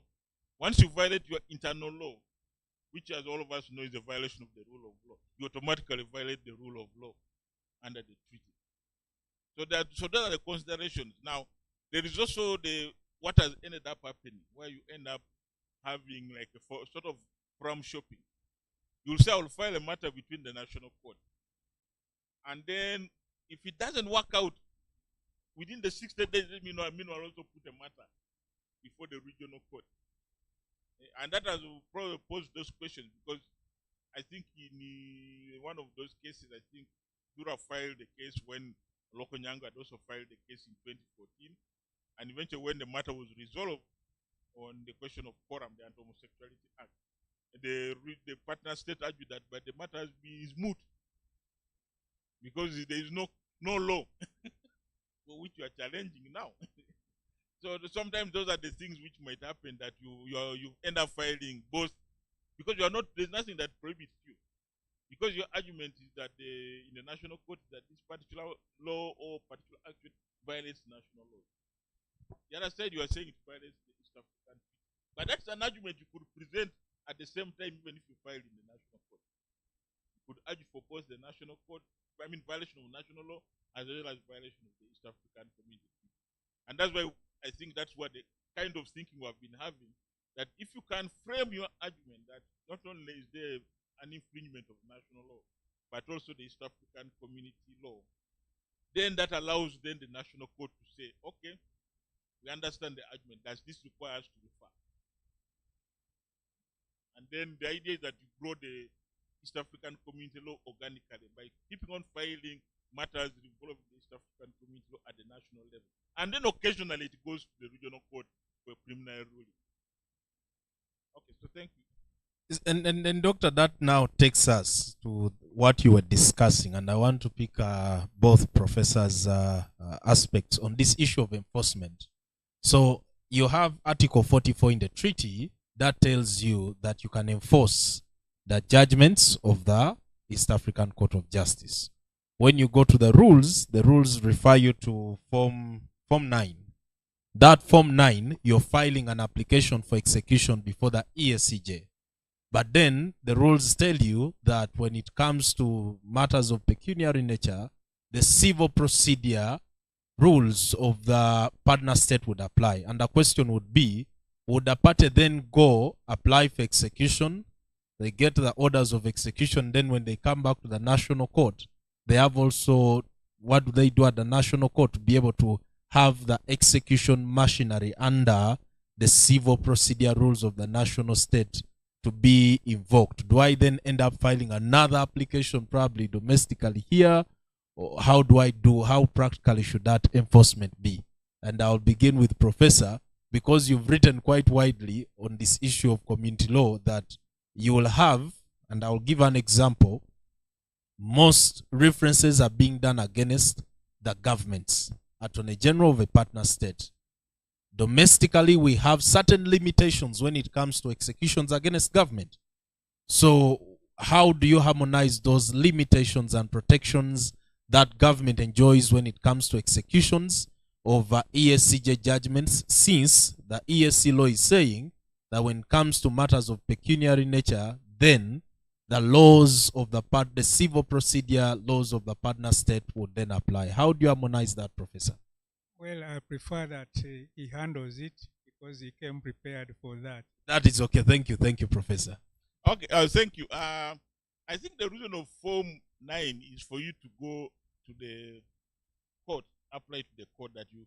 It's a preliminary step to getting an order, which then is signed off by by the registrar, which then allows you to transfer the order of the regional court to the national court. Now, just think of any other enforcement of a foreign judgment. You're not just going to march into the court and say, I'm waiving your order or judgment. You have to make an application based on the rules of procedure of the civil procedure rules, where now you make that, you use the order that you have got as the basis of the application, and in which you are basically saying, I have this order and now I want the national court to enforce it as a judgment. And that is why I needed to hear a professor who was talking to us about harmonization of legal principles. And he clearly in his presentation stated that you will have sometimes the partner states clashing with the judgments that are coming from the ESCJ, what sometimes the domestic courts will see as disguised appeals, which should not be there anyway. So in terms of harmonizing that, I have done that transfer, but there are certain protections that government enjoys when it comes to execution. Yet the understanding would be whatever is coming from the ESCJ is final. How do we harmonize those legal principles in as far as execution is concerned? Prof, the direct question would be, would one then argue that the community law as the principle is would take precedence over the domestic law in the event that there is a mismatch in that execution process? Now, before I give the phone to Professor, I'm in the microphone. Now, what would probably, then I think this is now where, as a litigator, you now be attentive. So, for instance, you look at the national laws and say, okay, what does the civil procedure law in Burundi provide? What does the civil procedure law in Rwanda provide? Are there any likely obstacles to enforcing this order, even if it's against Burundi itself? Then there will also be those questions: where is where am I going to get effective enforcement in terms of getting property to attach or otherwise? If the property doesn't exist, then it won't make sense. We'll end up with an order from the national court granting you the authority to enforce the judgment. I mean, the order of the East African Court of Justice, and you have nothing to execute it against. But I think we'll be, while we are looking at harmonizing the legal systems, which then would extend to the procedures, we have to bear in mind that the reality is that as long as we are still having countries like Uganda, Kenya, Tanzania, which are largely common law, and then South Sudan, which is a mix of common law and civil, and then the rest, Rwanda, DRC, Burundi, civil law, that those rules are still unique, are still different. And therefore, it might be necessary for you to understand what each of those legal systems provide. And in the process, then look at what can I, under which rules it is going to be possible for me to actually get a decision of the court, national court, which then I will be able to enforce. So there are those considerations, because I'm looking at something which the clerk to the sub-register mentioned. And what he mentioned is not actually strange. When I was in Rwanda, it was pointed out to me that they don't understand affidavits. If you have litigated matters against Rwanda, you'll see, while for you do an affidavit, for them they think an affidavit includes submission. So they put everything in there. And then also what I discovered, you see, for us, our ECMIS operates on the idea that you just go in, upload, and you upload your PDF documents or whatever you have. For them, their ECMIS in Rwanda, for instance, is a web-based. So you type everything on it. So you can imagine each system. So now if you are trying to enforce a judgment, how are you going to even to do that? Because the order you have is probably something you have to attach. So now you might have to type in the actual argument for which you want to enforce that judgment. Because now that's a system-based approach. A system now which is allowing them to practice, which is different from what we have. So there are those considerations that you need to bear in mind. But also I think as we look at this harmonization process, that's something, those are details which eventually we have to deal with. But for now, as we work through this, I think for enforcement, one needs to be attentive. And the good thing, normally, we have now reached a point where most of these laws are online. You can understand what's happening in other countries. It might be very difficult, which sometimes means you need to get the lawyer in that country to assist you to navigate the nitty-gritties of actually the practice and the procedure. So in terms of closing, we are moving towards the close of the after pre-lunch session. We see our online audience has been quite following very attentively. Most of the people are saying thank you, Professor. They're saying thank you, Doctor. And I just want to get one last comment from Professor. I see Mr. Semyaba has his hand up, but I want to get a comment from Professor. We are going to be on the same panel with Mr. Semyaba in the afternoon, and we want to manage our time well. Professor, from your side, in terms of the parting shots, harmonizing these legal principles, what are your parting shots in as far as the trends are in practicing before the ESCJ? Well, I would say that ESCJ has been proceeding very well, and the main shortcoming, as I would repeat, is from us, the bars of the partner states, for not engaging this ESCJ on its real jurisdiction. Of course, we have concentrated on good governance, which is very important because that's where the fundamental values are. Where I have worry is what has just happened, the conflict between the Supreme Court of Kenya and the ESCJ. We hope that this is restricted to jurisdictions between the national court and the regional court. However, it seems that the state of Kenya was part of it, is part of the grievance, and that causes worry because the opinion of the Supreme Court was provoked or initiated by the Attorney General of Kenya. So if we reach a situation where the ESCJ has no capacity to comment on transgressions of an organ of a partner state, which is now a court, then there will be great worry. But we hope that this matter will be resolved amicably between the two courts. So far, I have not seen the other partner states associating themselves with the other side of the conflict. But that has been the worry. And as I keep saying, I think the East African Court of Justice also has to toe a line that makes it distinctly clear that it sticks to its jurisdiction, even where an allegation of human rights is concerned.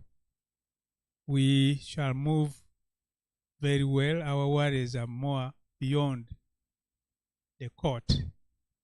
They are really worries that emanate from the failure of partner states to respect the essence of integration, to be able to at least surrender the sovereignty that is required for an effective integrated region that will develop our communities. Thank you. Wow, thank you, Professor. I really have no words to add to that very, very succinct parting shots. I'll invite Doctor to give us his parting shots. Just to thank everybody for participating in this first segment, morning segment. As the professor has pointed out, we need to really think how best we can get the value of this code. And while we continue to do good governance, because good, as Mohochi's case probably pointed out, that if a state is going to flout its immigration laws and other laws, then the chances of you actually enjoying free movement, which is now the critical freedoms in a common market and a customs territory, will be hampered. There are a number of other cases where, although the cases were good governance, but you could see at the back of it that there were issues of free movement of goods. Where there's a case where in Burundi where they basically, how do I put it, grabbed these business people's properties. But you see at the back of it, so good governance remains very critical. But I think also as lawyers, we need to begin looking at the other issues, which is really the things that move integration. How are we moving capital? How are we moving goods? How are we moving services? So that when, for instance, you find a situation like the disputes over non-trade barriers and tariffs, those speak to failures to actually progress trade integration. But also those are things which we can also then ensure that we make use of the national courts. Let's grow East African community organically by litigating the treaty, litigating the protocols, litigating all the acts that have been passed under the community before the national courts. And then, as I said, occasionally we have those preliminary requests for preliminary rulings from the regional court. Because that's what happened in the European Union, that most of the European community law now is grown organically by national courts. And in doing so, it makes it even easier. We will have less worry about how to execute, because we will now be executing the decisions of the national courts within the national courts themselves. And if necessary, if there are issues where you have a cross-border effect, for instance, Ugandans are litigating tariff barriers that have been imposed by Kenya before, say, the national courts in Kenya, then there are issues of how those can be enforced either within the national courts in Uganda, bringing them back from Kenya. So there are all kinds of potentials that we can have to grow the community, to grow the jurisprudence. And I think as lawyers, as practitioners who are online, let's take an interest in East African community law. We can't speak of this as much as possible. There's a lot I know it's not a course that's normally taught at the university in undergraduate. Most universities even don't have it as a graduate program. But just like everything that you can pick up and learn, do self-learning. East African community law is one that an area that you can pick up and then make that part of your legal practice. And then we can see how we can grow this particular area of not just legal practice, but also grow trade integration beyond EAC, even into the African continent of free trade area. Thank you. Well, thank you, Dr. Noria. I see comments from Philip Mulindwa online. Thank you. Philip Mulindwa says this is quite an informative session. I see Barbara Motenyo from the Office of the Auditor General. Thank you, Barbara. I see Chelimo Chebet. I see Lydia Navirio. Quite a number of comments coming in online. But friends, it's already 1 p.m. and we have already the panel for the afternoon set. Ivan Ojakolu is going to be moderating that panel. Is here, Mr. Justin, who is going to be part of that panel, is also here. I see already Emmanuel Lau is also supposed to be part of that panel. We had planned to break off at 1 p.m. prompt so that we have the online people also be able. It's been a long morning, a long discussion, so we are going to have the break now.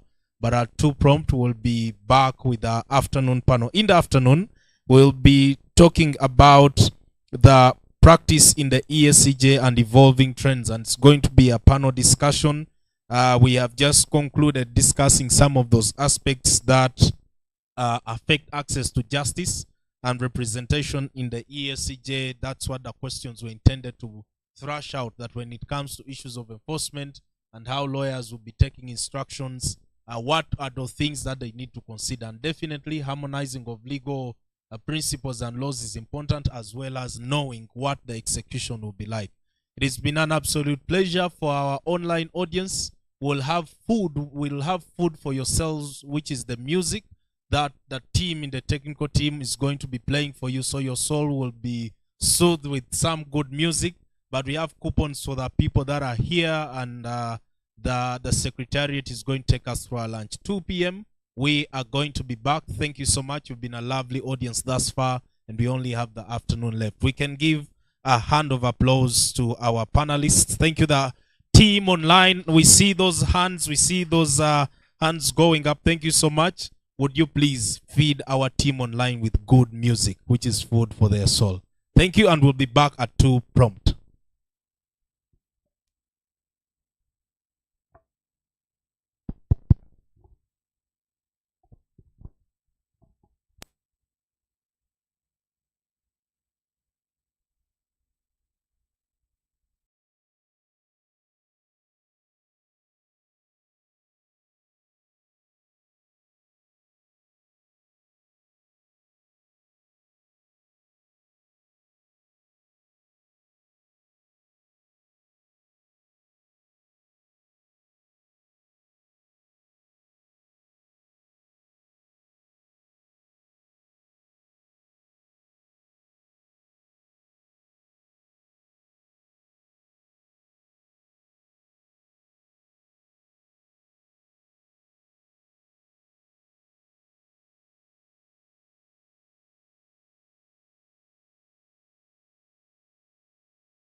Pretoria.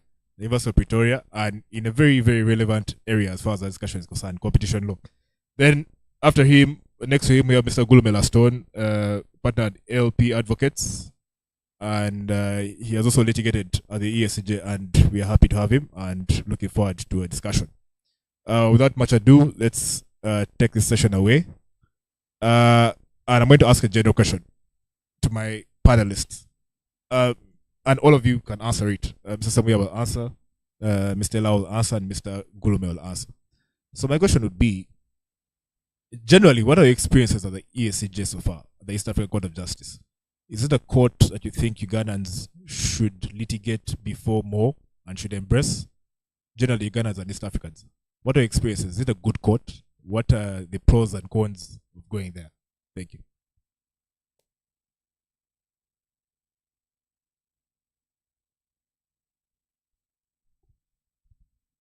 Hello?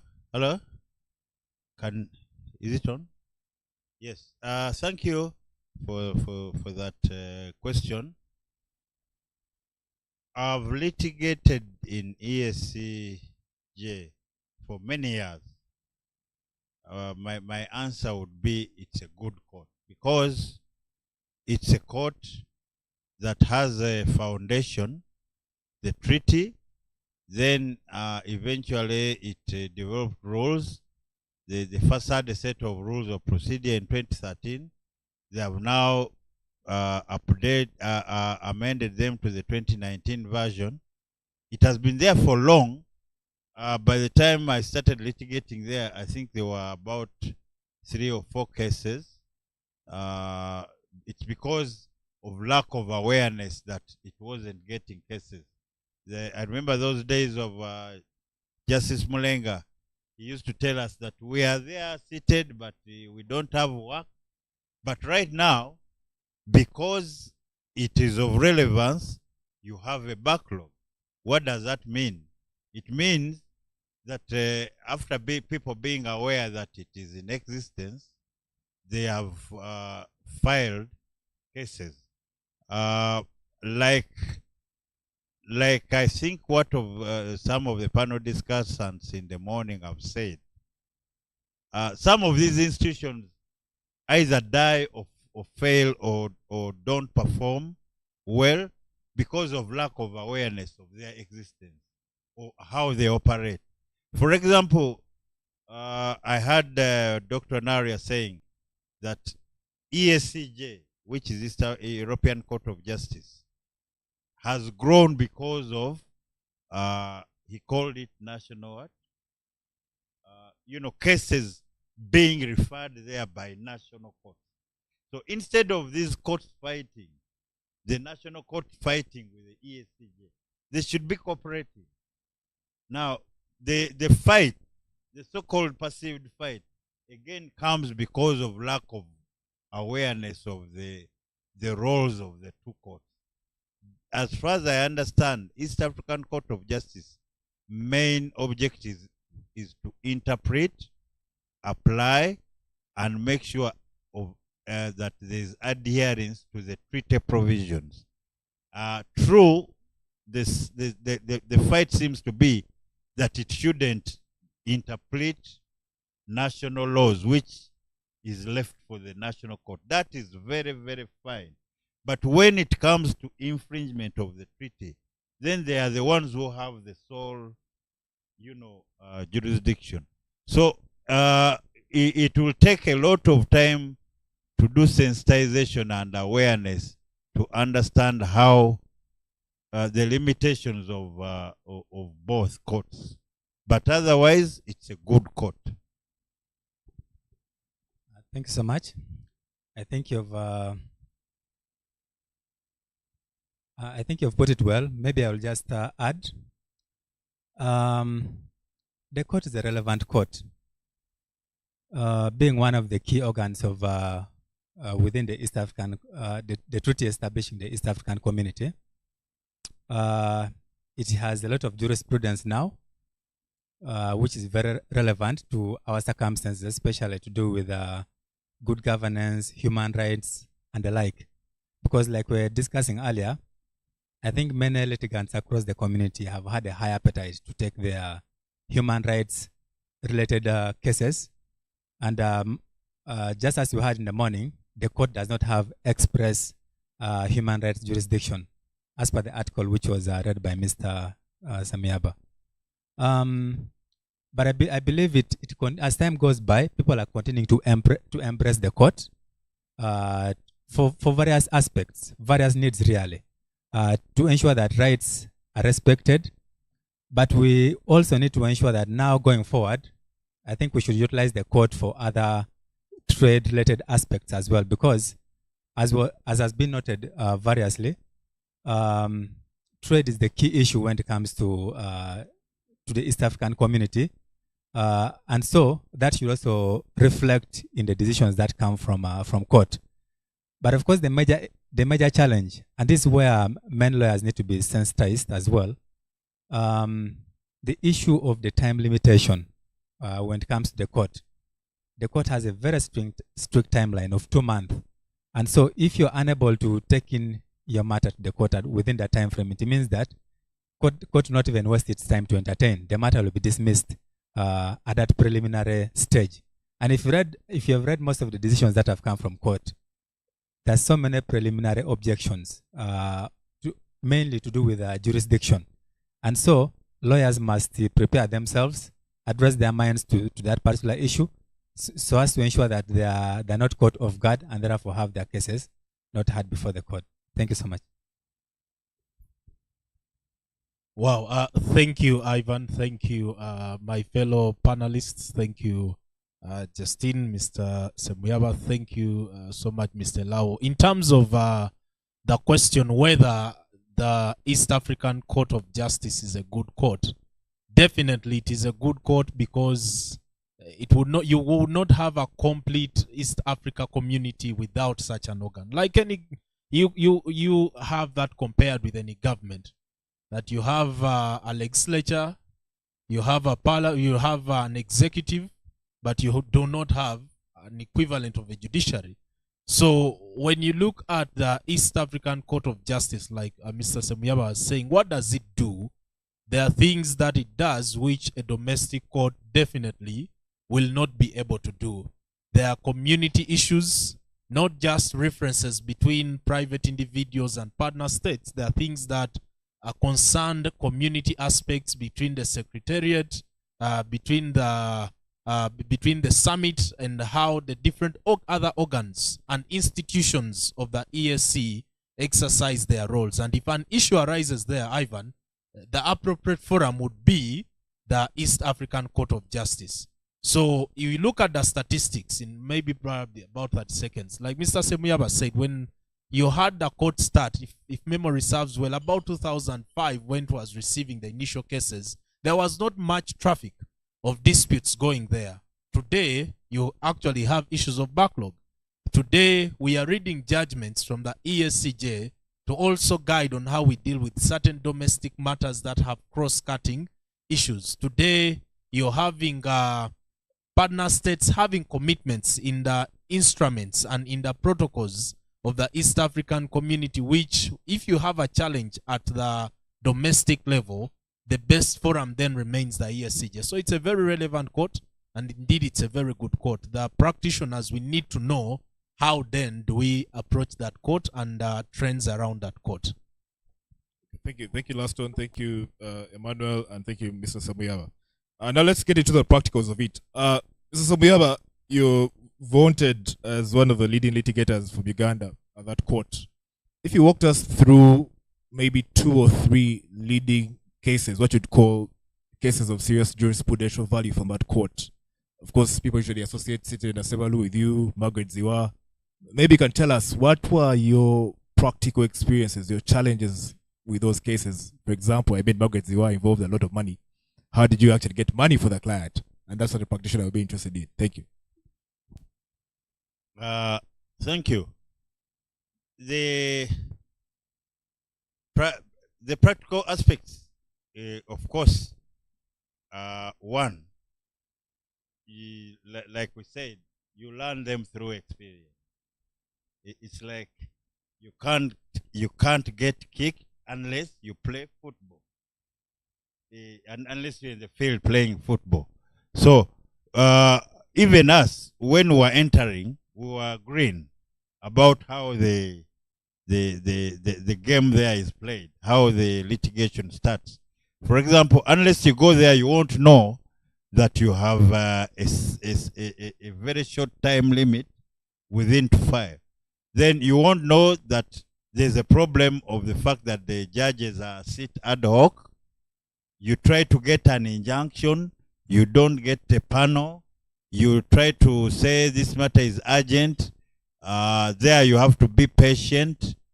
But then also, the practical experience I've learned from there is that the jurisprudence of that court has kept on growing and changing the way they do things. So anybody who wants now to join that court will find a lot of jurisprudence, and you'll find that when you start with one of the leading cases of Professor Nyang Yong, you find that the cause of action in the East African Court of Justice is not the cause of action that I studied in Makerere of auto garage versus Motokov. Do you have a right? Has the right been infringed? And is there damage? The cause of action there is a very, very different. The cause of action is simple and clear. Look at the treaty, look at the protocol, any provision. As long as you see the partner state has infringed or broken what the provision of that is where the cause of action is. And whoever wants to learn the cause of action in that court, better start by reading Professor Nyang Yong. So as you said, one of the leading and intriguing cases that you must look at, Professor Nyang Yong, the definition of the cause of action. The cause of action which would be called a statutory cause of action. The provisions of the treaty are where the cause of action starts from. Any breaking of those treaties. So then the other aspect, as you said, Honorable Margaret is wise, made a lot of changes in the way the court runs. First, when we won the case in the first instance division, we asked them, can you reinstate our client to be speaker? They said, but our powers are curtailed. All we have to do is give a declaration. Because when we read the treaty, we don't go beyond declaring. Then we sat down with the lawyers in KAA we were working with. We said, but how can you win a case and you don't get a remedy? We decided to appeal. Now, the good thing when we appealed, we argued that when you look at the provision of the treaty, Articles 27 and 30, there are some catchwords which allow the court to give remedies, not only declaration. Those catchwords are, the court shall interpret the treaty, the court shall ensure, decide about infringement of the treaty, and the court shall ensure adherence to the treaty provision. So now when we raise those arguments and of course quoted the cases of international jurisprudence, and with the help of Professor Sempewa's jurist, you know, he writes a lot of good papers. He had argued that point and he had looked at many of those provisions. And then somewhere you see Article 44, when it says, if you get a pecuniary judgment. So when we went to the appellate division, we said, but you people, you are saying that your powers only stop at giving declarations. But you look at these words. And they agreed with us, and then they awarded her damages. They awarded her the gratuity and terminal benefits, and I think they ordered that she be paid the money that she was supposed to get and benefits she was supposed to get in 3 years and costs. Now that set another precedent, whereby now from you can go and file and seek compensation. So, and it's an appellate court decision. No other court will set it aside. So you can see that the court is evolving into to another level. Now, whoever says that the court is failing, the court is, I don't know, the partner states, they seem not to care about it. You can see that now of recent, if you are to look at the recent trends, we handled the first case where the partner state sued the Secretary General. The Burundi government sued the Secretary General when I think they had elected the Speaker of Rwanda. Burundi was saying it was their turn to have a speaker. So we intervened. Now, I participated in that trial. It was an opportunity for the first time that the court had a case raised by a partner state. Normally, the cases there are that partner states are sued, but a partner state went to court. Now, of recent, you have seen Uganda suing Kenya. I think Attorney General of Uganda sued Kenya when there was a problem with, is it oil pipeline? Bringing Ugandan oil to Uganda via their pipeline. So now for another time, you have seen a partner state suing another partner state. That was only last year.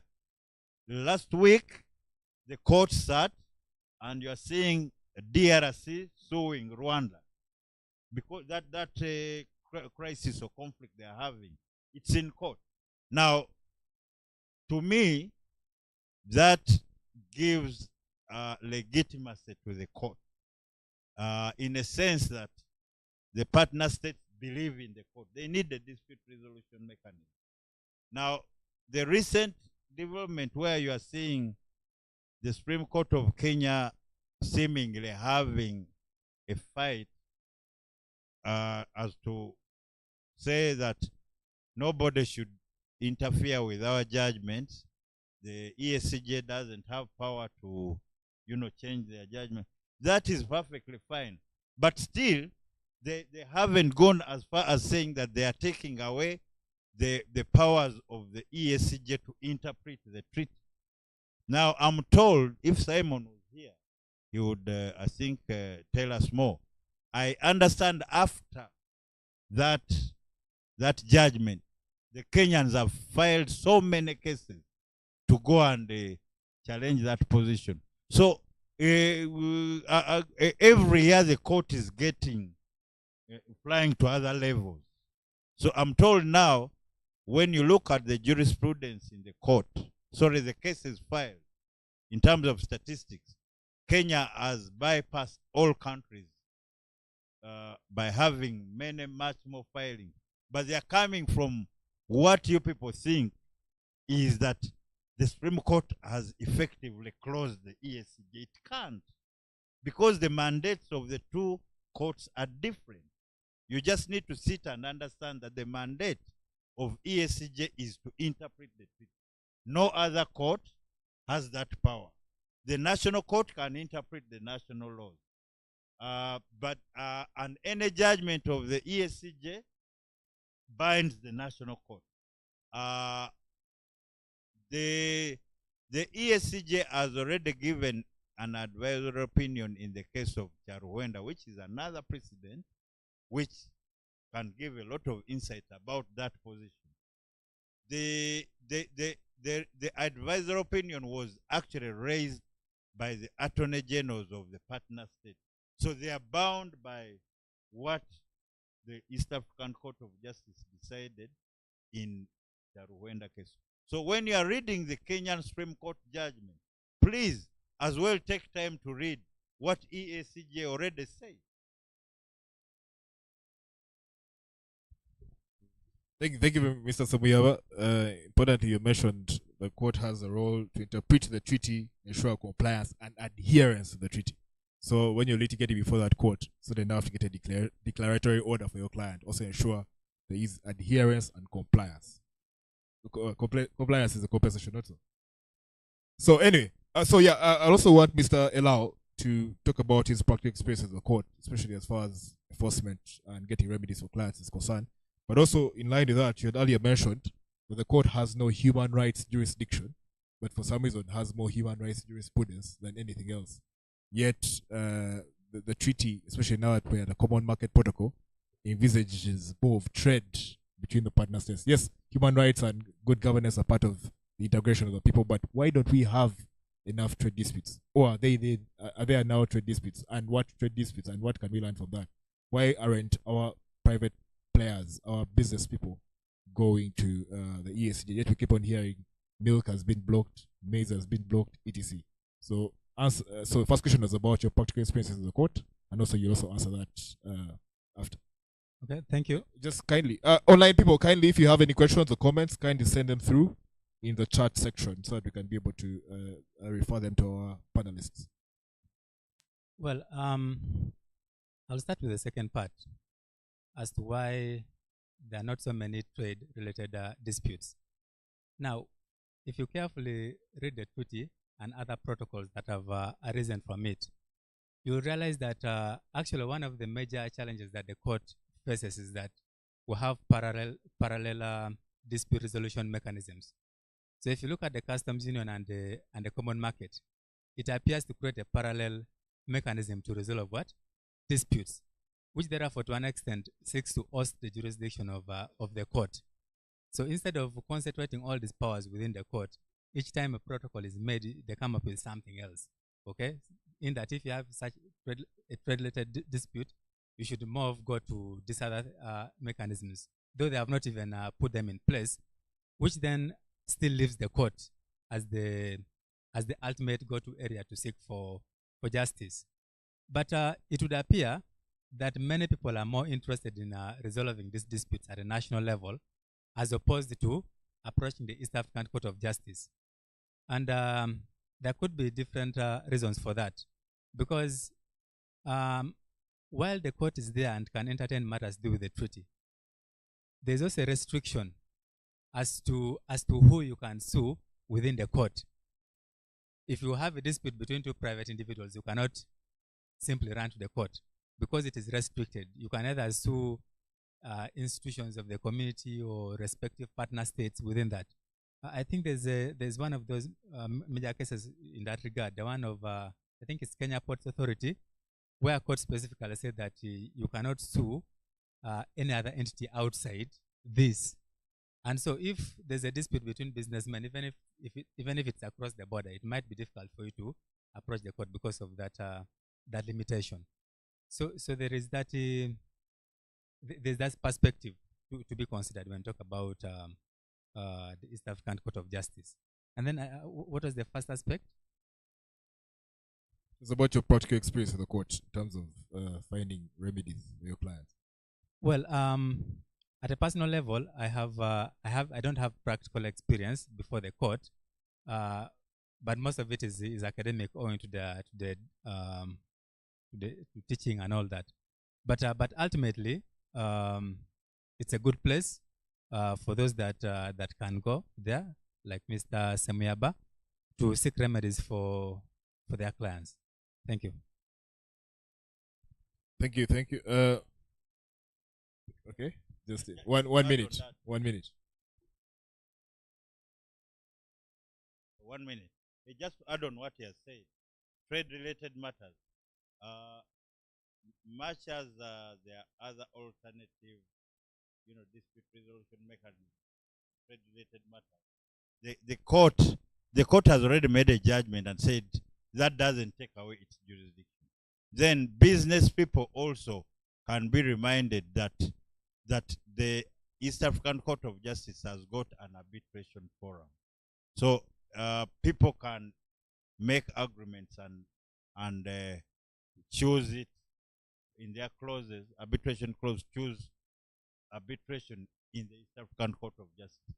The good news about the arbitration there, unlike all other forums which I've seen, which are very expensive, the filing there and the handling is free. So business community also can use the court for arbitration. Thank you very much, Mr. Sambiaba, for that. Mr. Gulume, also kindly speak to your practical experience in the court. I know you've handled a couple of matters, and also you talked about I think there was an earlier discussion which you were moderating, the issue of whether that court is an appellate court, and we have our notorious litigant here, Mr. Mavirizi, who always files the matter here and will also go to the EACJ.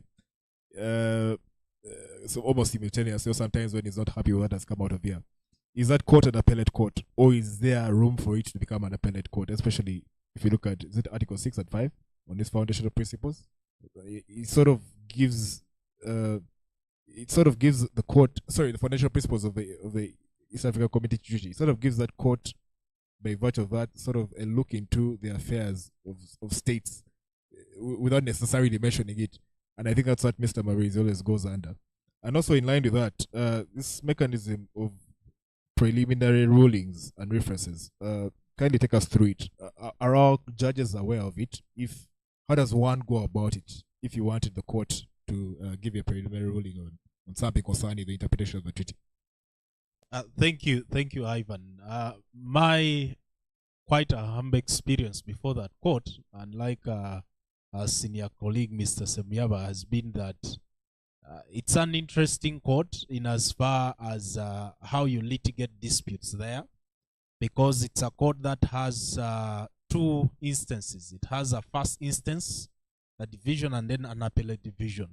So when you are not satisfied with what has happened at the first instance division, you'll find yourself at the appellate division, and that's the end of the story really. What has happened practically is that you could begin with a reference that is going before the first instance division. Something happens and you are not satisfied with the decision of the first instance division. You end up before, like Mr. Semyaba was saying, the appellate division. The appellate division looks into it and says, no, go back to the first instance division so that they can hear this matter. And when they hear the matter, if initially it had been dismissed on a technicality, on a point of law, usually it's an issue of time, it's an issue of jurisdiction, then that final judgment on the merits would still be subjected to an appeal before the appellate division. Practically speaking, you can have a dispute in the corridors of that court for over 10 years because it has happened. So practically speaking, if any litigant, you are going to the East African Court of Justice to answer your question directly whether or not it's an appellate court, Professor Sempeba gave that answer this morning that no, it is not. Why? Because its jurisdiction, like Mr. Semyaba was pointing out earlier, comes from a treaty. And that jurisdiction is in respect to the adherence to the law and the interpretation of the treaty.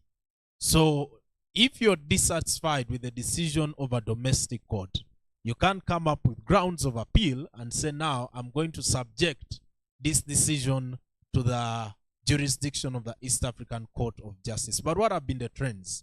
The trends actually have been that where either institutionally or in terms of procedure, there is something that is being done in a partner state which is not aligned to the foundational principles that you're referring to, such as good governance, such as rule of law. That is how you have found litigants now challenging that misalignment, challenging those actions as being contrary to the treaty obligations. And those two causes of action are different.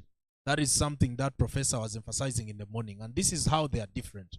While as a cause of action, you know, here in the domestic courts will be determined on what the dispute is, whether between a private person and a state. The cause of action before the ESCJ is purely on issues of the interpretation of the treaty and adherence to the law under the treaty. Is there a possibility of it becoming an appellate court? It's established by treaty, and the only way that that treaty can be amended, it has been amended before, is when the partner states have agreed to say that we are establishing this court with these powers. But to the extent as it stands now, under the Treaty on the Establishment of the East African Community, its jurisdiction is really limited to that and that alone. Okay, thank you. let's have one more round of questions. Then perhaps we shall go to Q&A from our audience or those who are attending here physically. The other limb of our training today is emerging trends in the EAC process. I know Mr. Samuel has talked about arbitration. Is there any other emerging trend that you think lawyers can take advantage of and litigate on at the EACJ that you'd recommend or that you'd love to enlighten us about, so we can have the same question answered by everyone? Of course, emerging trends, you can't now fail to catch eye of the fact that partner states have started also wanting the court as a dispute resolution between themselves. The living example, as I've said, just last week, if you went on the East African Court of Justice YouTube, or they have a website, so you or their Twitter handle, you'll see because they give those proceedings, the streaming or the report, you'll see that the dispute that is existing between DRC and Rwanda is before the court now. And certainly a lot of their differences, whether political, security, or that, is going to be handled by the court. As I've said, that gives the court more legitimacy because the government need it all. The other emerging trends, as I've said, is this fight between the national courts thinking that EACJ has taken away their jurisdiction. As I've said, you have to look at the Charuhwenda advisor opinion already giving the parameters of each court. But then again, I can't, of course, stop here by when you mentioned Malema Birizi. Malema Birizi, me, I look at him in a very different perspective, by the way. Very different from what other people think. People may say he's litigious, but he raises pertinent points. For example, that issue of whether the East African Court of Justice can overturn a Supreme Court decision. The man has already won that point. When he took the Constitutional Court amendment matter to the court, to EACJ, they raised the PO on him. They said, you man, the Supreme Court has decided. What are you coming to do here? You go and read his argument. He raised very good argument, and he won that objection. He won it by saying, I've come here for you to interpret, ensure adherence, and ensure compliance. Whether the action in this case, if you find anything infringing or whatever the treaty, you are the only ones who can decide it. It's not the national court. And he won that objection smartly. He won another good objection. And now we are having an appeal where we lost on time limit. When we were researching, we had to go to his judgment. The time limit being a challenge in the East African Court of Justice has got so many challenges. When you get a case from a client, you sit down and you calculate, you can see that you are out of time. But then, you know the smart argument that Malema Birizi raised. He said, well, I may be out of time from the time the constitutional amendment was done by Parliament, but I'm not out of time from the time Supreme Court delivered its judgment up to the time I filed. Then the court, again, he set another precedent to the effect that a cause of action can be, I'm forgetting the word that was used, it can be handled in segments. You can say, for this aspect of the case, you are out of time. But for this aspect, you are in time. So any lawyer smartly who sees a time limitation on the fact you have, you start dividing some of the actions differently. And then you'll be able to overcome the time limitation. But certainly, anybody going to that court will find out that the emerging trend of the government to partner states lawyers is to raise time limitation. Because in most cases, most people ignore the fact that you only have a very short, is it 60 days? 60 days from the time the cause of action arose. But then, you must be conscious of the fact that there is a rider which says, oh, from the time you got knowledge of something. But otherwise, Malema Vili's judgments are very good, by the way. Don't underrate that man. A good academic should write a good scholarly paper. Malema Vili's jurisprudence. And I agree with Mr. Saboyama. He's actually, there's a lot if you critically look at jurisprudence that comes out of his matters.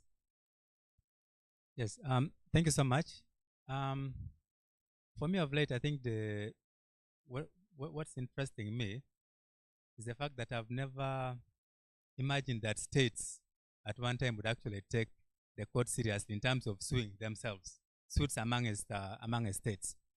I think there was I didn't imagine when I was starting to engage in this area of law, but of late was seeing an appetite of states suing fellow states in the court. In fact, it was very surprising that Uganda could even think of suing Kenya at some stage, considering the good trade relations that we have had over a very long period of time, and of course the regional dynamics now with Uganda. Somehow, while they have reconciled with Kenya, we now have the Tanzania question, okay? Because now Uganda is not only focusing on Kenya, but also Tanzania. So, and then now we have the issue of DRC and Rwanda, okay? I think that's something that I had not imagined at some stage, but it is happening. So what's left to be seen for me is as and when court makes some of the decisions affecting cases between two states. And I'm waiting to see what these particular states will do in terms of enforcing some of those judgments as and when they come into light. But just like as we discussed earlier, the issue of enforcement, if it is difficult already to enforce these judgments, now imagine when it is between a state versus a state. These are sovereign nations that are not willing to surrender some of their sovereignty to this entity called the East African Community. So it remains to be seen what's going to happen in the near future. Thank you so much. Yes, thank you, Ivan. I'll just add my voice to my colleagues, but I'll just highlight 4 areas in terms of emerging trends. You see that since integration is led with the understanding that we want to trade as partner states, and it's intended to be a private sector-led kind of regional integration, you see trends moving towards more commercial disputes ending up before the East African Court of Justice. It is a given that you've heard, like you've said in your introductory remarks, Ivan, that whereas we thought the court should be about interpretation, we have more jurisprudence around human rights. It remains still a trend, and how do you litigate human rights related aspects to a court whose treaty does not expressly say that it has jurisdiction to deal with human rights matters? Justine submitted rightly that the court has made that interpretation as to how its jurisdiction would extend to that end.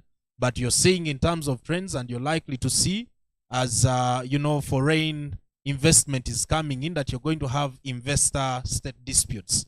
We know, of course, in another area of law that when it comes to foreign investors and FDIs, there are either bilateral treaties and treaties that protect investors, but you are likely to find more investors wanting to run to the EACJ for one reason or the other because of the challenges they may have before the domestic courts, more so when the dispute concerns issues of governance, issues of rule of law.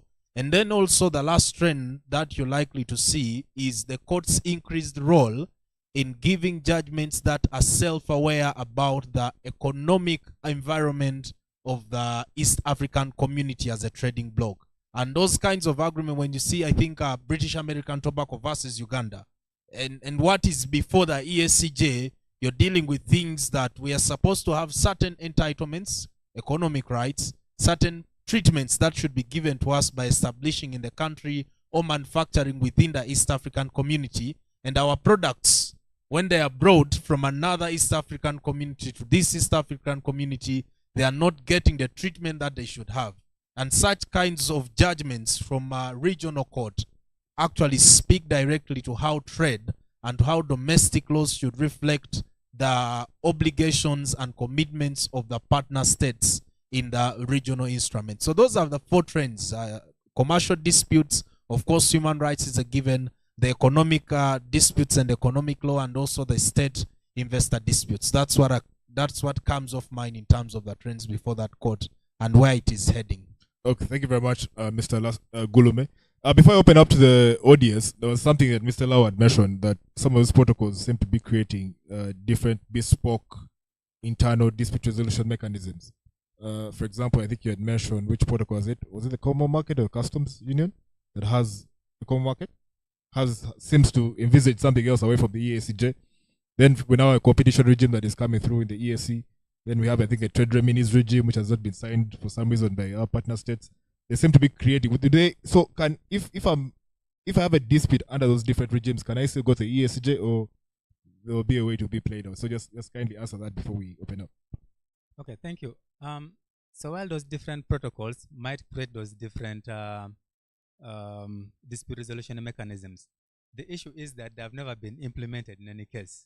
Okay, so you don't have, while they'll mention it, but they don't actually establish it in place. So that means that the EACJ remains the principal place. And like he has rightly stated, in a certain case, the EACJ will still have to assume jurisdiction over this particular trade-related aspects, and not shy away, because then there is no other way. If these guys have passed the protocols and 10 years later they have not, implemented some of those dispute resolution mechanisms, then the court cannot sit idly by and watch disputes spiraling out of control. Thank you. Okay, Justin, 1 minute. Just to add on the argument to continue, for the court to continue interpreting the treaty, as long as those mechanisms have not yet been set up, I think has been answered in about 3 I've seen. And you have the African Animal Network case on environmental matters, where the one Professor Sempewa talked about, where they were building a road through Serengeti National Park. Then the animal activists were saying, the moment you build this road, all the animals are going to run away. They brought an environmental expert in court. They said, when you build a road, the vehicles are going to be sleeping on the road. These animals fear vehicles. The national park will be no more. And the court said, you are going to divert the road so that it doesn't pass in the middle of the national park. That's what they ordered. But you see, the argument that the Tanzanian team had raised, Attorney General, was that there was a protocol on sustainable environment which was yet to be ratified by the heads of state. But the court said, but look, a protocol is made because there is a provision in the treaty. So we can still apply the treaty provision until that. The other case was something to do with trade policy. If you go and research trade policy, something. They said there is a trade. That Mr. Gimara's case? He had a consultancy here. It was called Trade. Yeah. They have an NGO. That there is a dispute resolution mechanism which was set up, so you don't come to court. Then, but the court said again, still, look at the treaty. You can't oust the jurisdiction of the court by merely saying there is another dispute resolution. Then, of course, before I close, my friend, of course, certainly you must have found out that in the East African community we also have a competition authority. Okay. Do we have any questions from the audience or from our attendees online? Are there any comments, questions? I don't see any so far from the online audience. Do we have any questions or any comments or concerns?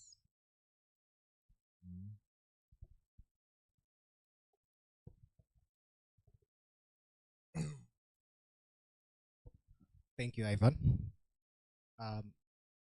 My question, I think, goes to Council Semuyama, and it concerns mostly he spoke about the EAC arbitration, EACJ arbitration option, and when you look at the rules, one of the things that comes out very clearly is that the people that get to be arbitrators or that can be appointed as arbitrators there are limited, or it's a sample space limited to the judges of the court.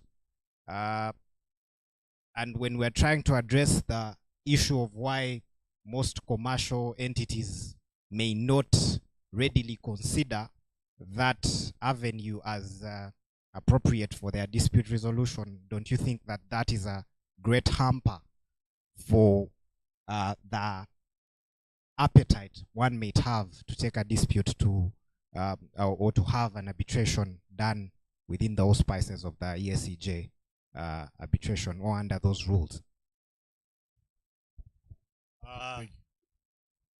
Hello, can you hear? Yes. I think they would be wrong. One, when you'll take your research at some time. I wish Dr. Naria was here, because he does his organization, I don't know, they call it SEPHIL, does most of the training programs for the judges of the East African Court of Justice. I can assure you those judges are very well trained in arbitration, because many of them are taken for courses in the center, that center in UK, Chartered Institute of Arbitrators, and you realize that all of them who go and train there get to a fellowship level. So the arbitration is on their fingertips at international level. There's no doubt that they are competent. The advantage, as I've told you, the rules say you don't pay the exorbitant fees that you'd pay to the other arbitration centers, as you know, and they are paid by the court. The only thing that you'd incur are traveling charges for your, and maybe expenses by your client and all that. So it's a cheaper arbitration forum in the region. But certainly about competence, my friend, you go and read their CVs. They are all trained in the Chartered Institute of Arbitrators up to fellowship level. Yeah, and maybe just to put perspective to why. Whereas you have certain arbitration institutes, okay, with a longer list, with a longer membership. When it comes to arbitration, the EAC, it's interesting that this comes from the treaty itself, because the treaty has an article that allows the court to undertake the functions of arbitration. That is one. And then two, I think it's more an issue of awareness. It's more of an issue of awareness that not many people, as we are drafting as lawyers, as we are drafting the agreements and including the arbitration clauses, probably most people are not aware, like Mr. Semuyaba is saying, this cheaper option. And practically speaking, if you've dealt with an arbitration, sometimes parties end up saying it's more costly to do the arbitration in London for parties that are executing an agreement and performing an agreement in Uganda. How do we end up? We usually end up saying, can we meet middle ground? Or you see one party trying to get that dispute sneaked into a court here locally. Not that they don't know that arbitration clause does not exist, but it's too expensive. It is too expensive to do that arbitration. Thirdly, you realize that not only are you looking at a cost-effective center or a cost-effective platform for arbitration, but also when it comes to competence, ordinarily at the bare minimum, you're dealing with jurists that have been appointed at that level to serve as judges or justices of the East African Court of Justice. Between me and you, when you're looking at arbitrators of an institute, usually I've done the course of arbitration, I've become a fellow, I'm on the list of members. So when you're looking at appointment of an arbitrator, of course you're interested in the competencies vis-a-vis the dispute. If it's a complex dispute and probably you do not have the kind of panel you would get, then you're thinking at the point of preparing the arbitration agreement, you may not find specialized experts in fields of law like you would get probably from certain institutions. That's also a limitation. But generally speaking, when it comes to commercial disputes and arbitrating of commercial disputes, you are saving yourself sometimes from this issue of bias, because it's a very big issue when it comes to arbitrations, that the moment I am recommending I want to appoint Ivan Ojakol, there is something that I know about Ivan. In one way or the other, there is some relationship or connection. Yet here, when you're going, these judges change.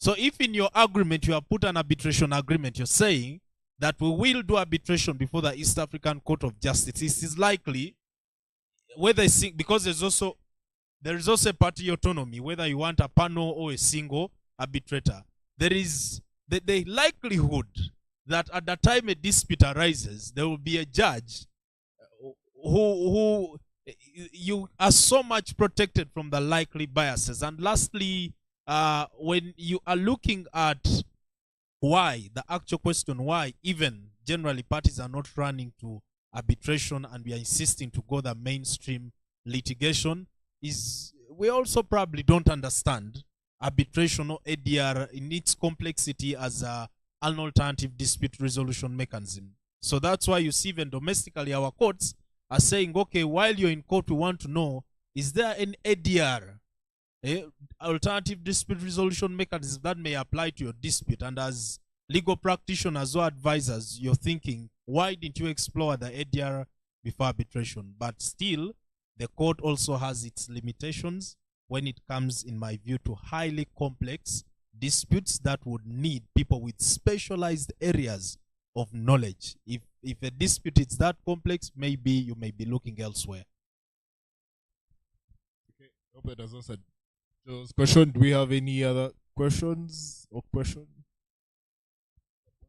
But maybe you don't have to forget that you must have put ESCJ in the arbitration clause. Naturally, if you know arbitration, by the time the arbitration institution takes jurisdiction, you must have nominated it. Okay, looks like there are no more questions, both online and physically here. So let's have parting shots from our panelists. Mr. Samuyaba, go first. Parting shot, closing remarks. My parting shot is something I wanted to talk about when Professor Sempewa was still here, and Professor or Dr. Honoria, because they discussed a lot about, there's a lot of debate, I don't know when it will ever end, about whether East African Court of Justice has jurisdiction on human rights matters. Me, I think, I followed the jurisprudence that we found when we started going there. Katabazi is one. There's another case called Plaxeda Lugumba, which all say, because of Article 6D, the court declared itself to have jurisdiction. Now, when we followed up there, the Democratic Party, through Honorable Mukasambide, we filed a case against 4 partner states as to why they were not depositing charter. They're making deposits in the African court to allow East Africans to access the African Court of Peoples and Human Rights. You know, you can't go to that court directly unless your state has deposited. It ratified, all right, but there's an instrument they have to deposit. So all the East African countries, except Tanzania, and maybe Rwanda, but which later withdrew. Now, when we argued that matter, we lost it at the first instance level. But when we went to the appellate level, again, we partly won the fact that, look here, the East African Court of Justice has all the rights to apply the African Charter on People and Human Rights by virtue of Article 6D. So you have a judgment of the appellate level, that is the apex court of that institution, sealing that point, unless and until they amend Article 6D. The East African Court of Justice will always have jurisdiction over human rights and people's over human rights. Article 6D is so broad. It mentions rule of law. Under the treaty, the partner states undertake to ensure that there is good governance, rule of law, fairness, whatever rights in accordance with African and people's rights. So as the Professor Sempewa said, Justice Sogola, who was writing that judgment, said, when you read the statement in Article 6D, you cannot say the court cannot interpret 6D. By interpreting Article 6D, all those things of rule of law, good governance, fairness, and the African Charter, you are talking about human rights. To me, that point is settled until they amend it. Other people may have a different view, but me, I've already formulated my view. That is why you have many human rights infringement judgments. And me, I can assure you, people fear. When you take the cases, by the way, partner states also don't want embarrassment. That's why they said Rwanda, when in the Plaxeda case, when the wife sued that the husband had been held incommunicado, back home they released him. By the time they came to court, they said he's no longer in our custody. Then there are some cases which you file against the government of South Sudan. You may fear, but then somebody there will tell you, those guys fear the court. The perception that you see the court doesn't buy is completely. Now Uganda sued Kenya for the oil, but I can assure you, those who have more detail and you can make more research, the case was amicably settled. Yes, thank you. Just to add my voice to that, the question as whether the court can entertain human rights matters, like I've said, is settled. But as it is, the court simply makes declarations.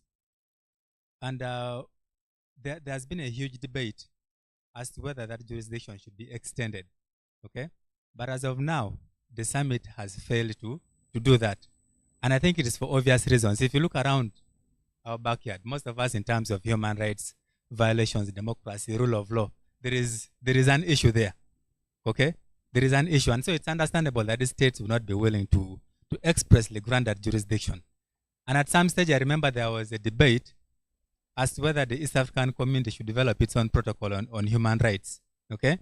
But I mean, there were two schools of thought. One school said that we should develop one, but others have said that we already have the treaty which recognizes the African Charter, okay? And so, why should you develop one when there is already a treaty which is recognized by our own treaty here, okay? But we'll see what the future holds in that regard. Now, considering the developments that have happened over time, okay, like you rightly stated, cases have been slow. At first, cases were slow being brought into the courts. There were few, but as it is now, there is a backlog. That means that there is much more interest in the East African Court of Justice. And as you go along, trade disputes are going to come in, and so many other things are going to be embraced by the court. So that means that as lawyers, we must prepare, and not just as lawyers, but also universities should therefore embrace the teaching of the East African community law expressly in the institutions of learning. The University of Dar es Salaam, I think took a forefront in this, and that's why I was saying earlier that I did my master's there over 10 years ago, about 10 years ago. In Uganda here, we only introduced this at Uganda Christian University. That should have been around 2006 or thereabout. But you have other institutions, other universities, very many other universities that have not yet embraced the teaching of the East African Community Law expressly. And so I believe that universities must embrace it so as to better prepare lawyers for this new challenge at the court. Because as it is, there's so many lawyers now, thousands and thousands graduating on a yearly basis. And so there has to be a new challenge, a new area that young lawyers must focus their energies on, as opposed to primarily practicing within the domestic domain, which is Uganda. Thank you so much. Thank you, Ivan. My parting shots will be that any legal practitioner today, and you're practicing within any of the East African Community Partner States, you want to be aware of what the East African Court of Justice is, what it's able to do, what it is not able to do, and how it is able to help you help your client, whether it's the business client, if you're within government, how you can also help government. We've been so much hinting on state-to-state disputes before the EACJ. But of course, most importantly, how do you take the benefit of this regional court?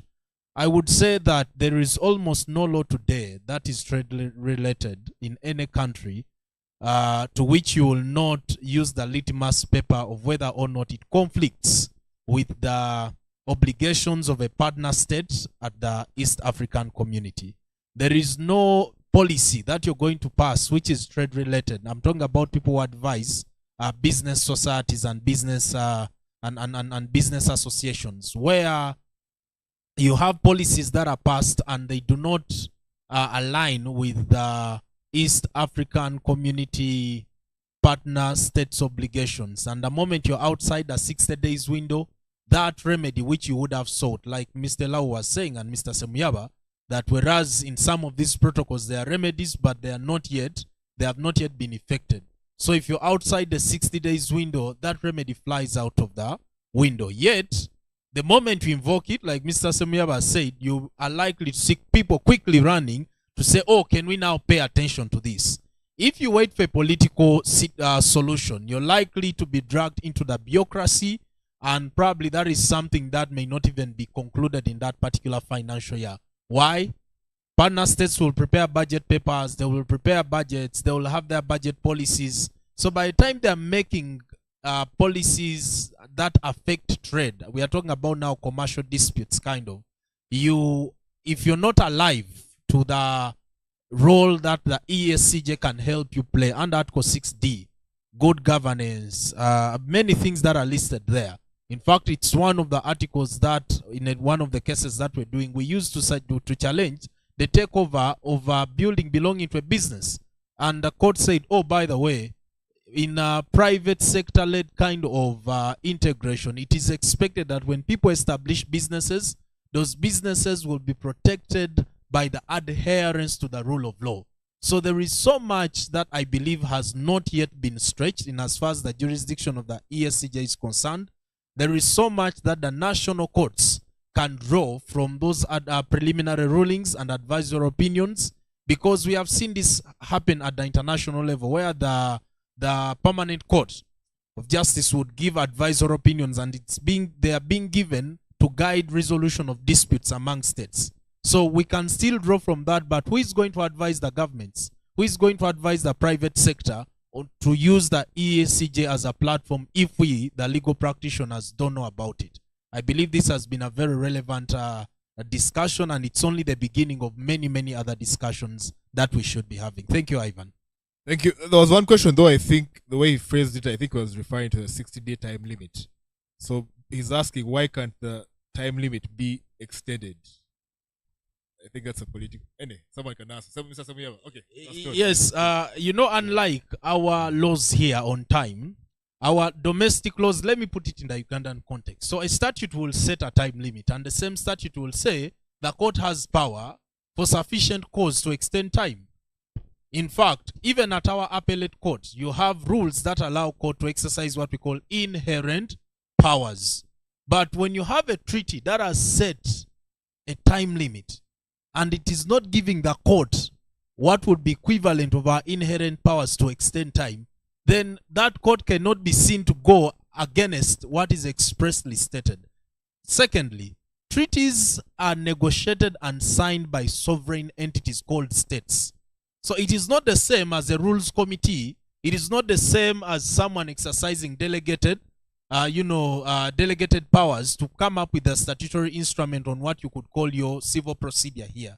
It's not just an act of parliament. It is a treaty signed by partner states. Anything that affects the exercise of that sovereign consent would affect how the judgments of such a court would be respected. That's why I believe personally that the court has not even gone down that road of you have a good case, but they will tell you if you're out of time, you're out of time. Thank you. When I was still on the Law Society Committee some time back before these days, because these days, as you know, the Law Society has been taken over by lawyers who are much younger than us. But we used to sit a lot with Professor Sempewa on the committee. So we were also being hurt by decisions that were coming that were so hard about the strict time limit. We decided together with East African Law Society to go and challenge that provision in court. So there has been a litigation about first instance division. Certainly we lost. The that is East African Law Society. All the lawyers in the East African Committee decided to go and tell court that please relax this rule. Where even when we went to the appellate division, again we lost. The reasoning is exactly what you have said. There is when you put it in the local perspective, if a time limit is set by statute, the court has no power to extend it. The court said if it had been set in the rules, we would have a discretion. But our hands are tied because the summit sat in its wisdom stated like that. If you want it changed, go and ask the summit to amend the treaty. So the strictness of the rule of that provision is simply because it's a treaty provision, or compare it to a statutory provision where the court has no discretion whatsoever.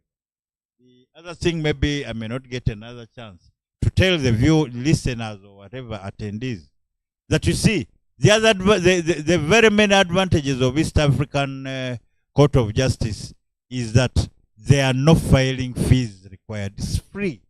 You've never seen a court where you go, you file, even if it's a multi-million-dollar claim, you file it for free. And then the only obligation you have is to serve papers. It's still a cheaper dispute resolution center. Thank you. The issue of the amendment of the treaty to introduce the delimitation is more of a political than also legal.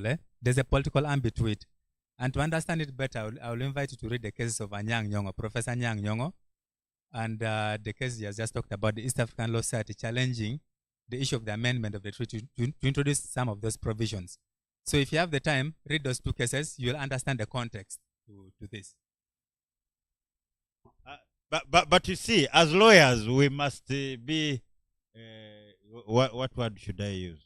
Innovative. I've innovated this in one case. I'll tell you how it works. When you get the file of your client, you sit. Of course, you look at him in the face. You don't want to tell him that, man, it's you are out of time. You have to innovate. Honorable Mbide came to me. He said, I've lost an election. I want to go to Iala. Then when I looked at Gundi, he said, then they said, no. You see, FDC has more members in parliament than you people in DP. And NRM is the majority. How will you get through all those people? So when we look, he said, I had the East African Court of Justice. How do we go there? Then we started calculating the time. We were not making it. You know what we did? I told him, you go at your party headquarters, write a letter with the speaker. Say, DP wants to participate in the elections. Can you advise us whether we can front a candidate? Then innocently the speaker then, honorable, okay, let me not use name, it's unprofessional. The speaker replies by a letter and says, unfortunately, DP, you have very few members. You are a minority. When we are sending members to EALA, we consider the ruling party, and you, the opposition, you can comfortably be represented by FDC, which is the leader of opposition. We took the letter that now we started from that date. So when we were suing, we said from this communication we have sued. So if you can smartly sit down and write a letter to the opponent and say, okay, but okay, you can look at communications. Communications can help you because the provision, the provision has a rider. It says from the time you got knowledge. So you can say from the date I got this communication is when I knew. Otherwise I didn't know. So you start from the date when the communication to the client. So you can start arguing along those lines. That's the innovation that of recent I think we've started putting on the table. Okay, thank you, Mr. Samuyaba. We have come to the close of this great session. We are forever grateful to everyone that has attended for morning. I hope you've left with more knowledge about the EACJ and the ES process and are ready to represent your clients effectively. Ivan Ojakola, being your moderator for this second session for Matrix Advocates. I'm grateful to my great esteemed panel of Mr. Samuyaba, Mr. Elao, and Mr. Gulume, who have done a fantastic job. The program says I hand over to Mr. Elao. I don't know if he has already done parting remarks or he wants to do more parting remarks, more closing remarks. But at this juncture, as far as the second segment is concerned, we have come to the close. Thank you very much.